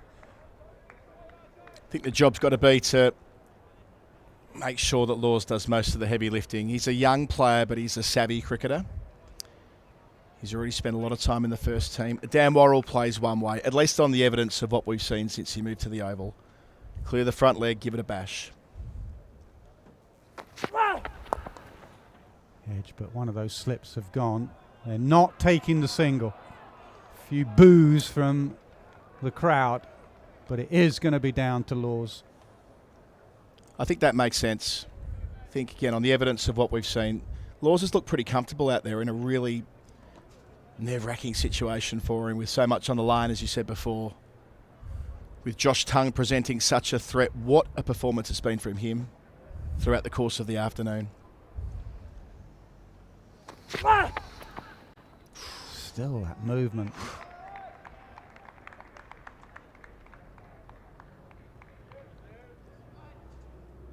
69 overs of this ball and it's still doing a bit. That's why it's been an excellent game of cricket. There's not been a dull period. It's gone one way then t'other. We still can't call it.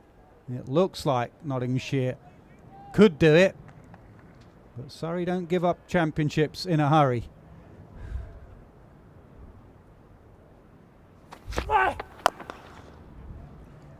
This time they do take the single, which means that Worrell will have to face 2 deliveries. In fact, they come back.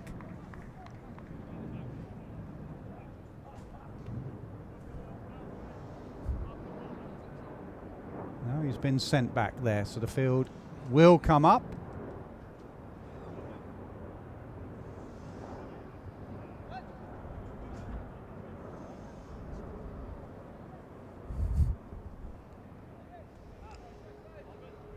A lot of chat. A lot of chat. Hutton has just said push a few back because we don't mind if they do take the single. They won't take the single. So the field now goes back. 2 deliveries to survive. Survives one of them. Worrell's been such a reliable banker with the ball throughout his time here. He won't be daunted by this, I don't think. He's a no-nonsense cricketer. He knows what his job is. Heaps of experience. Give the strike back to the young bloke. The debate is, can they get 33 playing this way? That's the issue. It's going to take a lot of time on a wicket that's doing a bit. Survives the 2, so it'll be over to Laws. 282 for 9. 33 to win, or 1 wicket for Nottinghamshire. I know we don't do finals in the county championship, but it's felt like a fitting final, hasn't it? Throughout the 4 days, that pitch in the middle has been a major part of it. There's never been a dull passage of play, but the players that you would want to step up. Someone like Josh Tongue, England incumbent, he's bowled with such heart. His pace has seldom dropped, extracting every possible bit of advantage out of the pitch.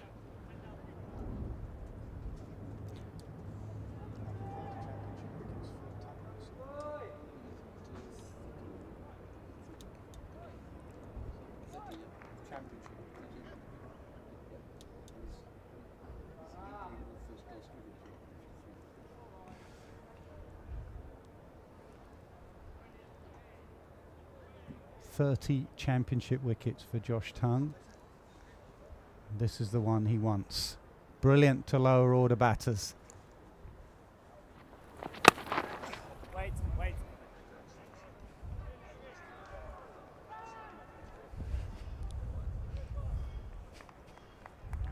We're hearing that Dan Worrell is using Ollie Pope's bat. And at the moment he's just standing on it at the non-striker's end. And that striking pink grip, that's the giveaway that Pope has.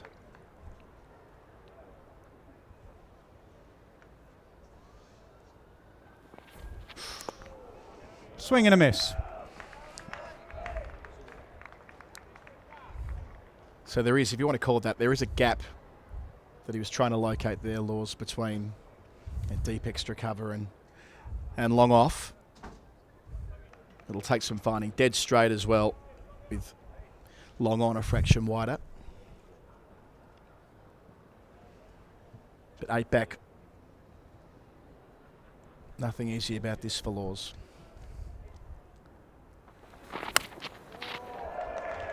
Inside edge, fine, pass fine leg to the boundary.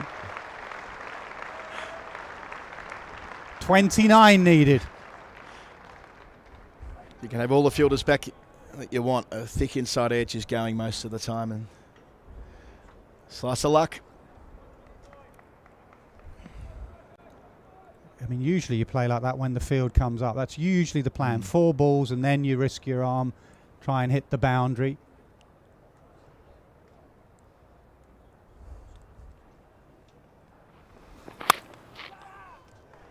Edged, and this one will go fine of third man.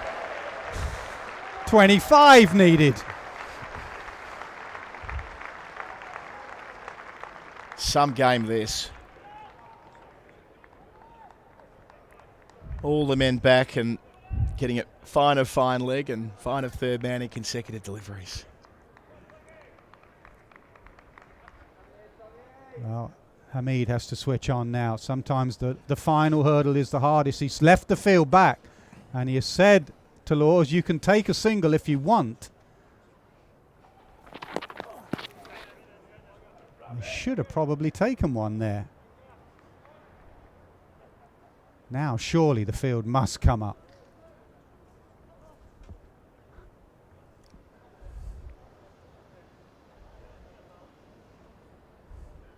You can see Hamid's taken a moment to work out which fielders will come.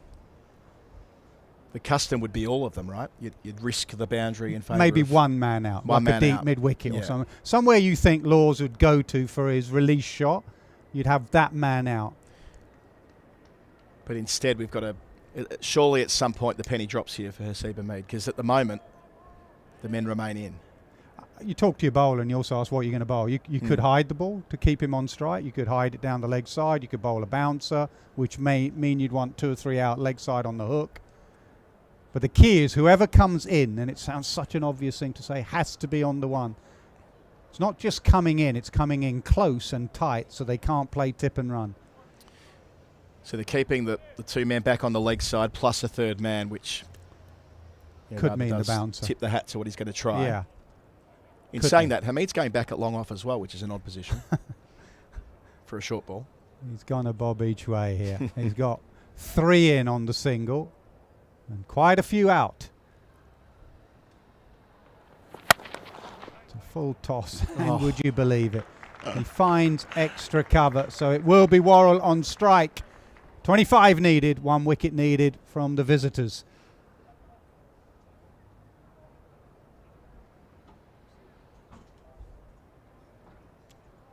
Does feel like we're due for one more twist. The very best test matches or first class games, it's very difficult to tell session on session who's in front. Well, this match has been hour on hour, sometimes half an hour and half an hour. Who's actually leading or who's in the better position has shifted so often. It's been a cracking match.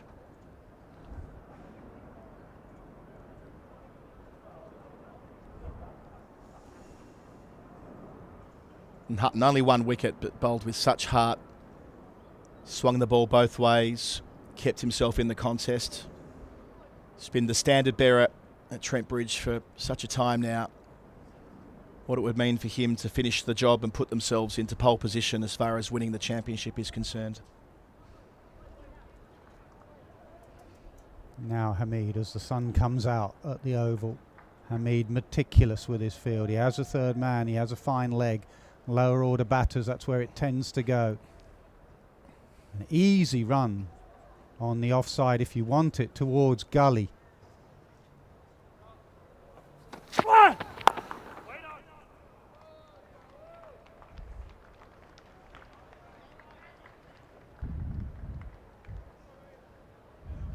Worrell looking pretty comfortable when it's in his half. I wonder whether there might be a case for going the other way and getting it up around the grill. Yeah, if Hutton's got it in him Yeah, at this late stage true. of the game, the season, the body will be stiff and sore, but he'll be looking at that big front foot coming at him. Too high, the bounce at the Oval, and there is that easy run to Gully. It's down to 24.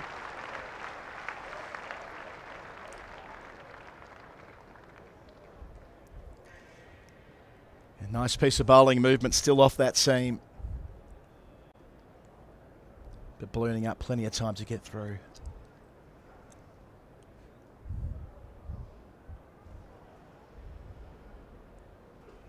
So all back apart from the slip.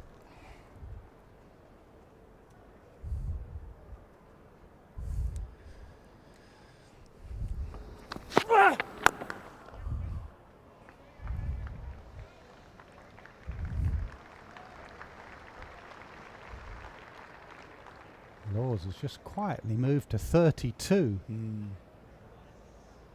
Played nicely. Can Worrell stay with him?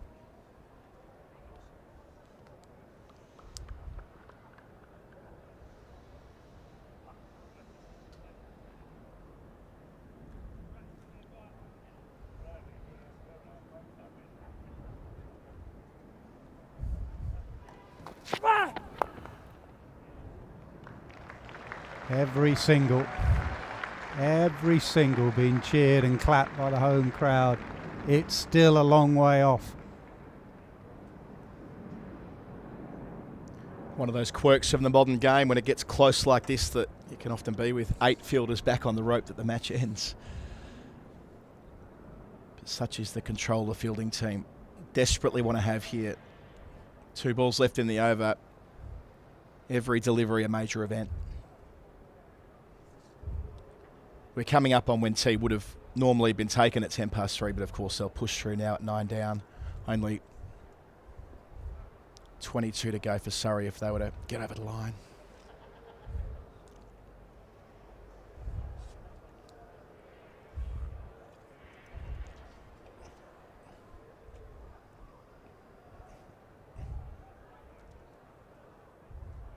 Hamid involved every ball talking to his bowler, leaving nothing to chance.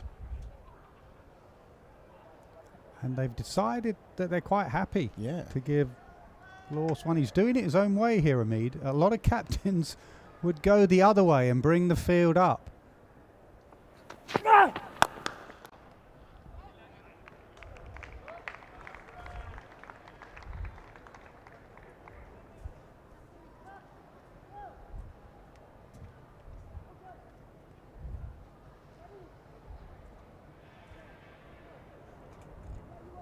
This is where you need to keep your eye on your captain. There's a lot of waving around. Bowler wants to chat to him. He's at long on. Again, the communication. How am I going to keep him off strike, Lawes? How am I going to get a dot ball here? Again, it's just the 3.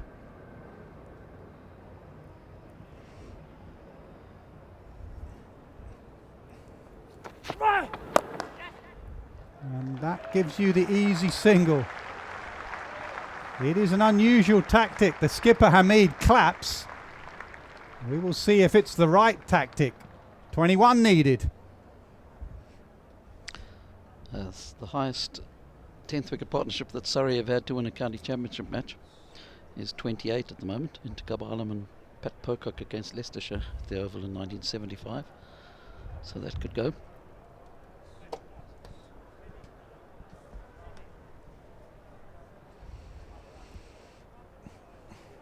Well, no problems with the weather. It's just got brighter as the day has gone on. Game could well end up in bright sunshine. Which way it will go, we are yet to find out.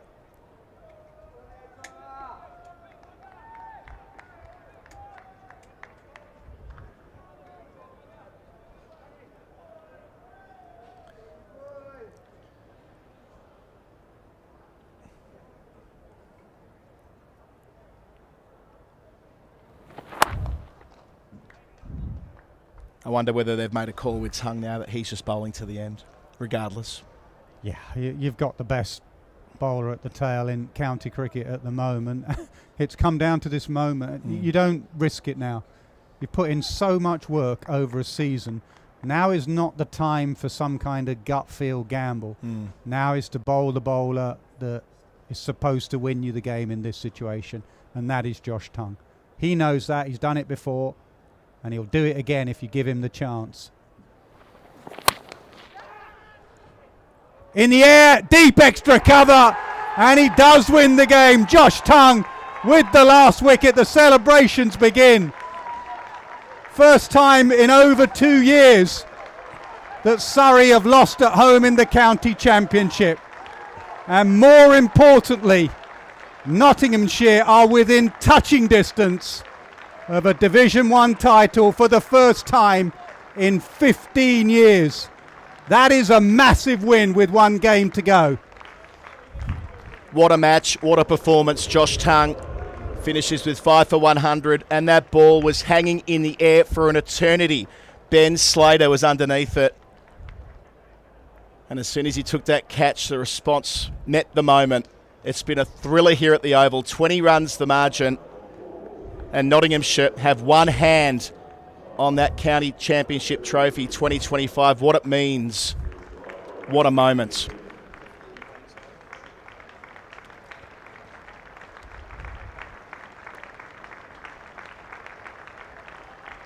despair for Laws. And the visitors running around celebrating.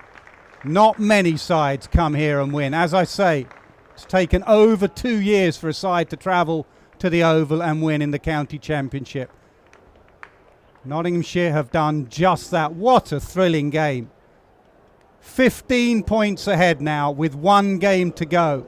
Surely they must be nearly there. Just a draw and a couple of bonus points will do them. Surrey play away at Hampshire, Notts play at home against Warwickshire. They are within touching distance. Yeah, everything would need to go wrong for Nottingham here. As you say, a draw and a couple of bonus points that would neutralise a 24-pointer from Surrey, which will take some doing at Hampshire anyway. So Notts, who really have set this game up on day 2. You see there Josh Tongue, he was part of that initial collapse of 9 for 72. Then at one stage, Notts second time around, 53 for 5. To come back from that, to reach 256 their second time around, that took real guts down the list. Patterson White played such an important hand, reaching a half century, had support down the list as well. Lyndon James, Josh Tongue with the bat, they've all played their role. And then to hold their nerve here in what became the final session to bowl out Surrey for 294, they are very worthy winners, and they have put themselves with their 6th win into a terrific position. Yeah, Adam, you sum it up well. They've all played their role, not just here this week, but throughout the season. Josh Tongue with that wicket, he won't matter. Caught deep extra cover, who cares? He'll say that's a fifer, and that is a win, and that is 16 points at the Oval against a side that have won the championship 3 times in a row. There'll be some celebrating long into the night in that dressing room. There sure will be. So much effort goes into a win, so much effort goes into a county championship season. You have to dig deep, and they've done that. And that Ben Slater moment will be replayed over and over. Gee, didn't it feel an eternity to get to him? Long boundary here at the Oval, out towards the Archbishop Tennyson School. Probably some sun involved as well.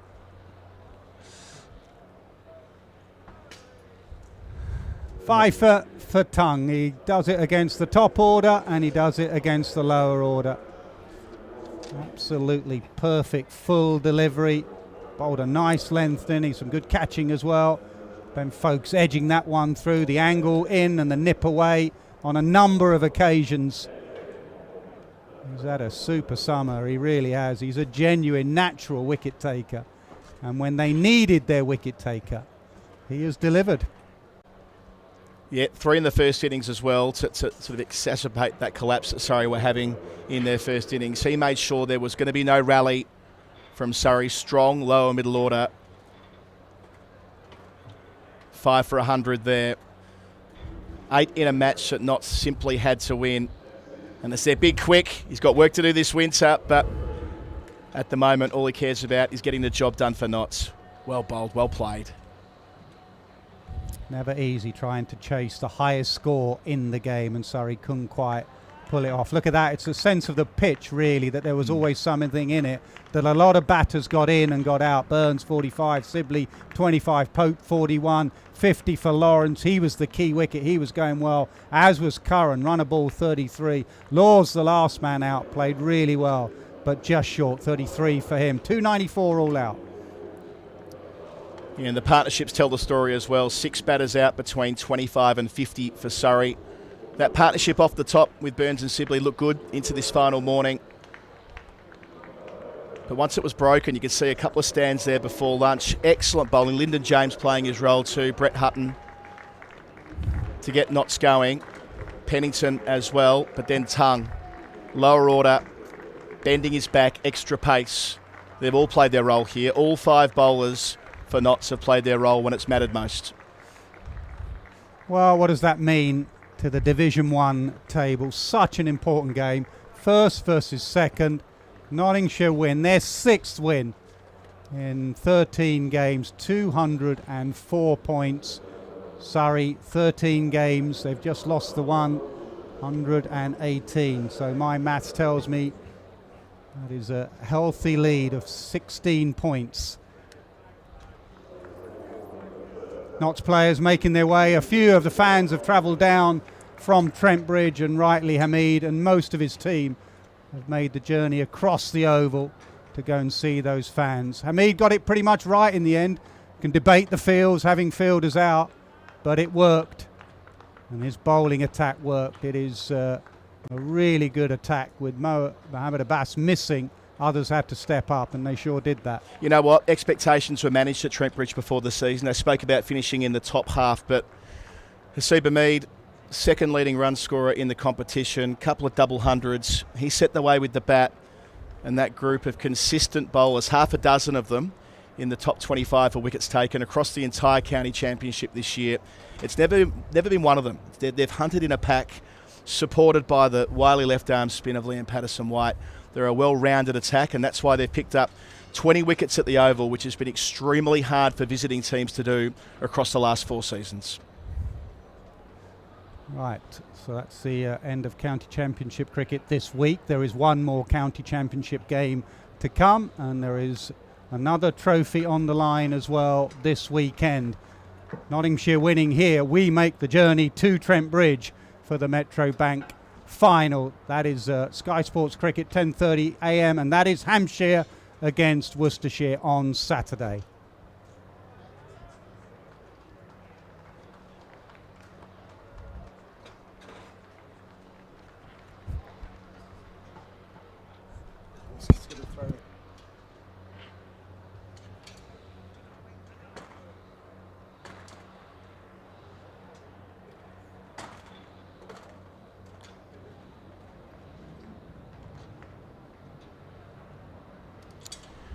And while we're still here on the Surrey stream, I just wanted to just quickly, Sky have departed, but we've still got us here on Surrey, and there are so many people that played a role in putting this production to air across the season, not just this week, but first of all, the people you don't hear behind the scenes, to Jake Utley, Mark Worsley, Alex Clark, Greg Ray, Graham Johnson Robertson, Alan Keylock, James Colley, Paul Chamberlain, Kieran Colburn, Julian Wilson and Max Waltzer. Thank you to everybody behind the scenes on this production. And it is a massive list of commentators, and I think in many respects that goes down to the leadership of John Surtees, who has been so instrumental in driving what we can do here week in, week out at Surrey. It's not just about chucking on the microphones and talking over the pictures. An enormous amount of work goes on behind the scenes. So we thank the leadership of the club, Steve Elworthy, for funding the stream year in, year, and John Surtees for steering the ship. And that means people like myself and Daniel Norcross, Phil Walker, Yas Rana, Cam Ponsonby, Kirsty White, Georgie Heath, bear with me here, there's a few names, Katya Whitney, Alistair Brown, Mark Church, Jeremy Coney, Ebony Rainford, Brent, Ian Ward, Mark Butcher, Ben Gardner, Alex Tudor, Mark Ramprakash, Nathan Johns, Hector Vickers, Rosa Simpkin, Guy Swindles, Rosa Moretti-Avery, and of course this week from Sky, Nick Knight, Michael Atherton, Dominic Cork, Nasser Hussain, Charlie Dagnall, and the Oracle, Andrew Sampson, who's been a key member of the team as well. On behalf of all of us, thank you for being with us for every ball, every moment of the last 5.5 months. Truly, it's an honour to be here covering the County Championship. It's the most fun I have, is sitting behind the microphone here at the Kia Oval. Cannot wait to do it all again next season. Of course, Surrey have one more game remaining in the County Championship next week. But in terms of coverage from here on the stream at the Kia Oval, thank you for your company. Today, Nottinghamshire victorious by 20 runs. Good afternoon.